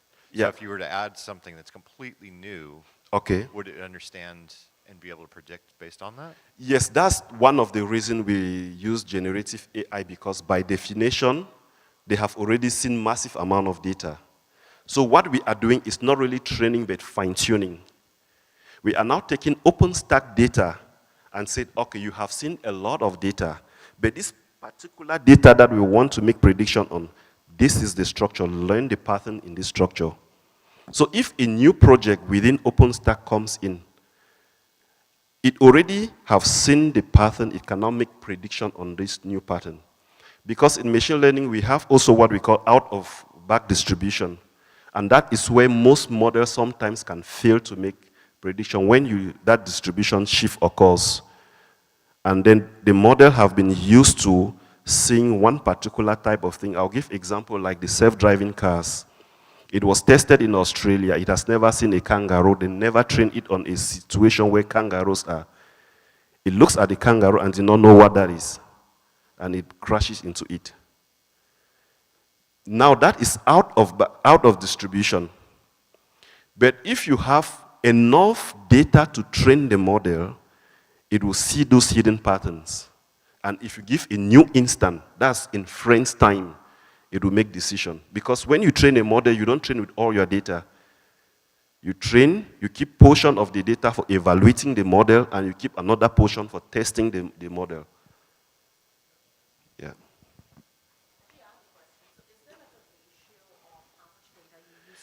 Oh yeah, I mean, there is no solid rule, but what people have used, sometimes they will use 70% for training, 15% for validation, and 15% for test. Some people will use 60, 20, 20. Some will use 80, 10, 10. Yeah, more for training, because it needs to see more. The more you train the model on data, it learns hidden patterns. When I talk about hidden pattern, what do I really mean? Take, for example, all of us here are right now in America, in LA, right? this is something that is common around, among us. Now, there are patterns that when you start looking at the cluster like the one I showed, you will start realizing that in your community, there are clusters of community that is built within that community. Some people get along so easily with other people, but you don't see that in the data. Those are hidden features. And once you learn those hidden features, you now become smart to make decisions. You can now say, oh, these people already get along so well. If we have to do this job looking for people that we can just leverage it to them. So those kind of decision facilitates, those kind of observation facilitate decision. But if you don't really know the hidden, because we humans, we don't see data and see those latent properties. So making decision based on them is difficult. That's where machine learning has the strength of helping our decision making. Yeah. Thank you so much.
Come on in.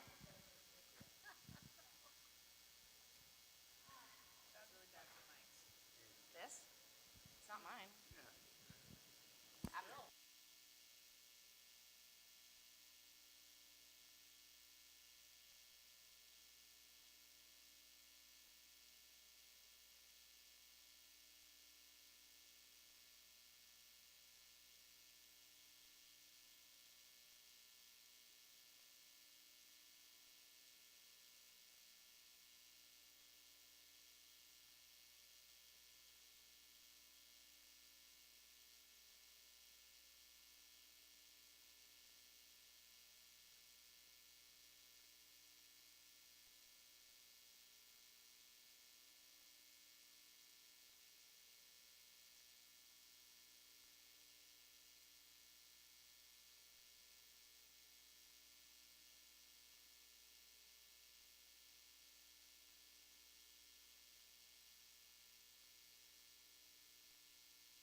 No, you know, it's the end of the conference. Yeah, yeah. It's working.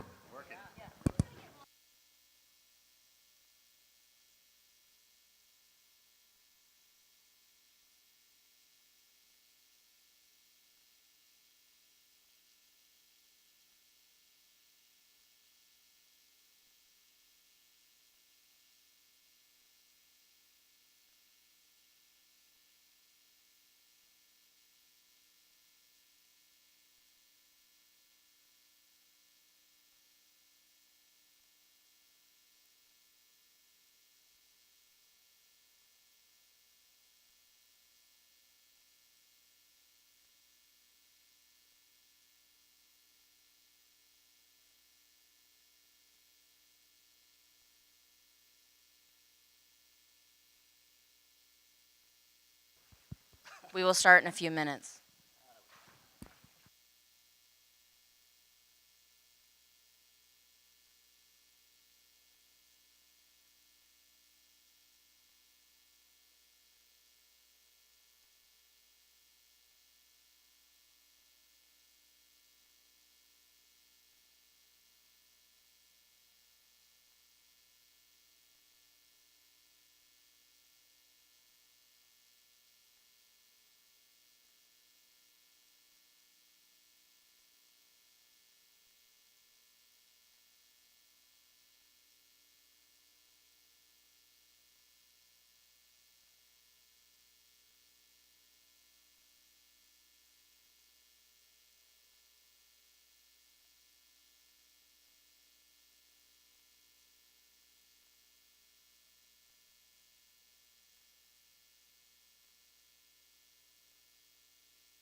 Hi. Okay.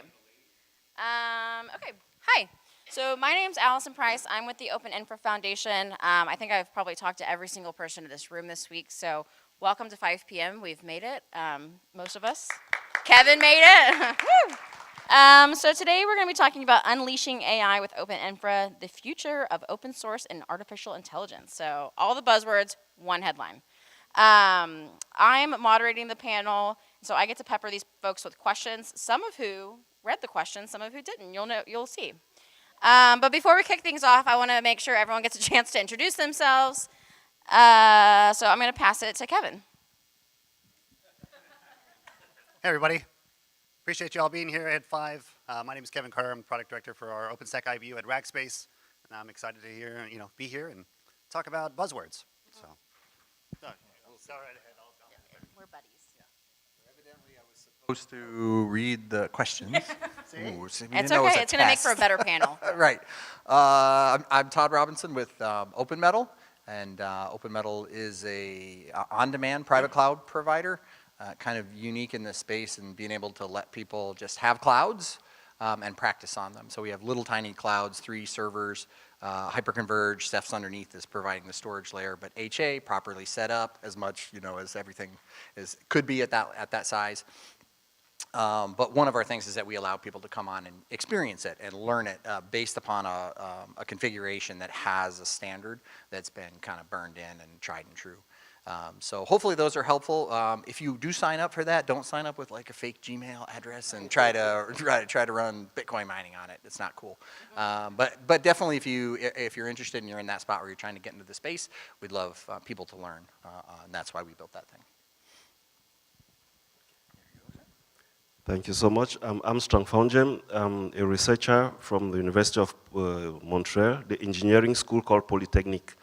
So I research mostly on the trustworthiness of safety AI critical systems, which mostly we are working now with airline companies like Airbus, Bombardier, and the Boeing, and some of the other partners to build certification for AI systems in those systems. Yeah.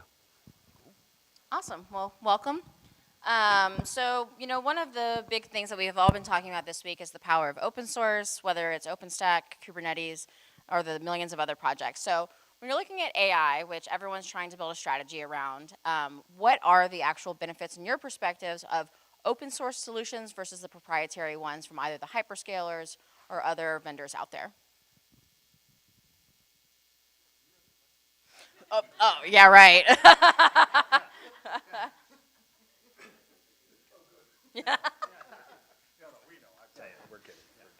So that's a very interesting question, but I'll try to look from it from the open source machine learning world and see how open source software engineering can bring values.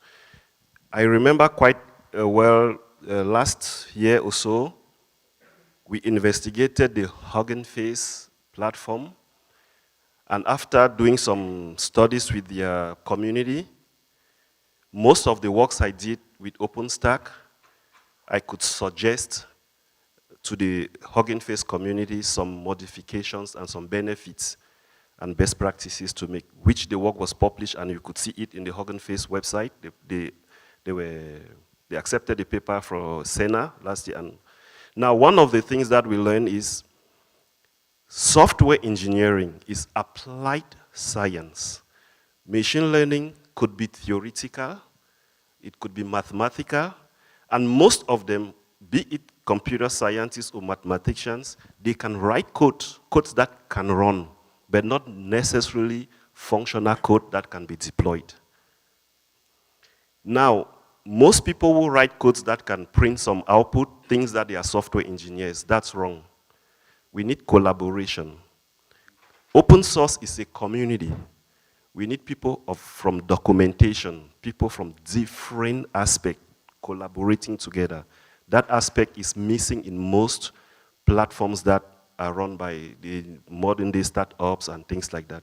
Now, open source has this benefit that it has learned from diverse contributors across time. It has transparency that you can trace things back to their code base. Proprietary don't give you access to their code base, so they just tell you what you have to hear at their own terms and conditions. But open source has that transparency, accountability, and you can verify things. So security is also an important aspect that open source can leverage to the AI world or the machine learning community, which I found useful. Yeah, I think I would just add that I think it's imperative that there is a really strong open source community around AI.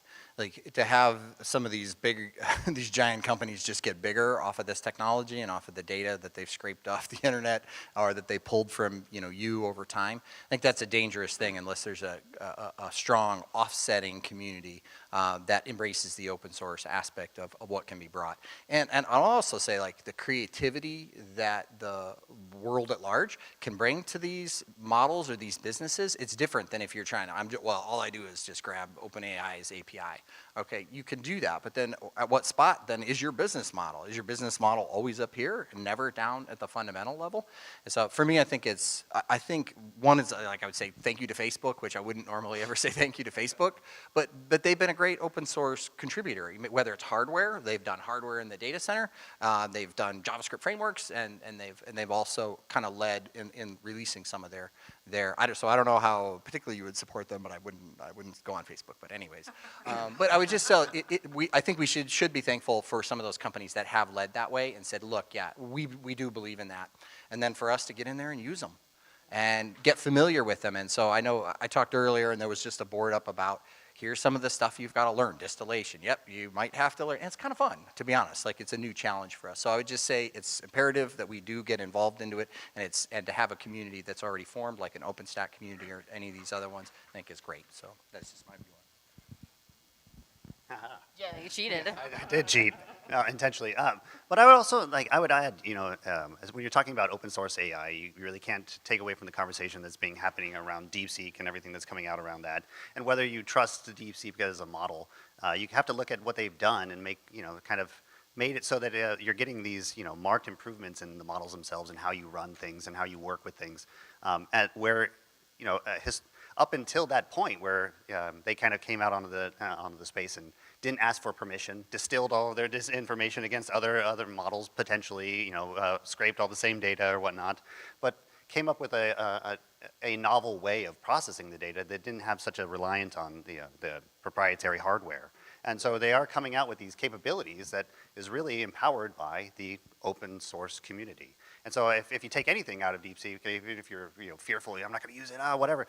But if you take anything from that initiative, it is that AI is becoming more accessible. Whether you're running it on an M4 Mac or a latest and greatest NVIDIA GPU or some AMX from Intel or something, whether you're using all of these capabilities, the open source community is enabling those functions in new and exciting ways. And so I feel like that is, without the open source community, you would just be paying the proprietary platforms to get the new GPU, to run the new model that is being replaced every quarter. Which on top of the fact is, your exponential power cost and curve that comes up with all of that. So I think you can look at open source and they can say, sure, you can do all of that. And we can use all of those crazy pieces of hardware with these new open models, but also it's more accessible, right? Whether you're running it on an M2 Mac Pro or you're running it in a world-class data center. Well, and I think the thing that was interesting from every single one of you, and I wish I had kept count, but I didn't, was that you each said community at least 2 or 3 times. And I think that's why we're all here. We're all members of the community, and I think that's what really innately drives progress from an open source perspective. And so I'm happy to kind of see that thread, because I think that's how NFV accelerated and open source became the de facto standard for NFV. And all these telcos run OpenStack and Kubernetes. And I think that HPC, thread with the community. The Scientific SIG is celebrating 10 years of collaboration this year. And so one of the things that the foundation has kicked off, and this is me just plugging a few things, is actually an AI working group, because I think that we're at the very beginning of AI. We haven't seen anything yet, in my opinion. Like, we've seen some awesome stuff, and we've seen some real innovation, but there is so much more innovation to be had, and I think that the communities will accelerate that, and they'll exponentially grow it. So If you're not part of the AI working group, it's something that we're working with our foundation members around. Please find me. I'm temporarily leading it while I learn about AI. And then we're going to continue to work on it, publish a white paper this year about how is open source propelling AI faster and more effectively than proprietary solutions. So it's taking this panel, putting it in a white paper, coming to you soon. But you know, AI is massive, right? So I kind of want to distill it down with the panelists about some of the actual technical requirements. And you all have OpenStack experience. You have businesses that rely on OpenStack. So, you know, scaling compute, accelerated compute, scaling your storage, it's not insignificant. It's a massive challenge. And so I'm curious, how can open source, and specifically OpenStack, how can it best be used to address these challenges? Because those things historically have cost a lot of money, cost a lot of hours, bandwidth, teams. How can we as a community address that and make sure that OpenStack stays relevant in this growing market? So I mean, yeah, at Rackspace, we have a bunch of AI workloads that are already running. We're running with H100s, A30s, P40s, a couple different accelerators on different server platforms. And I think the thing that OpenStack enables us to do, specifically, because all of our GPU-enabled workloads are running on an OpenStack platform.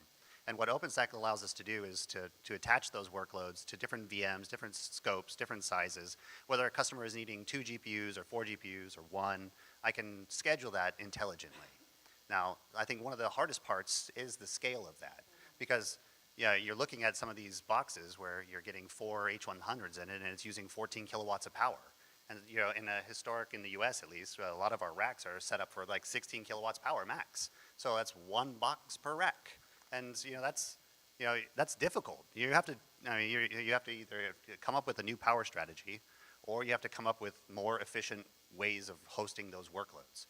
Or you have to figure out a way to, again, extract more value out of the hardware that you're buying, right? Because, again, customers are looking for either fractional GPUs or whole GPUs. But with a lot of the models today, fractional GPUs don't make a ton of sense. They want the whole thing. They need all the horsepower that device can give them. In fact, they need many of them. And so, you're trying to figure out better ways to use these accelerators, get more density out of it, even in a case where you have 1 box per rack potentially, right? Which is kind of crazy if you use it, right? It is totally ridiculous because, coming back from experience of running OpenStack public clouds, we used to run 22 hypervisors in a rack, and now you have this like one. It looks ridiculous when you walk around data center. You're like, that something doesn't look right. But nonetheless, but it's a problem, and that power draw is a problem. Yeah, I think so. I'll agree definitely with Kevin on that. It's like you really got to understand the power consumption of some of these things. But also, so for us, there's no perfect answer for sure. Like, so we don't have a specific strategy. We're forming our strategy now. And this is how we did it. And I think I would just share this with, I think, how I feel like we should be going forward a bit when it comes to OpenInfra and how we can learn this as we go. So in our case, what we do, we don't know enough about something, so we get a couple workloads. We pick some businesses that are friendlies to us, and we share some information with them. We get some workloads going to make sure we understand what's going on. Then we start to say, all right, which of these can we focus on? Which ones can we productize? And so we've been doing that for a year and a half or so now, and we're now down to the spot where we're picking, okay, what are the racks actually going to look like? What's the gear that's coming? The H100s are $25,000 a piece, right? So you really don't want to mess that up. If you buy a whole bunch of them, it's not a good idea. And so, but I think the thing that may help us for OpenInfra as a community is trying to get more visible use cases. What are people doing with it? And then that drives where we need to focus our energy so that we can decide this. And actually, some of the comment is like, in some cases, we both provide bare metal and an automated OpenStack. And sometimes the customer just says, give me the bare box. Yeah. Because it's a fully load, they have the, it's going to consume the GPU resources. That one application that they're running is going to consume the whole shot. And so Ironic comes in, so OpenStack is still in there. Ironic is still doing it. But actually, it's not being orchestrated by kind of in OpenStack. It's being provided by. And so we haven't seen a lot of, we know how to do the MIGs, and we know how to do the time scaling, but that actually hasn't come up that much. People are using the CPU, because it's like really simple. And like I think I had said in my other talk is you probably have CPU in your cluster already. Like almost everybody, actually I think it was Rackspace who did this. Like, you know that setting, it's like 12 or 16 to 1 or whatever for the, 16 to 1. Yeah, this is you guys. Right, overcommit ratio, right? But nobody, but people still go out there and they sell, you know, the 4 vCPUs against 8 gigs, and so you burn up your RAM and you end up with leftover CPU. So use it. Yeah, so in some cases it's just recognizing you can get into it, start using some of the models, get familiar with the lingo, start getting close to your customers so they'll tell you this is what I'm trying to do with it. And it goes all the way from, we've got one coming in that's trying to correct a cost for natural language processing. They're using AWS as transcribed, and it's just like, whoa, this has gone absurd, right? So now they have to figure out how to do that. But that's not an OpenStack thing, but it does teach you, okay, maybe this is the space we're going to be in, this is how we're going to do it. Yeah, there we go. I don't know if I answered it very well, but. You did, but you set me up for something, and so I'm going to pass it to Armstrong. Is this on? Right? Okay, sorry. Yeah.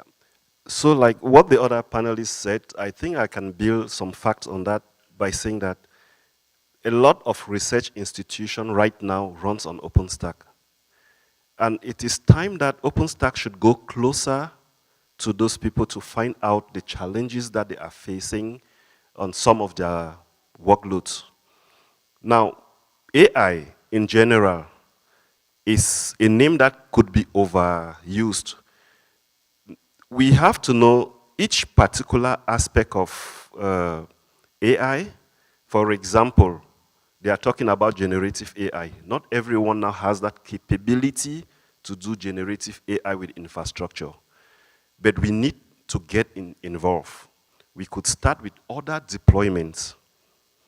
There are so many algorithms that and big institutions that are doing things differently.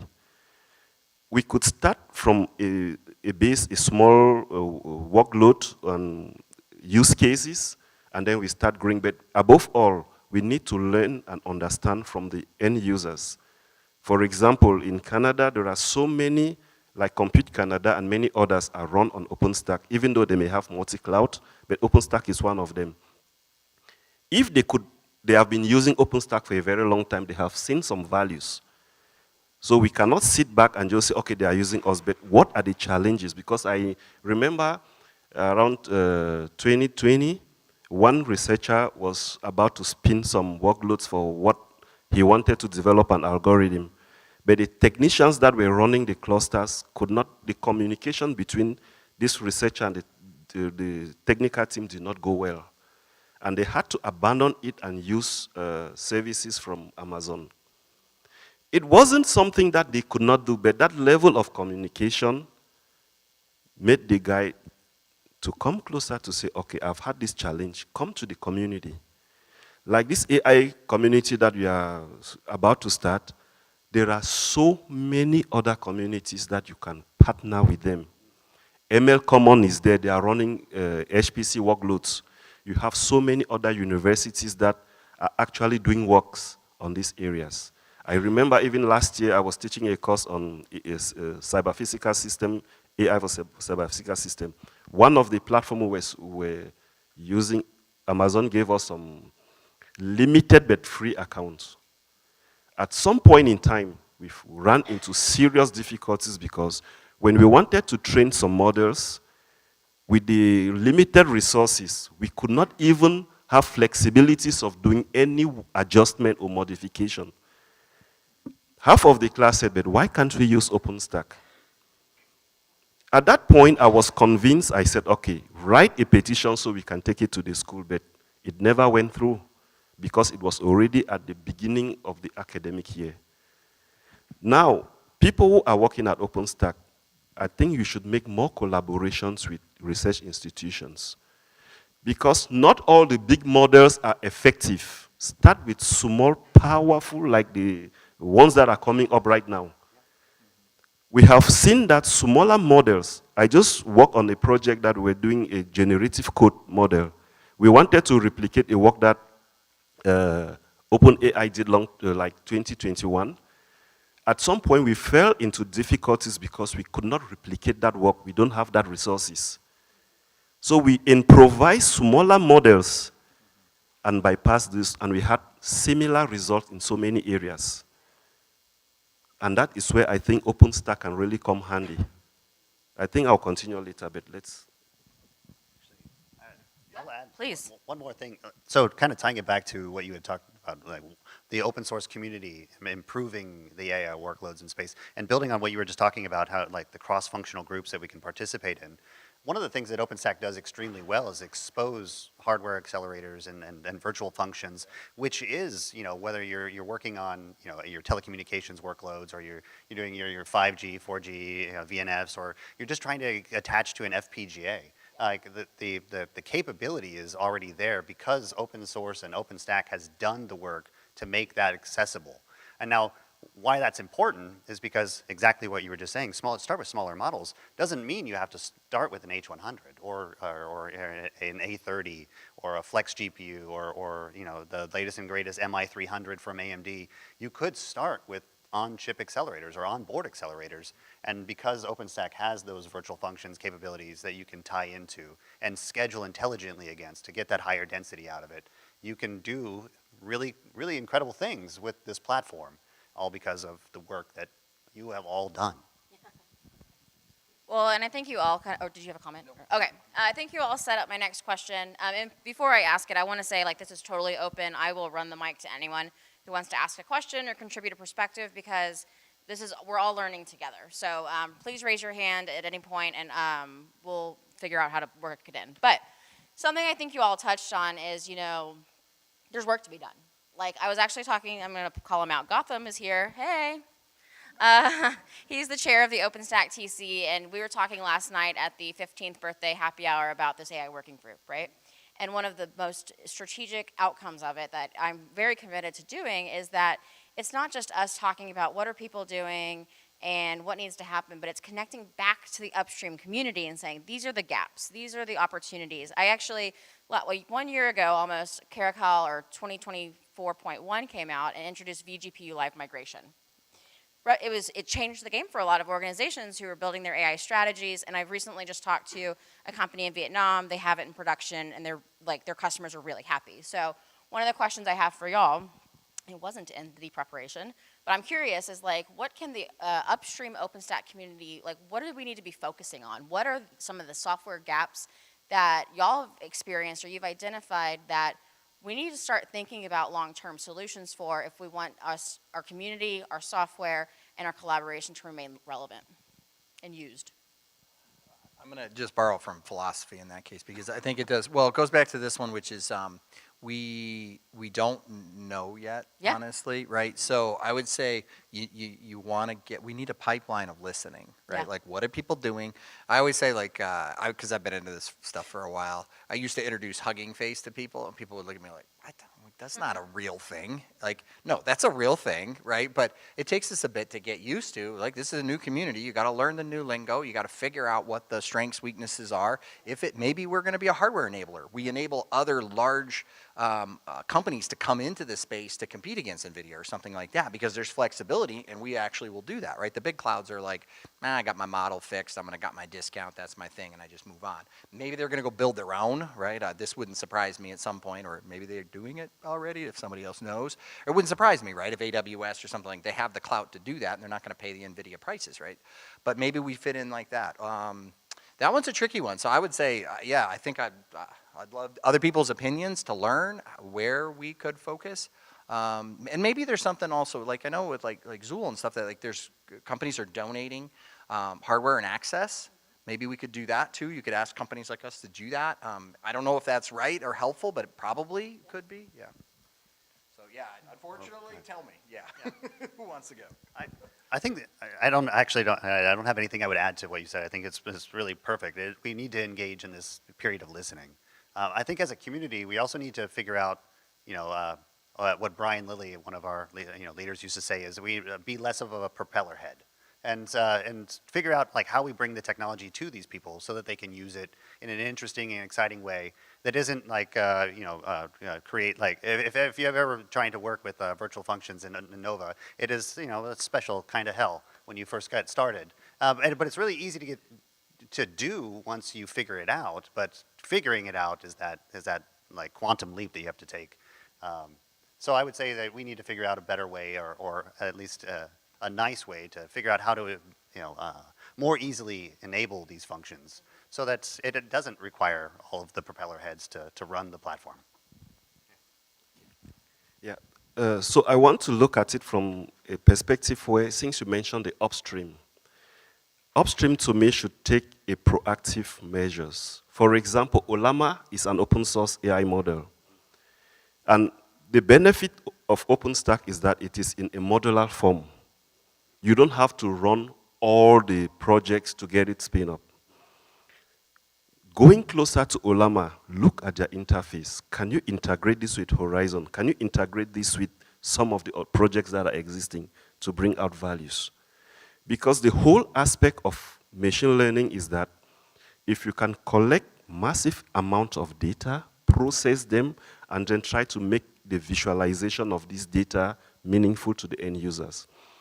No matter how Hugging Face is popular today, it still needs help in so many areas that the community members don't want to dedicate time. They are running behind or ahead of the trend, and that is some areas that creates gap where the upstream can say, okay, we have had experience of building good APIs where we can query multimodal AI system and then leverage it on OpenStack dashboards. So these are challenges that the upstream can just leverage right now, and you have values. And then you make OpenStack more attractive.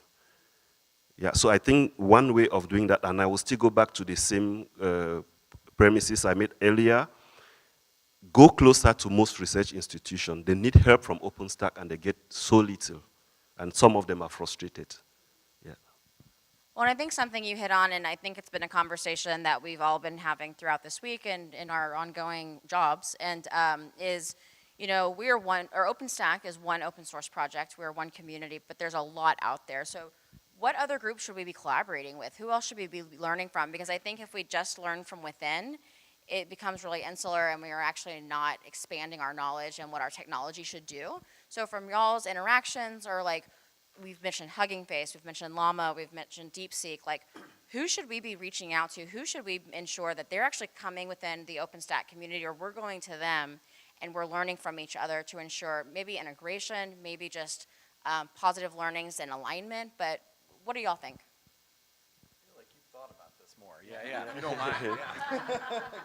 I think one way of learning in this modern era is to bring out something that I have been trying your model and this is what I have done. But I found, I ran into these difficulties. Everybody wants to know that you are bringing some influence or some affirmation from what they are doing.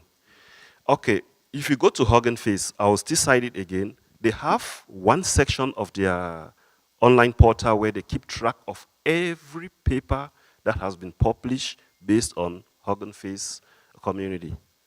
That is one area that I think OpenStack can just invest a little bit of time. Researchers like to see their work outside. And once they know that you are recognizing them just by doing that, they want, others will see, oh, I saw what is happening in that community. There are so many ways of bringing these incentive ways of attracting people. But above all, most people are building models, as I mentioned earlier. They still have some user interface issues. Mm-hmm. And then they have, like my talk today, I was also mentioning about explainability. Mm-hmm. It is not about building a model. Once that model is out there, that is when the real engineering work begins. You have an engineering system. This is where we can come up and say, okay, the best model that exists on this planet Earth, after a period of time, that model would degrade in performance. It is natural. That is why in machine learning, after a period of time, they have to retrain the model. If not, the properties would degrade and the model will start giving wrong performance. Knowing those basic, or I could say knowing all those limitations of machine learning, we already have OpenStack with so many projects. Now start looking into some of those projects to say, okay, We have these projects that does this monitoring, that does this observability, that does this. OpenStack already aligns perfectly well with Kubernetes. So scaling things could not really be a whole lot of issue based on the workload that small and medium-sized enterprises are doing. We may not start by running onto very big workloads and some things like that, but making this impact and looking for gaps, then bring those value to the people. Everyone will want to see, oh yeah, you did this.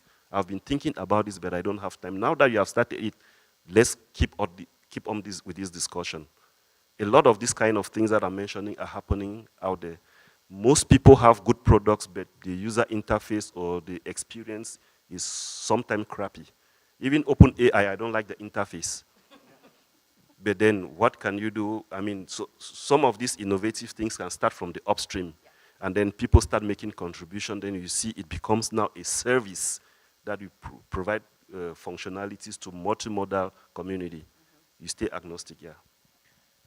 I'll follow up on that because this concept, which I think you were saying, which is this is in my own head, so it may not be apps at all what you said, but it's 5 p.m. It's okay. Right. Well, what I was thinking about, like, part of our problem, I think sometimes is OpenStack is sharing the abilities of OpenStack, and so I'll share like a very specific story. We have a customer, one of our favorite customers, very large for us. And they were struggling. So they were already overrunning a bunch of stuff on OpenStack, got a bunch of clusters in different locations. And they came in and they were like, they're running Databricks on top of AWS or Azure or something like that. And they're just like, this is killing me. But I know I can't move it over here. And I was like, oh, okay. Why do you say, and this guy's cool. He's got like an Isaac Asimov t-shirt and everything. So I'm like, yes, you can. You should know that. But I'm thinking like maybe the connection there is us being more vocal, publishing, this is the workloads that are running on OpenStack. And we can do the AI ones, of course. This is like part of it. But it's also like one of our engineers is like super smart. Once we convinced him that like, hey, you could build a Databricks, the true open source version of Databricks. And so he went and did that. He took I don't know, 6 weeks or whatever. And like fired up the traditional one, so it's Debezium talking to Kafka dumping into Delta Lake, being read by Spark, and then Spark, the big Spark cluster's got a bunch of stuff connecting to it, right? That's all pure open source, and it's all 100% on OpenStack. But we had to teach the customer that no, absolutely, we can do that. Like, and in fact, this is the fundamentals underneath. And as soon as they understood that, they're like, oh, well, now I can do this. Oh, I don't need to do this other thing that I used to have to do. It saves my people a whole bunch of time to actually process the data through there. My batch processes are better, et cetera. So I don't know, maybe that's the idea is that we take a little more time to publish what OpenStack can do, and it's proof that it can do that, which we all in the space already know it, but you got to share it. Yeah, definitely. I don't know if that's the way we're maybe that's the one. Oh, yeah.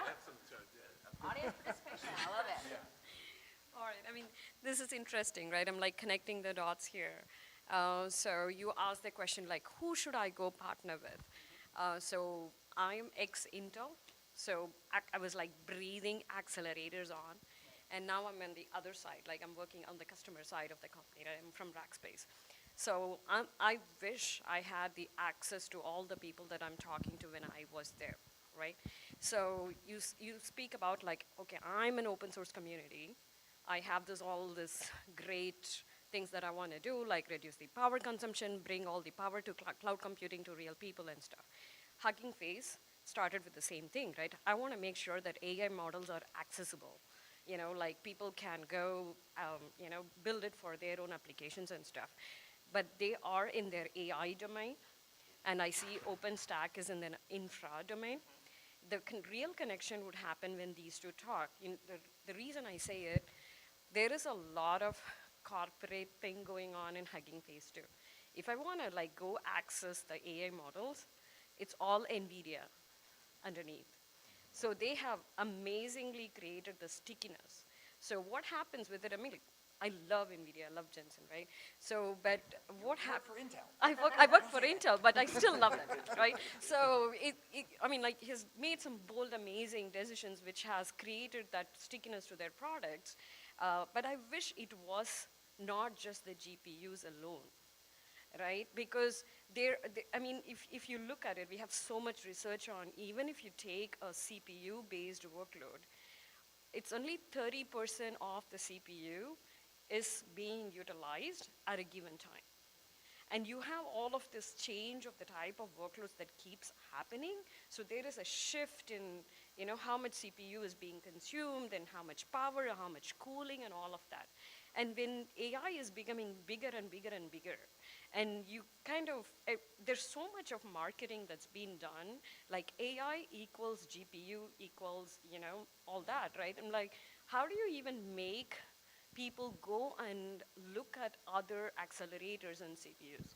I think so, it's just going to take some time. You mentioned AMX before, so right, Yeah. that's the 4th generation, Yeah. and so there is some accelerators already in the cores. I realized so it's attached to the core. Yeah. Yeah, you probably know better than I do, actually, right? So, and then it's the 5th generation made it better. The 6th generation is now also specifically addressing that, and they separated into the E cores and P cores. Yeah. So yeah, it feels like there is going to be multiple solutions, and that's why I say try it on the CPU. It is, but the real Yeah. customers don't have access to it because they are looking at like, oh, am I looking at my Kafka workload or Databricks workload? So it goes back to your point of like, hey, I want to talk to my customer, understand their workload, make sure that I put it on an OpenStack platform so it actually works.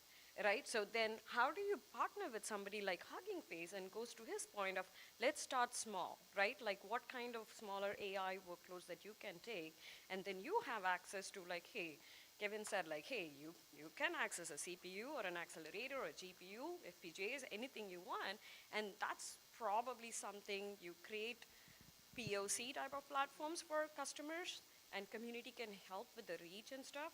That'd be amazing for saving power and cooling and everything. Yeah, and I think one of the points I'm trying to make is OpenStack already does it.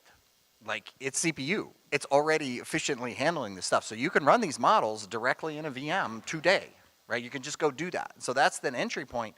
And I think I would count on all of the manufacturers will continue to improve that, right? Because Intel wants to get into the business. Of course, GPUs didn't quite get the business they want, so put it in the CPU. Makes sense on their part, right? AMD I'm less familiar with, but I'm sure they're following a similar pattern. Yeah, they have similar. Well, like, I mean, like the AMD GPU capabilities with like the MI3 or the 300s, 210s, et cetera.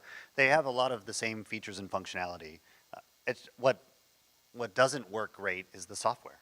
The hardware is incredible if you can find the right platform to run the workload against it. I think where NVIDIA has a leg up on pretty much everybody is the fact that everybody supports CUDA. Yeah.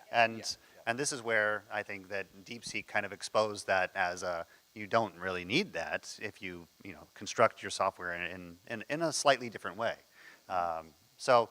This is where I think we are at. If the open source communities can kind of rally behind that mantra, that idea that it isn't CUDA or die, what? Sorry. Yep. Then, yeah. I think if the open source community can embrace the fact that CUDA is not the end all be all, it might be something great, but it is not something that is required, then I think we can get to the point where people are using accelerators. People are using specialized instruction sets. People are using AVX or FPGAs that are available and taking advantage of all of the incredible features and functions that a platform like OpenStack natively provides. Can I riff on that for a second? I was sitting here thinking the whole time, and as soon as you brought that up, it kind of catalyzed in my head. And I'm thinking, two things really resonated with me. One is when you said that the hardware is great, but the software part isn't great. Yeah. And second is it doesn't have to be CUDA. And I think that really points out to where I think personally, as someone who's done open source for 20, 30 years,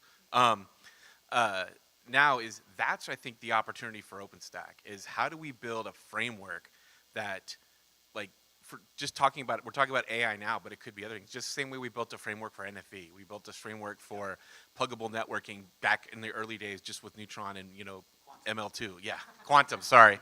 But I think that's the level of thinking where I really would hope that OpenStack can take leadership is like, hey, let's build an AI framework where it can be multi-model, it can be multi-technology, But then when someone comes in, there is that user interface. There is that way to plug in a model. There is that way to, run the learning or the retraining, and that way it's accessible, right? It's putting it in front of the end users, and for the people who are providing the technology, it can be done through, Intel processor. It can be done through NVIDIA and CUDA. It can be done through AMD. It can be done through. I was just reading about someone who's trying to come up with I think it's Zeus, who's trying to come up with a new GPU that is like 1/5 the cost of NVIDIA. And granted, there's definitely, I think we're going to see more stuff like that, the DeepMind type of think outside of the box, where it's, hey, if I can deliver 80% of the GPU at 20% of the price, then maybe it's not as good as CUDA, but people will then build models around that can then take advantage of that and completely upend the economics. So I think, to be just as a member of the community and as someone who's done this before, I think that framework is really where we can excel. Okay. Yeah. Just to add on what you were saying and the previous question, I will say that GPU is great.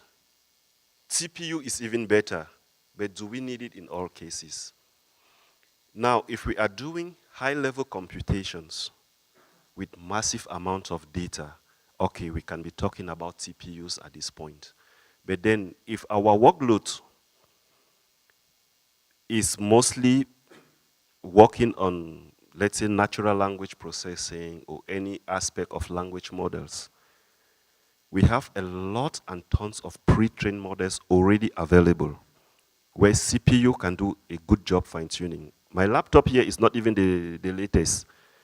I wanted to, for my presentation, I was training, doing fine-tuning of OpenStack code base, some aspect of it, not the entire code base. So the model that I started with was 7 billion parameter model from Hugging Face. At some point, it was like frying up my system.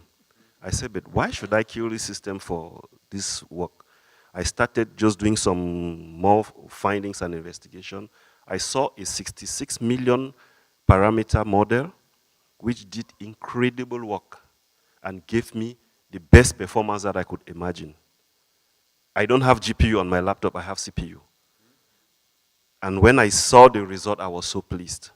So most people want to say the bigger the better, but many other research institutions from Meta, from Stanford and MIT have proven to us that smaller models can do a greater work. And just to provoke more situation right now, AI, the way we were thinking of software engineering 1.0 is moving fast at 3.0 with agentic AI, which means we will need smaller models to run on agents.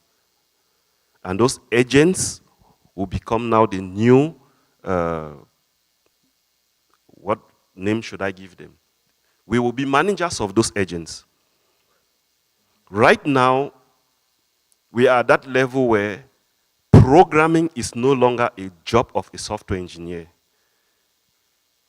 Many code-generated models exist now that can generate good functional code. The work of a software engineer now will be to review those codes and to run test cases.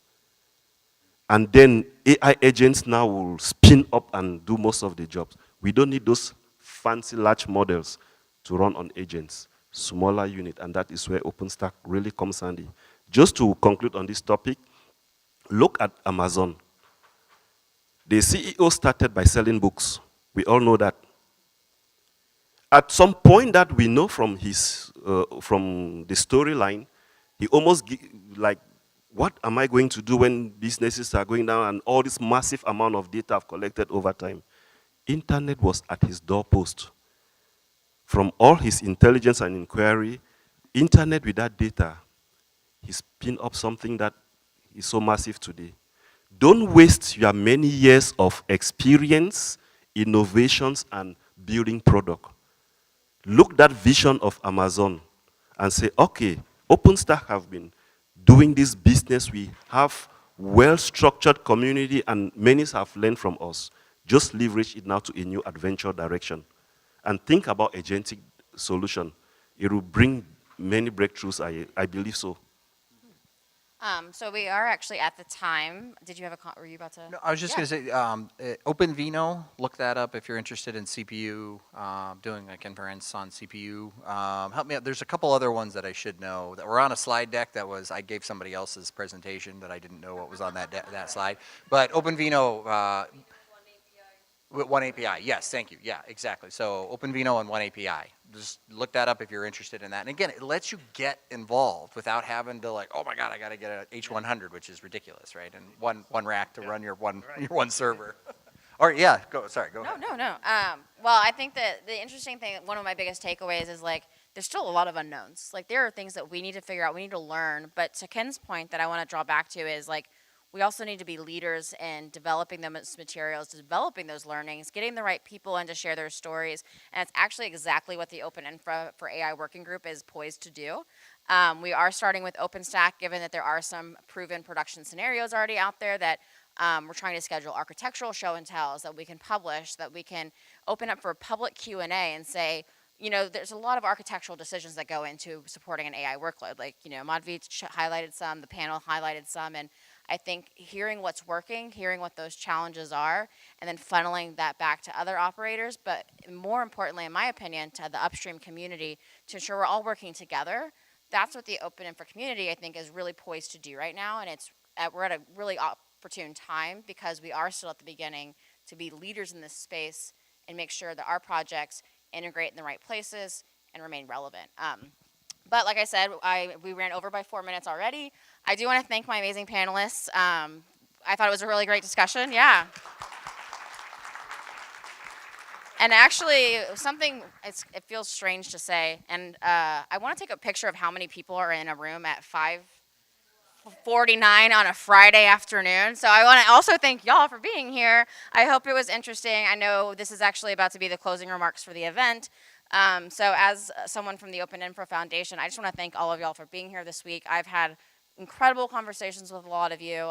This is a good bookend to it, but we got to keep these conversations going offline as well. So if you ping people on IRC, on Slack, on email, and if you can't find people, Allison at openinfra.org or .dev, I'll find them. So thank you all. I'm going to take a picture just because that's who I am. But yeah, and then I will pass it to Helena for closing remarks, I think. All right.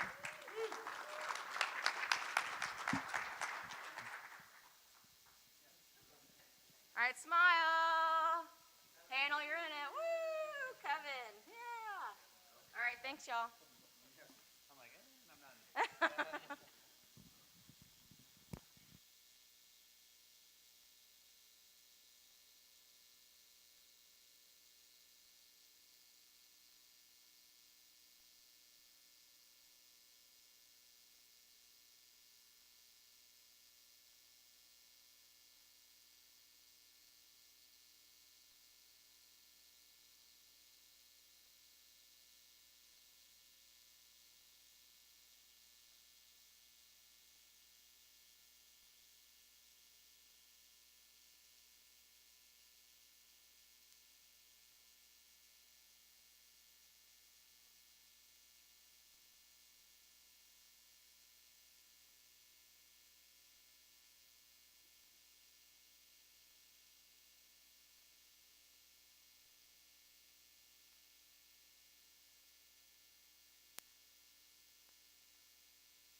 Test. Oh, okay. Hello. We're, okay. TBD. Yeah, that'd be good. Okay, well, I wanted to start with thank you for attending. You survived the last 2 days. Yes. Wait, this is gonna be hard. That's okay. Okay, the first thing I wanted to say was, if you enjoyed this, you should sign up to attend PTG. Kendall is right here for any questions you might have. It is exactly in a month from today. And I think if your project team is not signed up, you can still sign up. Okay, yeah, so, yep. We even got one added today, so it's exciting. Yeah, you wanna go next? So who was last night at Darewolf? Yeah? Okay, that was fun. Thanks, Red Hat. Yes. If you scan this QR code, it will bring you to the blog post where all the birthday parties throughout the year are listed. The next one is in Stockholm, if you want to fly over to attend. Yeah. I also made a promise that I would give out a prize to the person with the most contributions, and then I had like 3 tequila sodas and forgot about that. So I think we lost Jim Blair, but he won. Unless there's someone here who contributed to... Yeah. He did every single release except for Austin. So can anyone beat that? All right, well... Yeah. I think the only person's gonna be Thierry. Yeah, well, here's what I was gonna do. What's the oldest release that someone's contributed to in this room? Anyone to bear? Diablo? Can someone beat Diablo?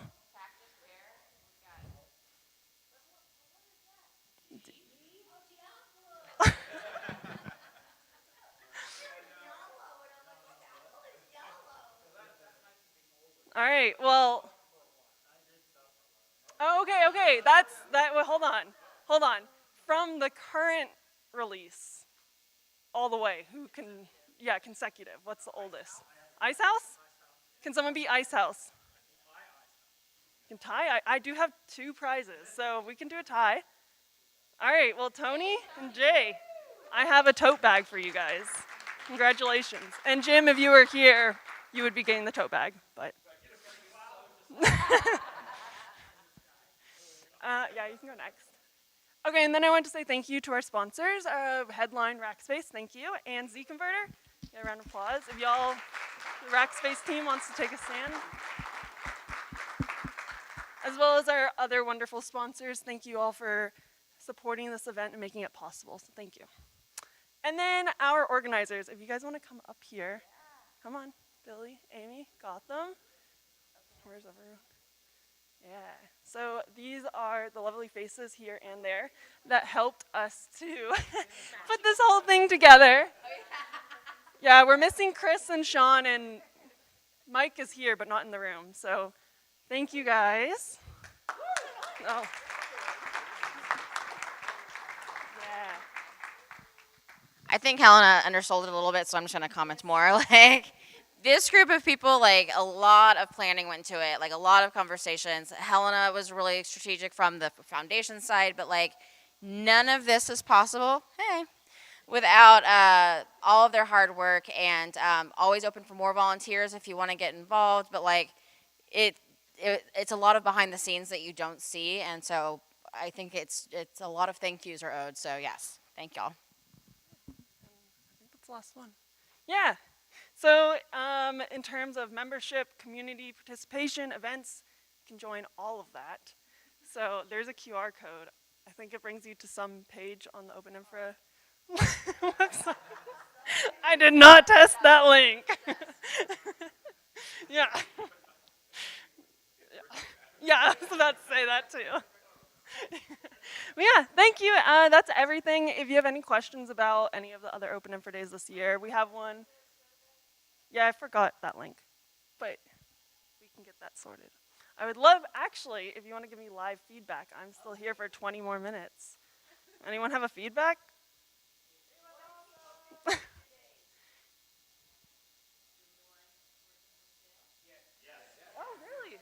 Awesome.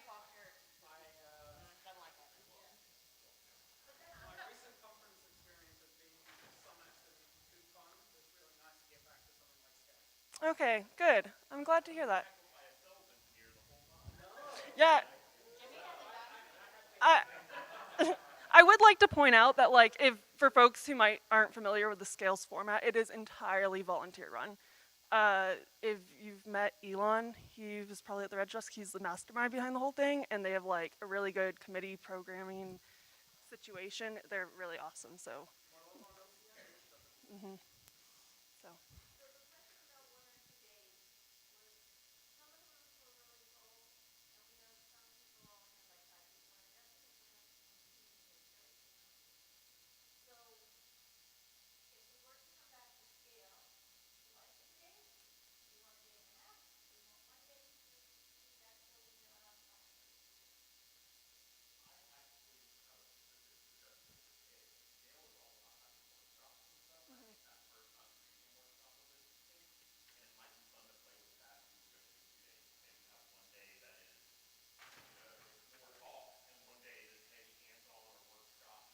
Yeah.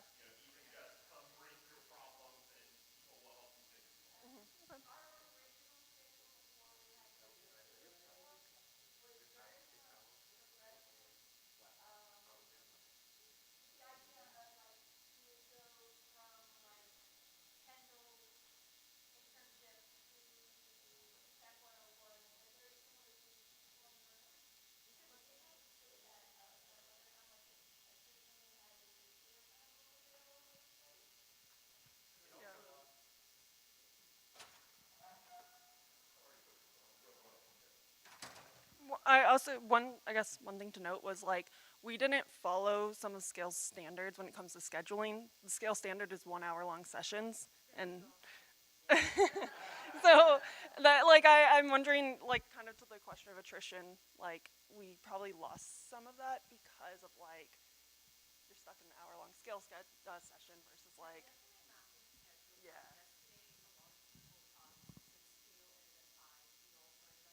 Yeah. Yep. Yeah.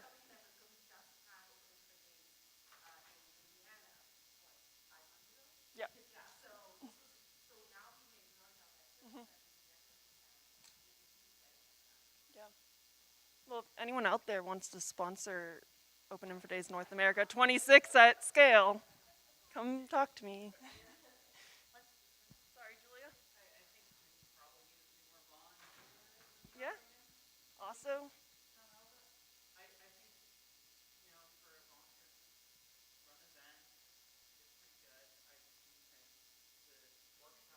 Mhm.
Jay, it sounds like you're joining the planning committee.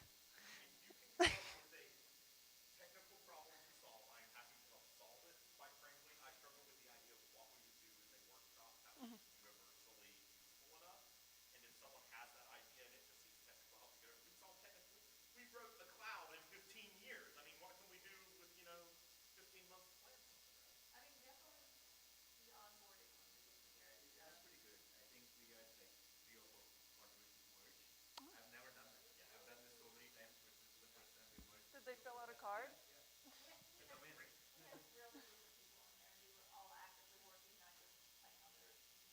Awesome. Any other questions, feedback? No? Well, all right, that's it. Thanks, guys. Happy